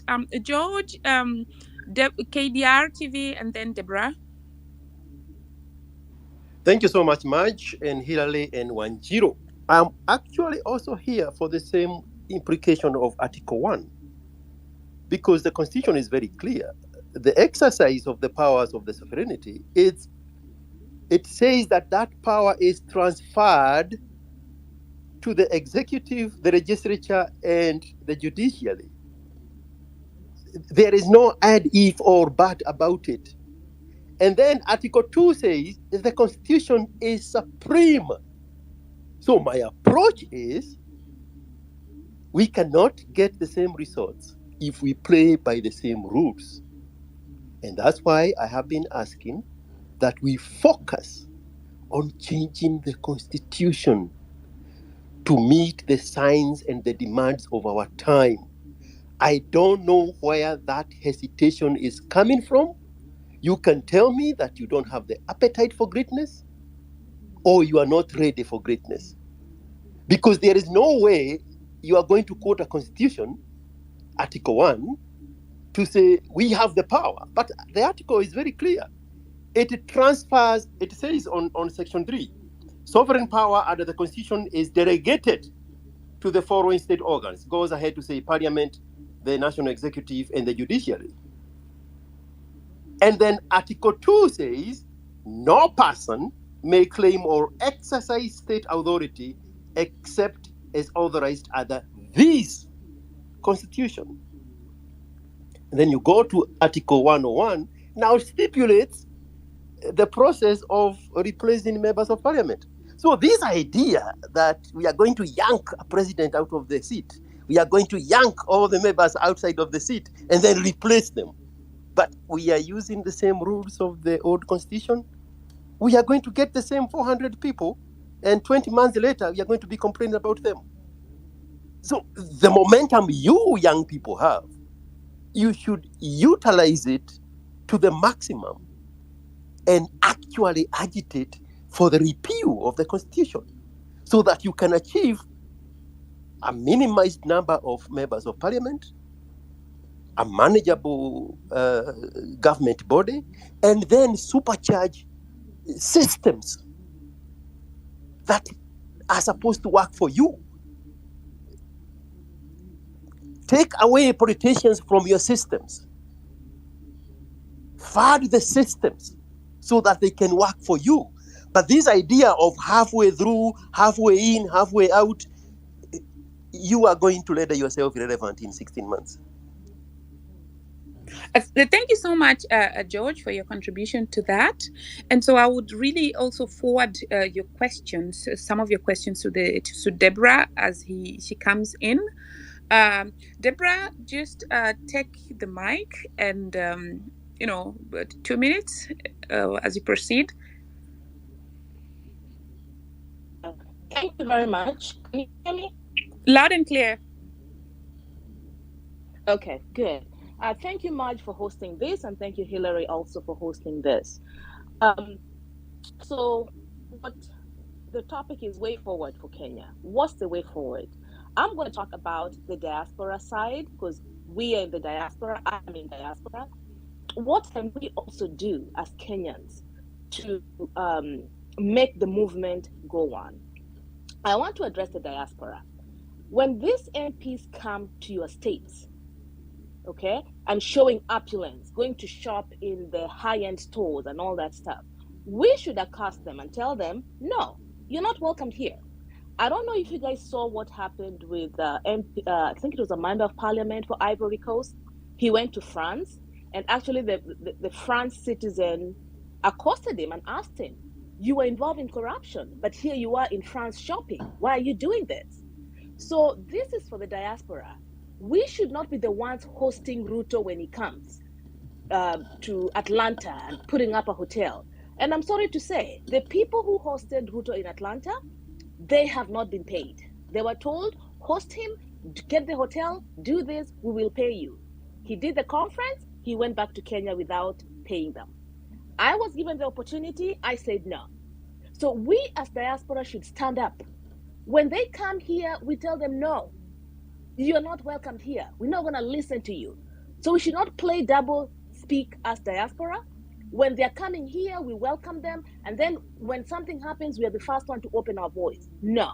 Make your voice heard. If it's a no in Kenya, it's a no here in the diaspora. And all Kenyans speak in one voice. These people, MPs, will not have a place.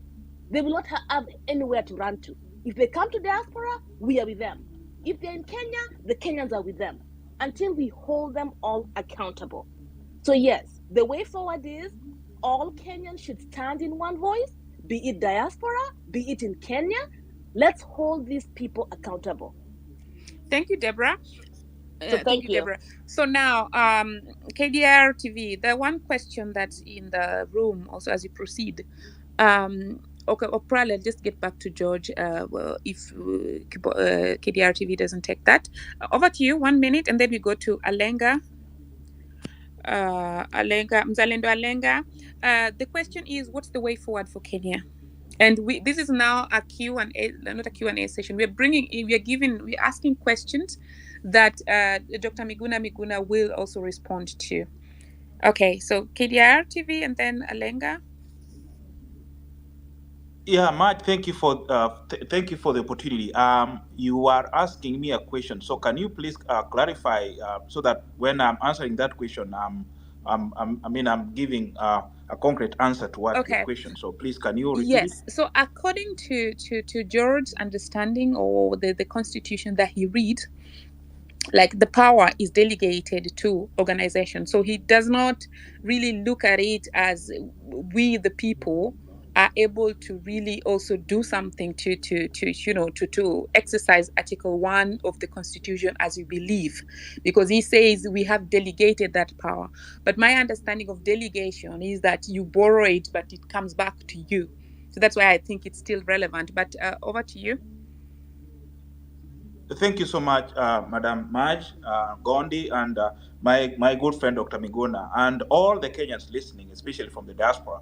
My perspective is completely very clear. The Constitution is very clear, and I don't actually see any problem with the way the Constitution I put it. Very clear that the power belongs to the people, and they can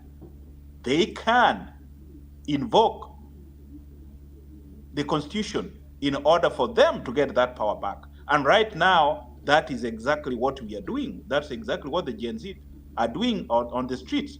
Even when I listened to President Ruto answering questions, he said if Kenyans decide that it's over for him, he'll definitely have to step aside. So I don't actually see any problem. And then the other aspect about this particular protest is that when we are demanding for accountability, we need to see that accountability taking place. Mr. Ruto struggled so much to explain to the journalist his actions. He has been asked so many times to be accountable, but we are not actually seeing that. He gave promises which he has never delivered. When we see young people like Sudi flaunting 20 million, is having over eight bodyguards guarding a simple MP. What does that mean? Doesn't Ruto know exactly what is happening? The other thing is, I'm really surprised that our president doesn't know that a kid of 12 years old who took around 12 bullets into his body is still alive. I mean, he's completely. I mean, even the NIS doesn't tell the president what's really happening out here. So the president doesn't actually know what is happening. So these are the quagmire we are in, and now we have to do things step by step. We can't just say that now let us repeal the constitution and then we go into anarchy. No, we have to do things by step by step. We already had the commissioners of IEBC who were unceremoniously bundled out of office. These are the people we really need now to come back and help us, because they understand what was basically happening there. So because of time, I might not actually delve so much, but my strongest preposition is that let's actually sit down as Kenyans and have a wonderful conversation which will make our country move forward. And our country moving forward, we have the answers. We have the systems to allow us or to make us move forward. So the very best option is if President Ruto steps down tomorrow or today, we still have systems to enable us continue. There is no anarchy. That is all we are looking for. If it's a transitional government, we can form a transition.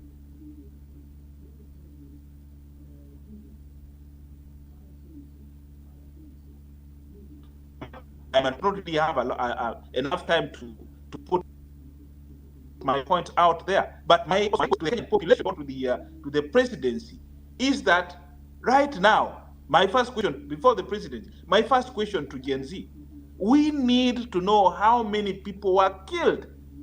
It's not only about the Gen Z, but even the media houses, people like us. Can we also audit, go back and know exactly how many people were killed? We have these particular records. People were killed in Githurai. We need to know how many of them were killed. That is all we need to know. How many people were injured? And again, I read in the newspapers that around 14 million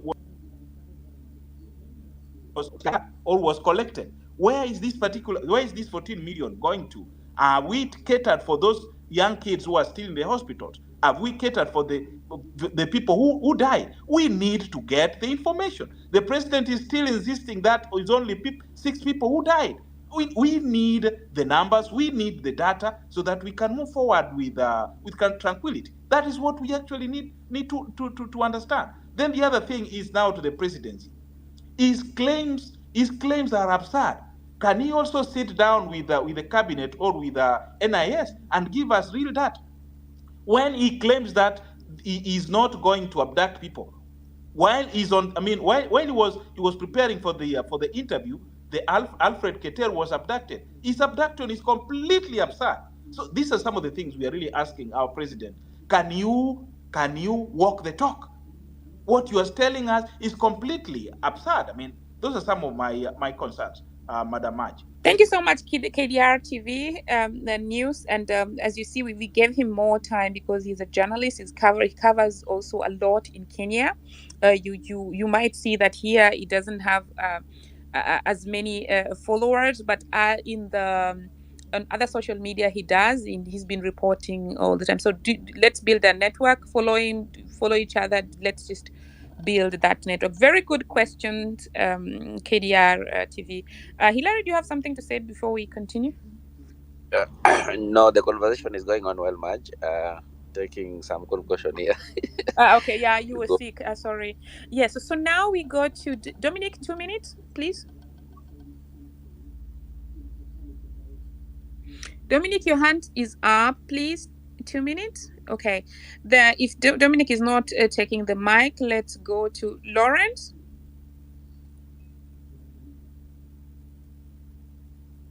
Okay, Lawrence is also not taking the mic. G, Kais, we're gonna remove. Yes. Thank you for the opportunity. And I support what Dr. said.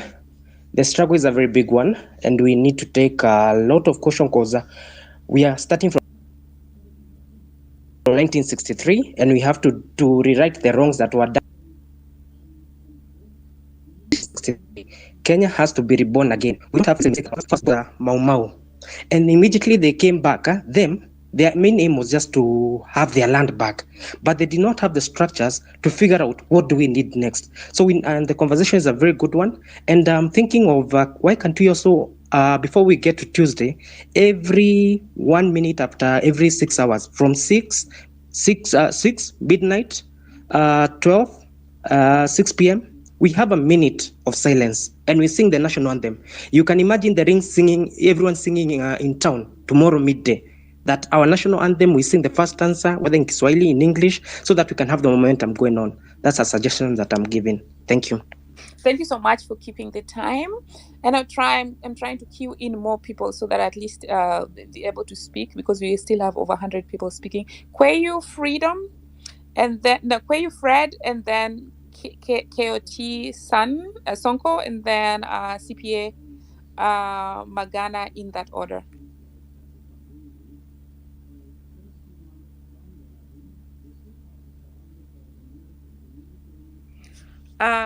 Fred Kweyu. Okay, so let's go to KOT Sun. Hello guys. Hello, go on. Okay, I hope you can hear me clearly. I'm Mabonga and I come from Western Bungoma in Kimilili.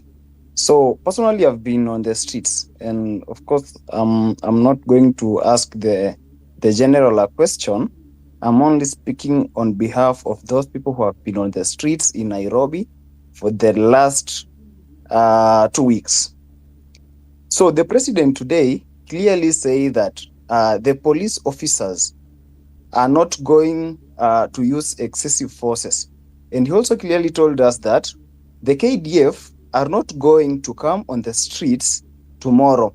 But if at all there is any person who will be going against the peaceful demonstrations, he's saying that there are people who have been stealing from the public. He also called us the criminals because a few peaceful protesters try to access the parliament. Of course, they managed. So he's saying that whenever such an occurrence happens, come on Tuesday, he's going to order the police. And he also, before saying that, he had clearly said that Currently, the police are very independent. So this guy, when I've been watching that interview on Citizen TV, he says this thing today. Tomorrow, I mean, after this minute, he's twisting his tongue again. And yet, we as the Gen Z on the space, we're trying to bring him on the space so that we can listen to him, because currently we don't have any leaders who can go to the State House, sit with him, because he will compromise everything if at all we are going to have a dialogue at the State House. So the president at the moment, I don't think is very ready for a conversation with us on this space. So any person who is suggesting that we have a conversation, a dialogue with the president, I don't think is something that will bear fruits, because he lies. He keeps on lying. Even when the clips were being played, what he was saying when he was campaigning, he's trying to evade the conversation. So this man is a liar. He's probably a liar. And now we as the young people, currently I'm 23 years, I'm still young. We are not going to look at our leaders lying to us in our own eyes, yet we are going as we keep quiet.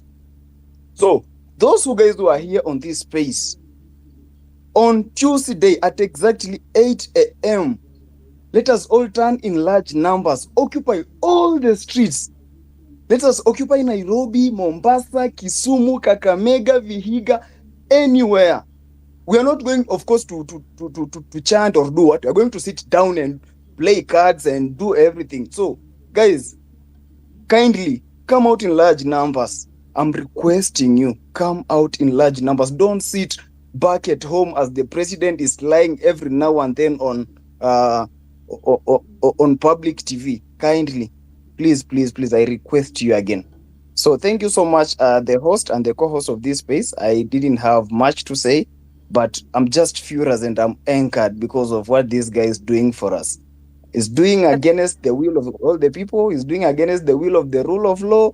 So let us not sit back and watch this guy destroying our future. Otherwise, I love you all and I hope to see you soon.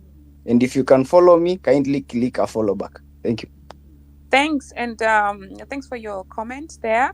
And yes, let's also build a network. Guys, let's focus on the topic, a way forward for Kenya. So the next speaker coming, that is the topic that you want to focus on. You focus on the topic, and if you have a question for Dr. Miguna Miguna, then you ask that question. He's gonna listen, maybe probably also still come in, but he was going to listen in and answer those questions. So Mzalendo Atong, Mzalendo Alenga, 2 minutes. Way forward. What's the way forward? Right. Thank you much for this opportunity to speak on this space. And I quickly have to talk about number one. Right now, William Ruto is seemingly looking beaten and rained on. But we know the way of dictators. Sometimes when they are cornered, they look polite, they look like they have no strength. But when you give them time, there's a way they rehabilitate themselves and they come back and hit you harder. So, what we can expect in the next coming days, if we slow down the momentum, one thing for sure is people are going to continue disappearing one by one. People are going to be found dead. People are going to be to be arrested arbitrarily. And you have heard him say clearly that he knows. You know, the good thing about Ruto, he always hints about the bad things he's going to do. So if you listen to him all through from the 25th of June, he's always saying, we know the rogue people who are in this protest, and we will follow them and we will deal with them. No, none of them will be left. So he's clearly saying the systematic plan that he has in reprimanding everyone that dared speak, voice their concern about the state of the country. And I was there at the protests, especially on the 25th, even when the parliament was being, when guys were getting into the parliament, and I watched everything, I documented everything, and there is no single footage that you look through and you see any single person holding a weapon or looking like a criminal. And in any case, the police should have had even one weapon they secured from one of the protesters, and they can tell us this one here was a criminal. He was armed with this type of gun, or he was armed with a machete. But you cannot just say they were criminals. But we know how dictators and tyrants do things. Yeah. They first of all label, and then once they have labeled, then it justifies the unfair action that they are going to take against the people. So he has already labeled and said there were some criminal elements who infiltrated the protests, so that now that justifies the people that is going to kill, the people that is going to detain, the people that are going to disappear. And this is a game he's good at. It will not be the first time he's doing that. So secondly, I would like to talk about something that I had that there was quite a discussion here, because we are looking at the way forward. And for me, the way forward is we have to maintain the momentum of this push to get Ruto out of power with the entire cabinet and the whole circle of politicians that surround him, so that this country can have a fresh start. But what are the options that we have? One person will argue that we have the constitution, we can go through that and effect the change we want. Some other person can argue we can wait for 2027 and vote out whom we do not want to, whom we do not want, and bring in the person that we want. But the reality is, this country, you can hardly achieve change through the ballot, because that ballot is managed in such a way that it will favor those that can buy the vote and those that can manipulate the results. And that is why when you think about change, they will always refer you to the ballot. They will always refer you to the ballot, because they know that is where they have the stranglehold of that ballot, and therefore they determine what happens in that ballot. So we're not going to go that direction if we really need a radical change for this country, because what this country needs is a radical change. And sometimes, please land. I know that the points are very yeah, sure. important, but we have almost 100 people sure, waiting. let me get down to Thank you. it. Yeah. Sometimes when you want to see the larger expanse of the ocean, you must be willing to lose sight of the seashore. I think our military is not like militaries of other countries that we might use as a typical example of a military that took over and ran the country in this direction, because our recruitment process for the military is fairly a clean one, and we actually get into the military people that have good level of education, bright chaps, and they go through lots and lots of trainings that we cannot compare to the other militaries, where miscreants are the ones who are recruited into the military. So for me, I think, and totally believe, if we need a fresh start, we need to push this so that it reaches to levels where the military can take over. And once it takes over, then we can pursue issues like having a transitional period of maybe 90 days or 180 days, and then we table we have a fresh election, and therefore the people that were in the past regime cannot be allowed to vie in that election, and that is the only way we'll get a new set of politicians. That's my point. Thank you so much, Alenga. I get your point that you're for the idea of military takeover. I know that there's so many people who are not for that idea.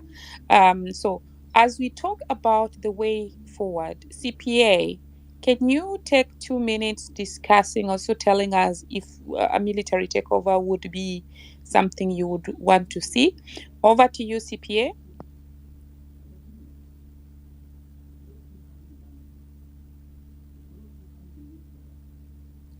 Okay, CPA is not speaking now. So the next person is Mok Nyabinda. Military takeover. What's the way forward? That, or what do you suggest? Can anybody hear me? I can hear you. Yes. Okay. So Arif, what do you think about a military way or takeover, and what other way forward do you have for Kenya? I think we don't want military. We want the current government that are there. I think the question is too hot. We drop it there. Okay. Yeah. Arif, just repeat again, I cannot hear you. Can anyone hear Arif? Yes, we can. Please repeat. We can hear him. I think maybe your mic. Okay, I think now they started. I'll log out and come back. Okay. Yeah. Okay. Anybody can hear me? Give me a 5. We can hear you, Biril. Okay, Arif, you can take it and just let's be brief so that you can wind up as you summarize. Can I get the question again, please? No, you're just asking questions onto way forward. We're not going to ask onto that hot question. Okay. I wanted to say the president was ignoring the truth. He didn't want to take responsibility. So on next question, when he comes on Twitter or on next journey, I wanted for every question he answers immediately. If he doesn't answer, we repeat it again. It will not be a political situation where he has to entice us or you're trying to sell something and you're trying to please the customer at the end of the day. So that's one. And then the second thing, I think president was not honest. He was totally not honest. Arif, sorry. We are actually on way forward for Kenya conversation, not on the discussion that the president had on the Citizen TV today. A way forward for Kenya. So just let the others respond so that you can understand. Kinyanjui or Inform, if you can hear me, you take the mic and you take a minute. Kenyan? Yes, take the mic for a minute. Is that Kenyan lady? Yeah, this is a Kenyan lady. Yeah, Kenyan lady, go ahead. All right. Yeah. Okay, who's to speak? Did you call for Kenyan lady? I'm sorry. Kenyan lady, you're the Kenyan one. lady. Go Okay. ahead. Okay, thank you. Thank you very much, and thank you for this space. I want to say Gen Z have been doing such a wonderful job. But let me go straight to my 3 points. I hope I will be able to make them within 2 minutes. Number one, I want to clarify for those of us who have been following into the spaces. I would like to clarify for the person that asked about where is the accountability of the 14 million that have been collected for our dead. Please follow Hani Falsafa. She is the most credible Gen Z I have seen in a long time. She's the most credible Kenyan I have seen in a long time. All that money that we have raised through these spaces, she is going directly and physically into the hospitals. She's taking care of these bills, and she is actually reposting all the tickets, and she's also holding space, or she's coming into spaces, and then she's updating on that. So that's one thing I wanted to clarify. About the clarification on the number of people who have died, that of course we have to rely on the government, but about the money that has been collected through this space, Hani Falsafa, please follow her. She's the one who's been responsible on that portion. The second thing I want to speak about is corruption in the diaspora. Let's not bury our heads on the sand and go like, get involved in this movement and get infiltrated in this movement of Gen Z. We do know that here in the diaspora, there are so many of us that are in bed with this Mr. Ruto. We know that for a while, there are so many people that are so corrupt, they are so tribalistic, and they're in this diaspora. We know, and it is very, very well known, that we have managed to bring down institutions from people in the diaspora, which have been put together by us in Kenya in order to help our country. But you guys have gone to bed with these ministries. You guys have gone to bed with the government, and you have managed to bring us down, or you have tried to bring us down. So when it comes to this is much more sensitive matter. I would request that the Gen Z as a group, actually, you need to vet people. I don't know how you're supposed to do it. I don't know how that's supposed to happen, but be very really leery also when you deal with people out here in the diaspora. Okay? Very, very important. Please. Also, when diaspora comes in, please do not take it away from the Gen Zs. They remain front and they remain at the center. We are the most disintegrated people with very many of organizations out here in the diaspora, such that you don't even know which one to trust. All right. So I would ask that please, for the Gen Zs to still remain on the front and the center. My last point that I want to make, could Dr. Miguna General please speak on Mr. Honorable Ishungwa's submission about the scraping off or the amendment of the land law that he submitted about like 2 days ago, but it was dated like, I don't know, in May. Like we are so confused. I don't even know what is going on. And then the second clarification or speak on that I would like the general to speak about is on Atiende Omolo's submission on after the president rejected or whatever he did and sent back the finance bill 2024 back to parliament, but then we know they're in recess. But then I do know that the landed friend, Mr. Omolo, did make a submission to the parliament, and I don't know what its implication is as far as the finance bill and the finance bill becoming law in the next 14 days. I yield. Thank you very much. I'll give Informed. Informed, are you there? We're just asking questions so that when the Terry comes again, we can be able to address them. Informed, if you're not taking Daniel or Prof, can you take it? Bob, you're ready. Go ahead. Just take 2 minutes so that you can close. We're just taking questions, and let's try and stick to the points. We're talking about a way forward. So let's all take the mic and go straight to the point, 2 minutes each, so that all of us can be able to put up across. Okay, that is well noted, and thanks for this opportunity. So mine is, I'm thinking the way forward. I believe everybody's pushing for all our MPs to be recalled, which to me will take a long process of IEBC being drafted back. I don't think it's something that will take like a short time, and we need to keep our momentum going, because the momentum we have now, if we let it die down, Ruto has won. Whether we won on the dropping off of the finance bill, we've not got our main win yet, which is taking back our country as the young people and getting our country being run as we want, not as the few 1% or the political class wants it run.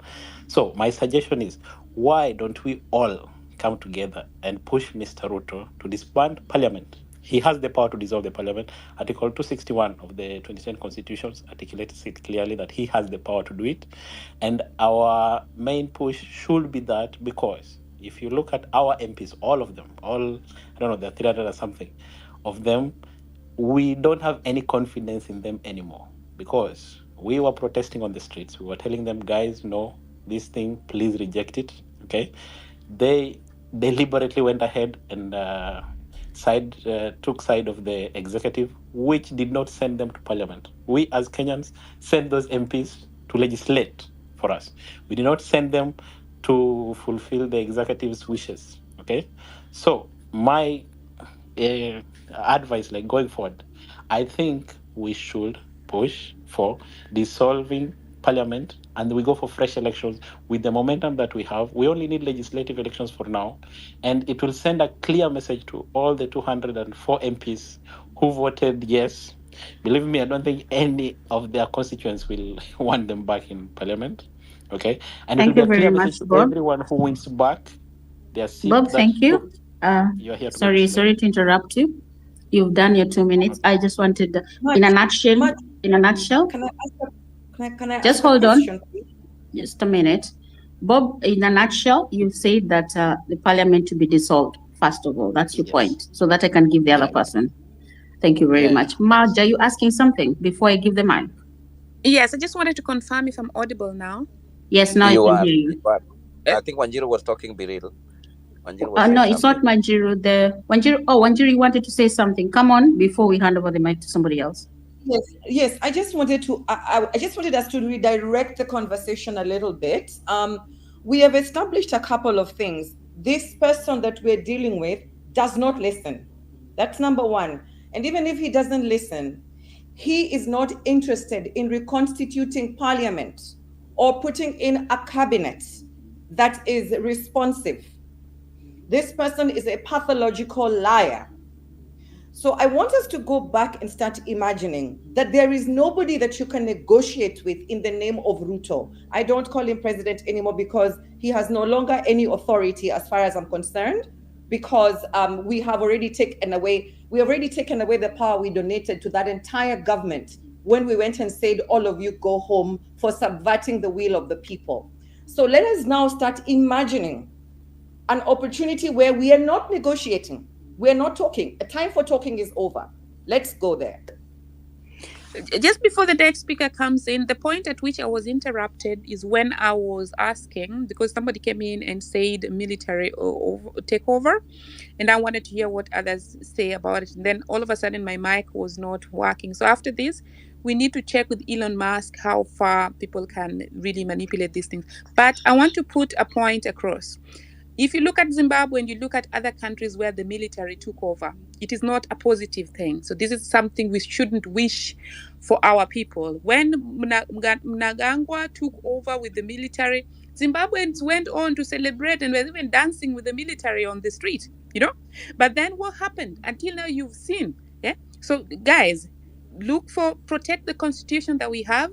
If you have something to change, let us work together and do a constitutional amendment. The importance of the constitution is that whatever happened, whatever situation is, sort of the objectivity remains when we have a constitution in place.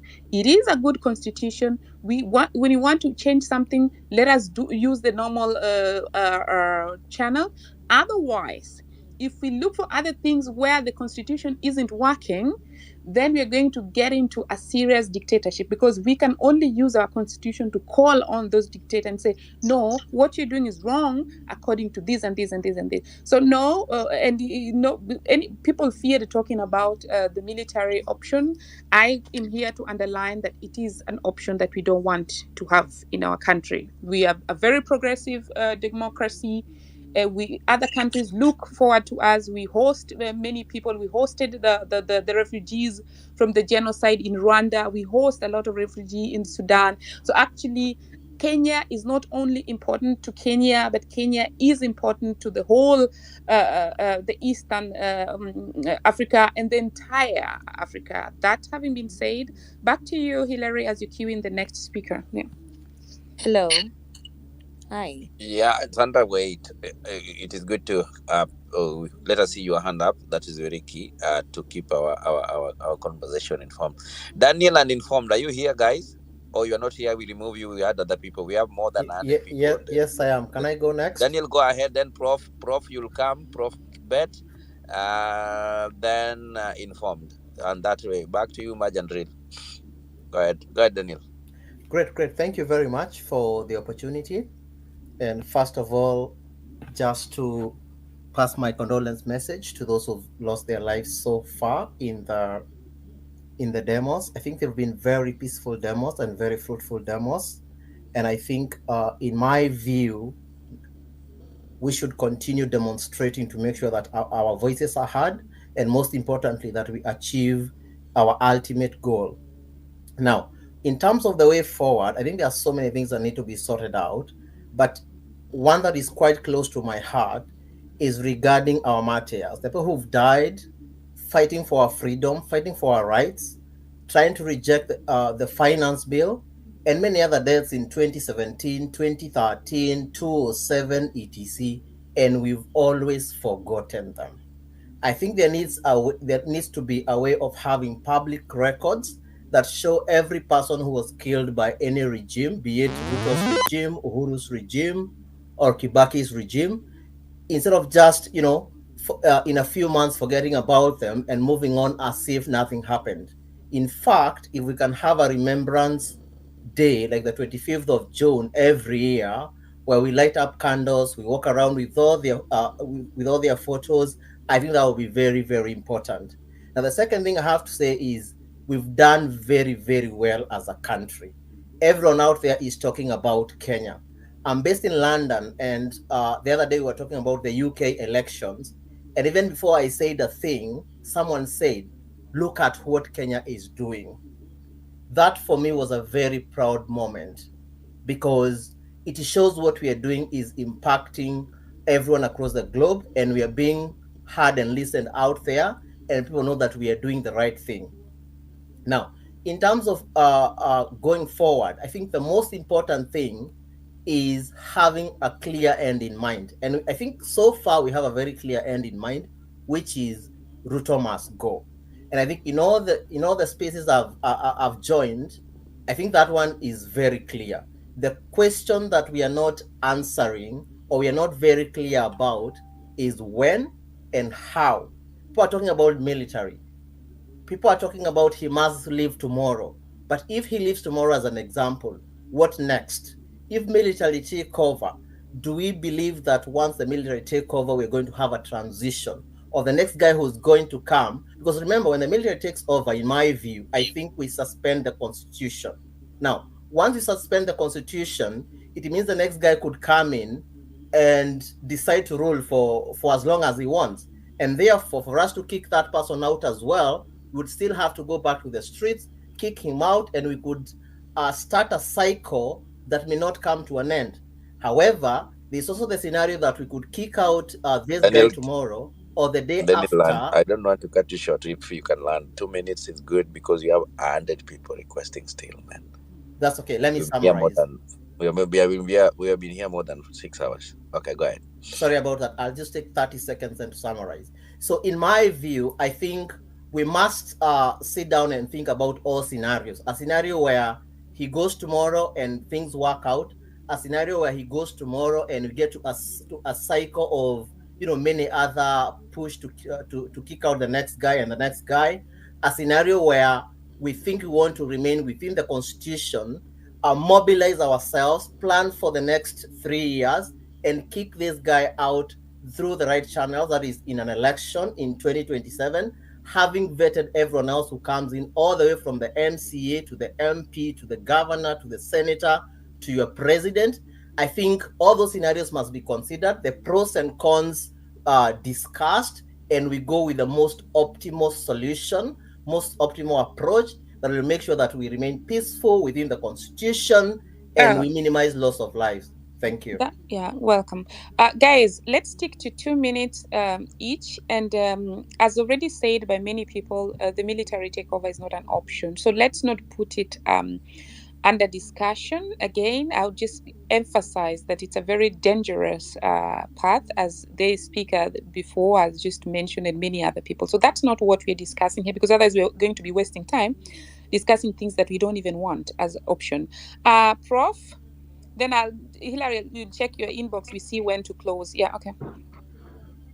Thank you very much. I just salute everybody. I'm very proud of what Kenyan is doing.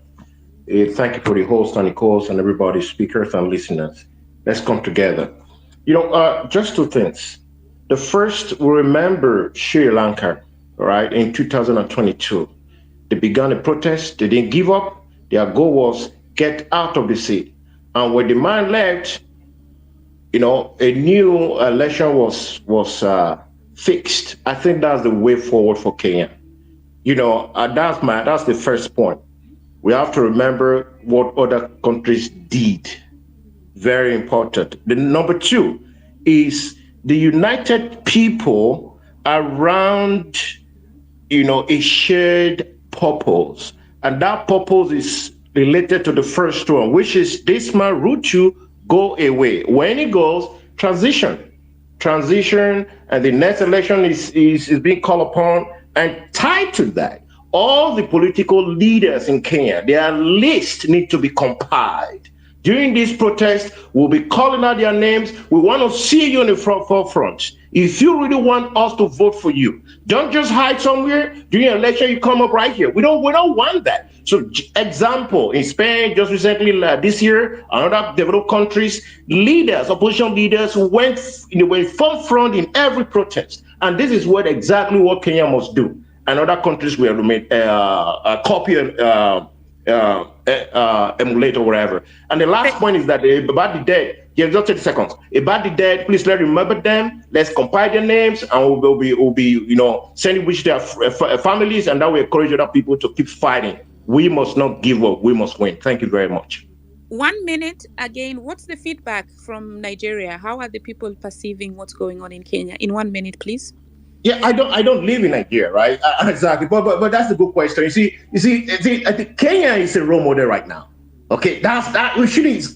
I don't have the time, and then that's why I'm very excited that Kenya wins. All right, this route to goes away, and then constitutional reform will be up, and the list of all these guys are the great brains, in diaspora within Kenya will rise up and will fix Kenya. When Kenya rises, other countries will molest. Thank you so much. I see that Honorable Dismas Baraza is here, but actually politicians are being deplatformed. But because you want to, Dismas Baraza should leave. We don't need him here. We want to. Can I speak? No, guys, you know what? Let the co-host and the host control the meeting, and that one will be in order. Thanks. When you start doing that, then we are making a lot of noise that will not make sense. Imagine, go ahead. Yes. So now, like I said, at the moment, Kenyans, due to what is going on, they're actually deplatforming politicians. They're not giving them a podium. But I want to respect your freedom of speech in the Constitution. That's why I give you the mic, but do take 2 minutes to let us know how the abductions are going to stop.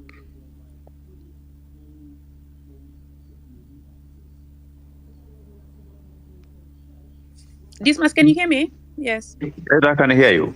Yeah, please proceed. Yeah, Mheshimiwa, go ahead. Yeah, I think we are having an engagement to ensure that if there are people breaking the law, the police should follow the law in apprehending them. It's something which concerns all of us, and I think we have a conversation that the police should enforce arrests within the confines of the law, and they should not do it in a manner that goes against human rights. And second thing is that we will want to have suggestions on how government or rather parliament we can engage with this Gen Z population on issues that can take our country forward without necessarily raising animosities and where in some situations where properties are destroyed, understanding that there are very many people in this country who have actually spend their fortunes to put up businesses, and it doesn't make sense for them to be brought down in one way. And we should all understand that we only have one country called Kenya. We don't have another country, and Kenya will march forward if all of us comes together to use our intelligence, to use our wisdom, to use our experience, to use our expertise for the betterment of our country. But we appreciate what all you guys are doing. Thank you so much. So on the first point that I asked, what is going to happen about the abductions, you're telling me that the criminals, if there's somebody who's doing something wrong, the police should arrest them. But what I'm talking about is actually the abductions that even the president has on national TV not condemned. We want that to stop. We are not Uganda. We are not Uganda. I want to tell you that. Let me finish. I'll give you the time to speak. Now, point number 2. You're talking about looking for a channel to address the Gen Z. They gave you the mandate. Why weren't you doing it until now?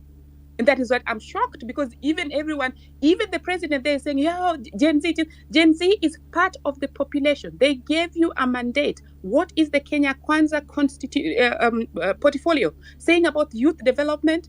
Which funds are you people allocating? You people have failed. And then you're coming here telling us you're looking for ways to reach the people you're supposed to be reaching in the first place. Because what is making them upset is the lack of employment in the country. These people do not have jobs. Yeah. And when you look at it, and I sound like I'm lecturing you, but I'm not lecturing you. It's just the rage there. And the lack of it, if you can still come here and tell us you're looking for ways to engage with the with the Gen Zs, why weren't you engaging with the electorates in the first place? That is the most absurd statement to even come from a leader. You people were supposed to be doing, and they have taken the mandate from you guys. You should know when they were being shot down and they were falling and getting up again. The mandate is gone, Dismas. I'm not even going to call you honorable. So leave this space as you know that Kenyans are not going to take the killings. Alfred Keter was abducted today. So I'm telling you, who do you think you are? You're going to be abducted next. The monster you people are feeding is going to come and bite you. We want to respect the constitution, but we want to tell you, with all due respect, Dismas, as you come here, respect the people. When you people went for a press conference, the first press conference where, in fact, that was a press conference where you people were sharing the amendments. You, in your own press conference, you had 10 minutes delay. That is how disorganized the Kenya Kwanza government is. 10 minutes. Kidogo, president anakuja na chuna mtu huko, what is it called? The chicks. What is that all about? Don't take us for fools. Don't take the citizens for fools. And then what happened again, some of the amendments that you people were telling us about, that were non-brainers. Yeah, non-brainers. And that you were given a mandate. You were told to go and vote no. Then you people go and vote something else, where it is the citizens who gave you the right. So now I'm not going to give you further airtime on the space. I'm going to just let you know that the Gen Zs out there, not only the Gen Zs, but us as citizens, even us in the diaspora, we are not taking it anymore. And that is why you saw all those demonstrations. I can tell you that at least 7 towns in Germany demonstrated. Yes. I think we need to let Didmas go. We are having another discussion. It's not our place to tell him how to do his job. If they failed, they need to go. Let's move on, please. Yes, and I, as a citizen here, I'm going to tell them, and that is why he needs to understand. I'm telling him the diaspora is also going to push back. That revenue we're not going to send. Why should we send money when you people are killing our people? So please leave as we continue. You're supposed to go and do your work. And again, Marge, sorry for interrupting. Why did he decide to threaten people from other community to leave Kimilili? Please let him answer that. Yes, please, that you can answer. Marge, I have not threatened anybody to leave Kimilili. Kimilili is a cosmopolitan constituency. Those are part of a propaganda that were being fueled by some individuals. No, let's stick to the topic. You should leave. Sorry, I've muted everyone. Let's stick to the topic. The questions that Marge has raised, they're critical to all the Gen Zs. And I just want to add one thing. The Gen Zs that you're meeting on the side shows, the Gen Zs that want to talk to you guys, just find them on the space. The ones that you're meeting on the cross streets or whatever places that you're meeting them, those are not the Gen Zs. We just need an equal Kenya. We just need equal treatment to everybody. We need equal education. We need equal medication. We need equal everything in Kenya. Marge, you can go ahead. Thank you so much. Just the audacity is that was what really actually disappoints me. And that shows that these people are not listening at all. They're not listening. You know, you asking, we should really, as a community, think about it, the way forward to go. And the point that I was putting across, and I know that others are also listening, you people come here. You go to Dallas, you organize something, you go where you come. No, we're not putting up with that. We're not putting up with that. We want human rights respected. We want really the constitution followed. We are listening. That because really, as said, Kenya is not only our country, but Kenya is very important for the region. Beryl, who was next? Now, I just wanted to add on to what you said, because there's no way you're coming to the space and the first statement that is coming from your mouth is talking about properties that have been lost. You're not talking about the lives that have been lost. How many lives have we lost? Is it worth more than the 20 million they're talking about? Can I speak now? I'm not sure who's next. Okay, guys, I think we're losing focus. Let us focus again. What is way forward, Prof? I want to say this, guys. I think Baraza, I just think he has a right. Maybe gave him a mic, but we were asking him way forward. I didn't answer that question. I think we just give them time. We hear what they're saying. He cannot answer. Hillary cannot answer because they are used to being called Washemiwa and honorable. Let them do the honorable thing by taking the mandate to come here as a leader and to say you want to talk to the Gen Z. Seriously, that is disrespect. Back to you, Hillary. Yeah.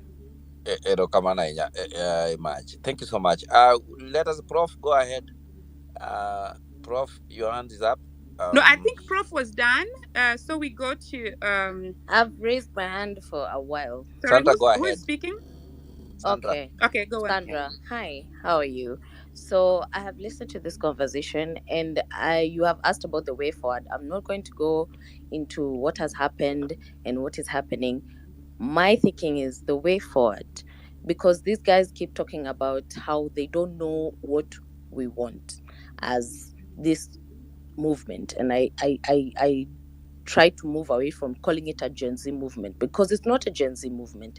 The only thing is the Gen Zs are the ones who amplified the voices of the Kenyan people. So my thing is, because even from this interview today, the main thing that was not addressed is why we were on the streets in the first place. Why were we on the streets? It's not about if I have 45% of my payslip going to the government, what is it doing? Like, what is it working for? So my issue is, what is the expenditure of this government? And that's something that they seem to think that we don't have a voice on. And my way forward is actually billboards. Let's put billboards all over Kenya that tell people that these are the things that people want to do, that you can't have unconstitutional offices all over the country. You have the prime secretary, his wife, the first lady, the second lady, the first daughter. Like, all these offices have such huge budgets that would be going to places that actually have worth in this Kenya. Education, JSS teachers, just the other day, they were not, none of their contracts were renewed. Doctors, the intern doctors have not been posted. And I'm asking myself, if I'm going to give, I have no problem with giving 45% of my salary. I actually don't. But it has to be actually going to something. Like, it has to be going to something that actually makes sense. So if they don't know what our manifesto is, because that is exactly what it is. They have a manifesto, we have a manifesto. So let's blast it all over this Kenya, on on the news, on the billboards, on the radio, everything. All the money that we're going to crowdfund towards, let's put it towards making sure that these people know what this movement is about. It doesn't have to have leaders. We all know what we're talking about. We're all professionals. They're doctors, they're lawyers, they're accountants, everybody. So if just yesterday 15.5 billion was lost to e-citizen, let's figure out where that money is going to. Who is it going to? It can't be lost and it's just going to thin air. So that's what we need to start moving towards. There's no one who wants to destabilize the government. There's no one who wants to move to a military government. We're not trying to move to Sri Lanka, to Bolivia, to Sudan. We're not trying to do that. Kenya has been stable for years. So let's figure out how to keep it stable. We're not trying to make it worse. We're trying to make it better than it was before. And that's just what I think. Thank you, Sandra. Madge, you can go ahead, and then we give Architect, then Pluto. Madge, please, you had something to say. I don't know. I'm just saying we're closing at the top of the hour, so we will be adding probably only 2 people on the mic, and then we close for today. And of course, as Hilary has said, we are planning another session with the General Miguna Miguna, and there's also on Tuesday, I'll be on Citizen News with other speakers, speaking about the protests from the diaspora perspective. So that look out for that. I put that in the comment section. But it's getting late, and we've gone for over 6 hours. So we are finalizing. That's what I wanted to say. And Biril, whom did you queue? Then we finalize. It's Pluto, then Godisable, then Komosa. We're just finalizing with the speakers that haven't spoken, because we're closing in about 15 minutes. So just take about a minute and a half. We are 6 of you, and then we can close. Pluto, kindly, then Architect, then Godisable. If Pluto is not there, speaking, yeah, if Pluto is not there, somebody else. Whoever can hear me, take the mic. You Yes. said who? First of all, condolences to those who lost their life in these protests. Hilary, I think somebody is speaking. Okay, that's fine. Somebody is speaking. Right, Sorry, Pluto, just take it. Hilary was talking and there was a lot of interference. Go ahead.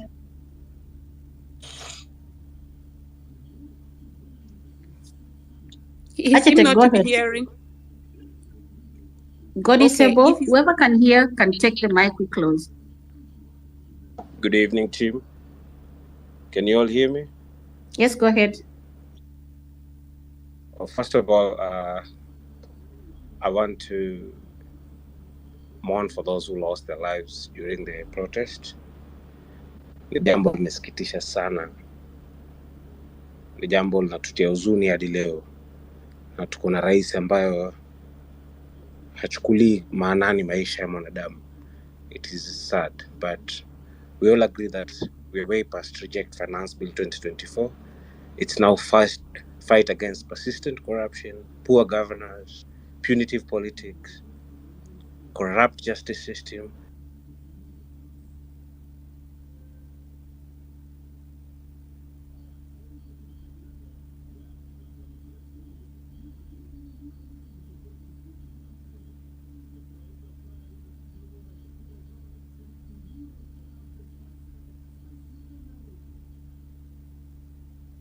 So sote hapa ni viongozi in our own capacities. We don't know why our policemen ambao wanaua wananchi bado wako kwa payroll ya mwananchi. Bado ni mzigo wetu sisi kama wananchi. Hatuelewi rais wetu. Sijui unataka mazungumzo gani mengine tena? Hakuna mazungumzo. The word is out there. You know what we want.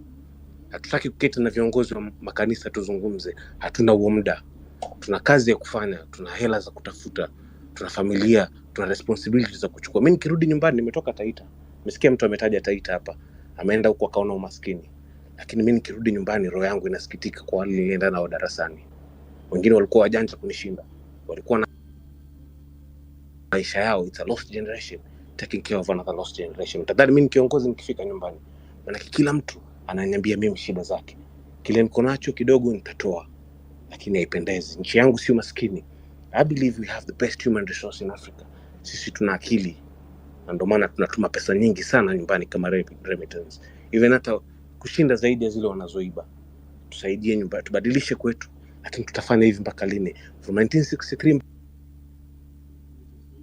tumechoka baba.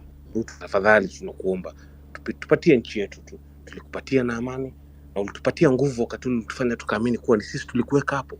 Ulitupatia nguvu maana tulijua tu tunaweza kukutoa. So hatukutoi kwa ubaya, hapana. Sasa hivi unajua nini tunataka? Then chukua crack the whip. Usitulize, tutaki tukae chini tuzungumze nini? Tunalipi la kuzungumza? Tuna huzuni mwingi sana kwa roho zetu. Imagine kuna watoto wadogo wamefariki sasa hivi. Angekuwa ndugu yangu, poleni, kuwa na mwema. Cheers guys. Yes. Yeah, asante. So it's Kamusu and then Morris.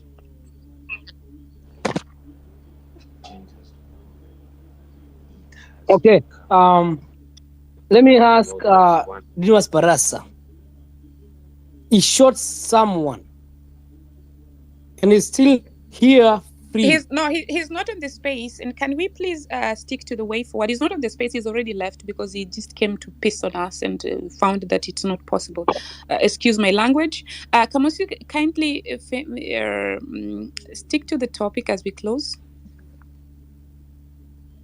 Give it to someone else. Morris, please. Good evening, everyone. Manj, can you hear me? Yes, I can hear you. Kindly proceed. Okay. Let me take my gratitude, my condolences to the ones they are our heroes. We do respect them because they have fought for this country.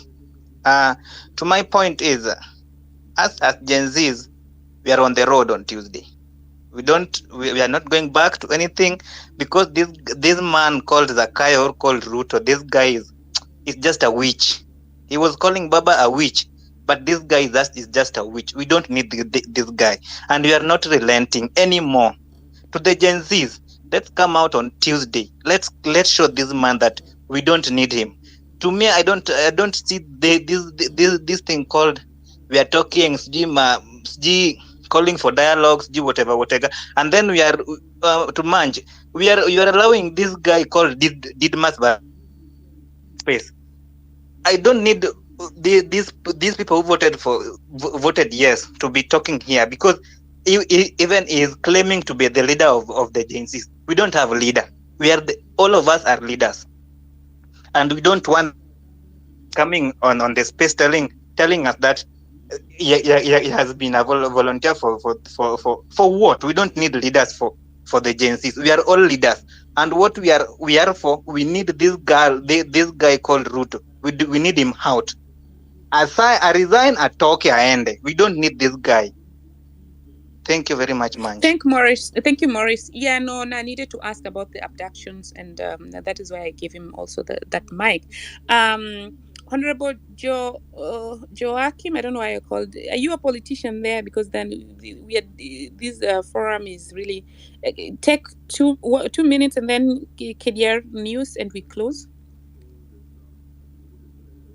Okay, he's not speaking. So KDR TV. Yes, Marge. Closing remarks, please. Thank you very much, Kenyans, and it's a wonderful opportunity, at least, to hear different perspectives from people in Kenya and people from the diaspora. Thank you very much, Mr. Gondi and Dr. Maj, for this opportunity again. What I can really tell our Kenyan populace is that this is our time. Let us not relent. Let's do this thing very peacefully. Let's march together. Let's focus, and let's push our best ability forward to ensure that we get our country back. And let Dr. William Ruto just resign honorably. We won't hurt him. We'll just let him go and relax wherever he will decide to go and relax, so that our country can start a wonderful build-up, so that we can be a united Kenya and make our kids get employment and ensure that people who have gone to school, people who have got the best ability to lead our country, are the ones who are in the helm. And all thieves who have actually stolen, the very best option for them is just to return whatever they have stolen, so that we can use that money to build our nation. There is no way, even if we decide to say we are forgiving these people, there's no way Kenyans won't wait for the next 3 years listening to rubbish coming from them, because all they are basically doing is trying to make us believe what they're telling us. We've had enough. We've had enough for the last 7 years. But now they have been given an opportunity. They are looking for another opportunity. They're actually requesting for how many years? 3 plus 5. Those are 8 years for us to continue listening to this nonsense. So the very best option is for them. Even my friend here, who is trying to circumlocute the question, Mr. Didmat Baras, is trying to duck the question.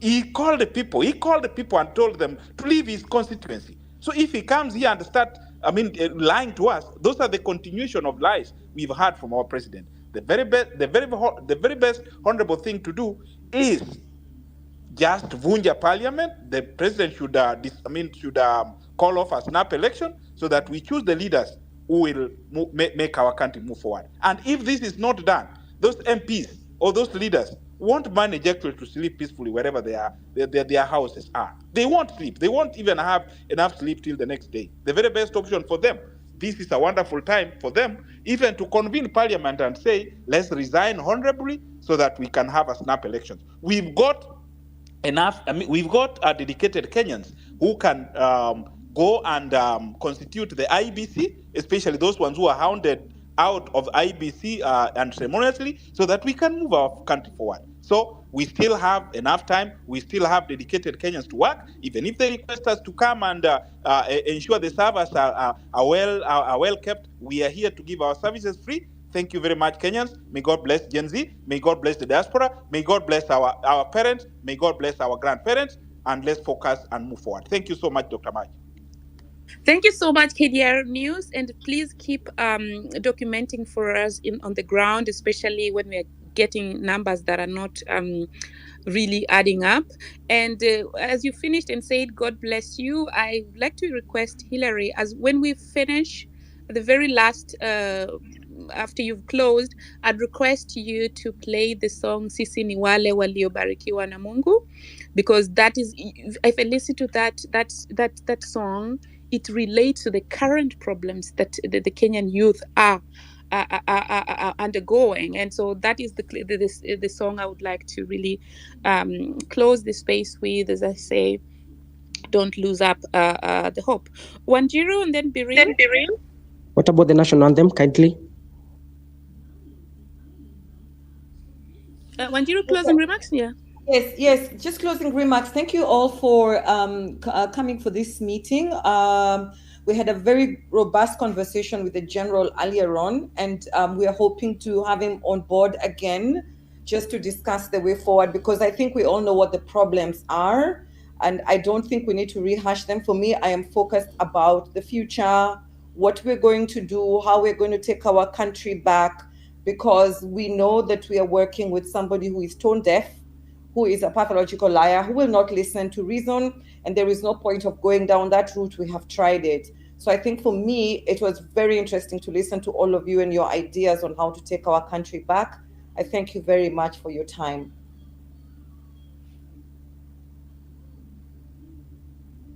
Madge, let me take it from there. I want to appreciate everyone that was on this space today, and it was quite educative.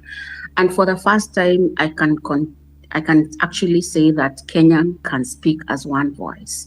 And the one voice is only one enemy: oppression, lack of equal treatment, poor governance, and poor leadership. We're not asking for so much. We're asking for so little.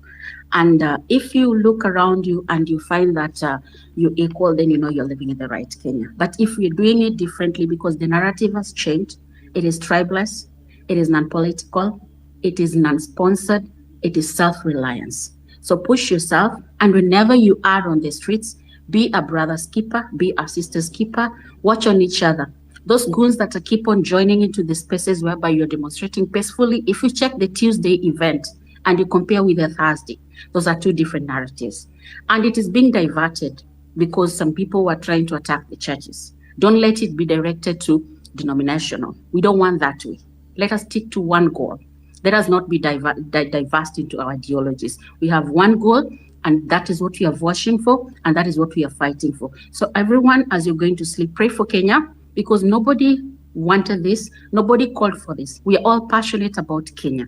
So let's vote for one voice and stick with one voice. God bless everyone. Madge, it's a pleasure. Wanjiru, Hillary, God bless you guys so much. Thank you, everyone. Thank you, Biril. And of course, I would also like to end by saying that thanks to the general who took time to come and speak to us. I'd like to underline or summarize what he said. His suggestion was that it's going to be a reset. It's going to be a reset in accordance to Article 1 of the Constitution. And then we are going to have a transitional, how did he call it? A transitional committee. And then that is really compiled of 52 members. How that is going to be done is still to be discussed, but that was his suggestion. And of course, people are asking what next and what next. And according to him, as I can summarize, that was going to be within the Constitution. And then after that, that is when now you have a fresh start. And I think because if the members of parliament would do the things they're supposed to do, then we would not have been in this situation. No, because they would have listened to the people who voted them. They would have voted not according to their political parties, the wishes of the political parties, but according to the needs of the citizen. So as we try to have a refresh, I think it's also important to really put the leaders into to have some accountability, because it cannot be that you vote for somebody and then they go in and elect somebody else. If you ask me, the gangster way of doing it, if Ruto likes, he can throw all those people under the bus, and support the recall, though that is not something that would happen.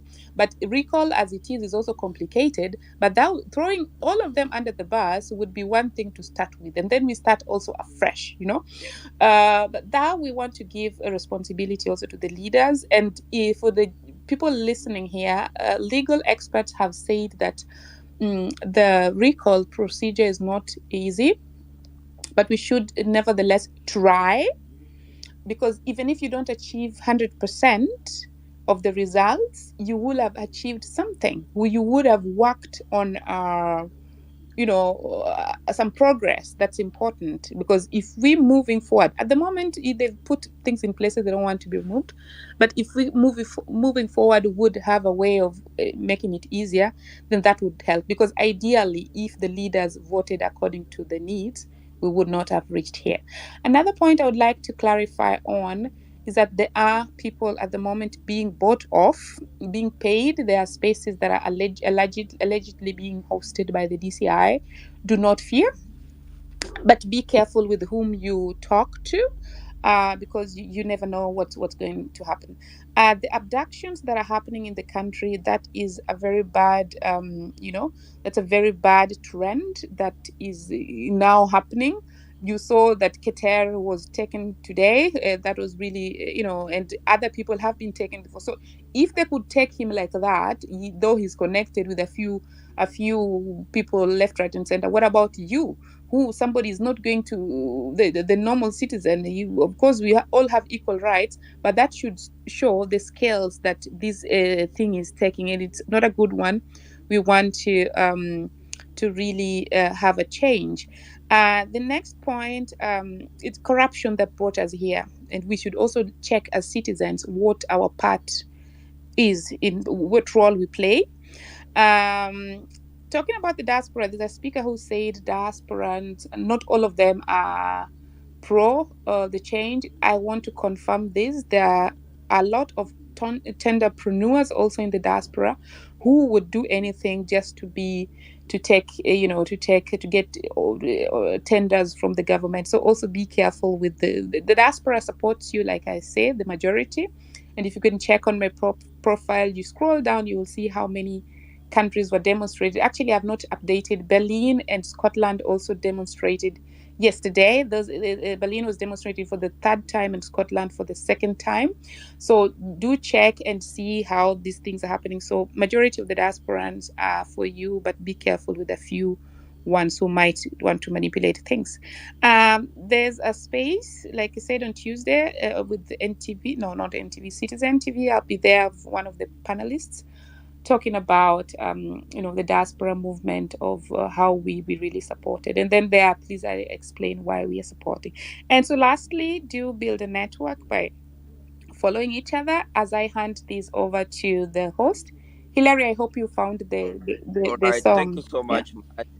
Yeah, thank you so much, Maji. You and Biril and Wanjiru, you were alternating. I know the network was a problem. They tried to make our space not work twice, but we try our best to maintain it, and we want to thank God for that. And also, we want to thank God for our listeners.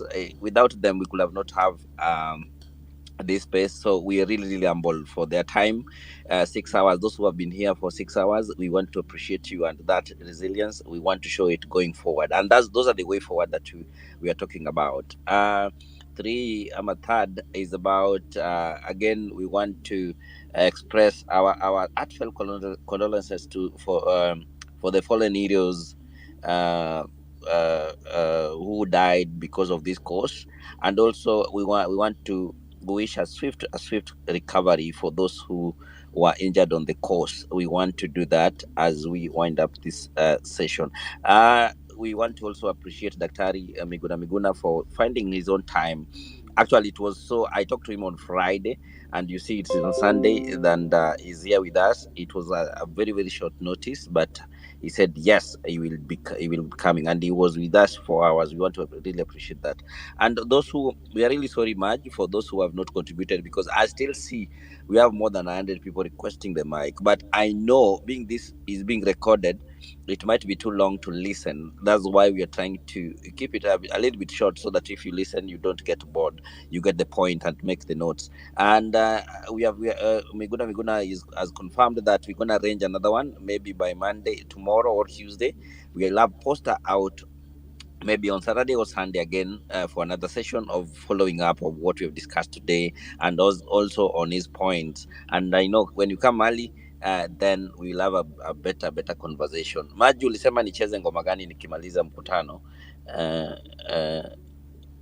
Ulisema ni ngoma gani nicheze, muziki gani? Let Maji. me play. I have it on. It's from my phone. All But right, still it's gonna guys. serve As the purpose. that song, as we finish that, thank you so much, and God bless you as you proceed.